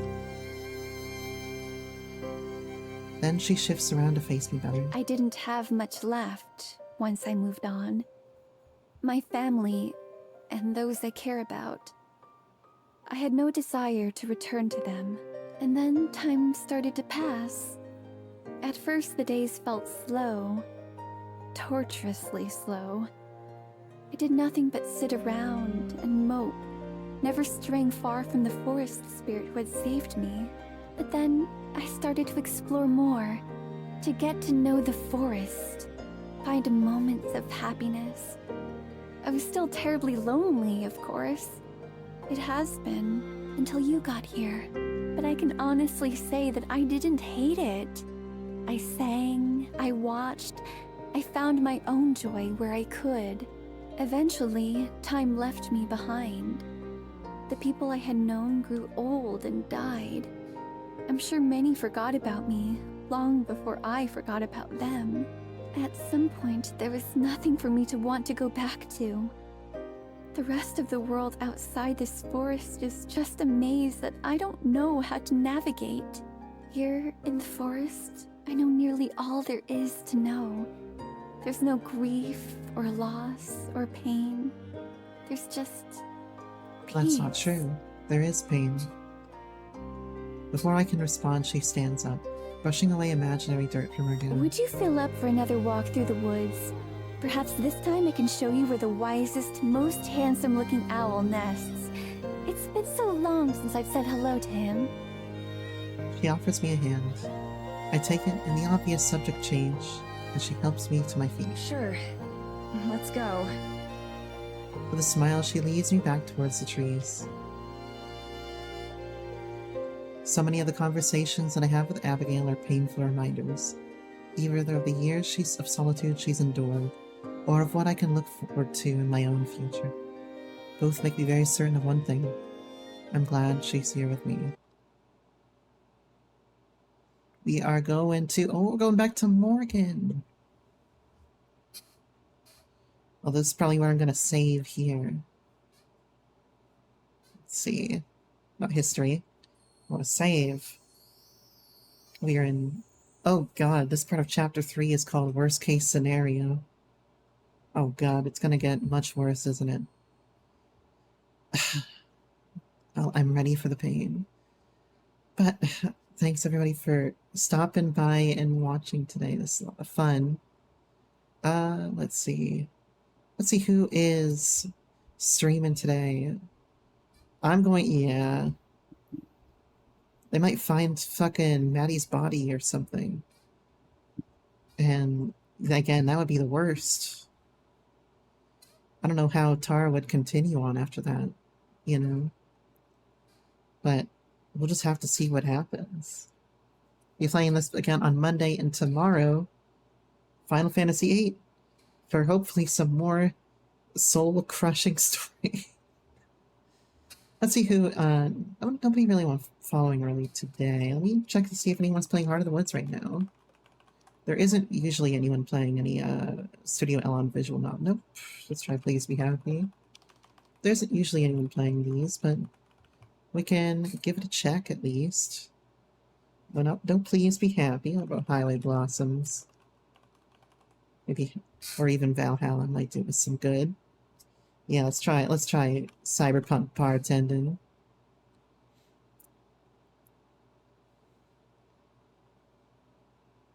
We do have somebody there. What about Coffee Talk? We do love it some Coffee Talk and oh my god. Let's see. Let's go to Valhalla. The thing I might send you guys to just fans of. Looks like he's going through Valhalla right now. I'll send you guys over. Thank you all so much for joining me today, and I'll be here tomorrow. Sorry you're getting ad. Goodbye. Let's send you all over. I'll get you guys out of that ad real quick. Oh my god, 16 people raid. Oh god, we're gonna scare the shit out of this guy. Let's go.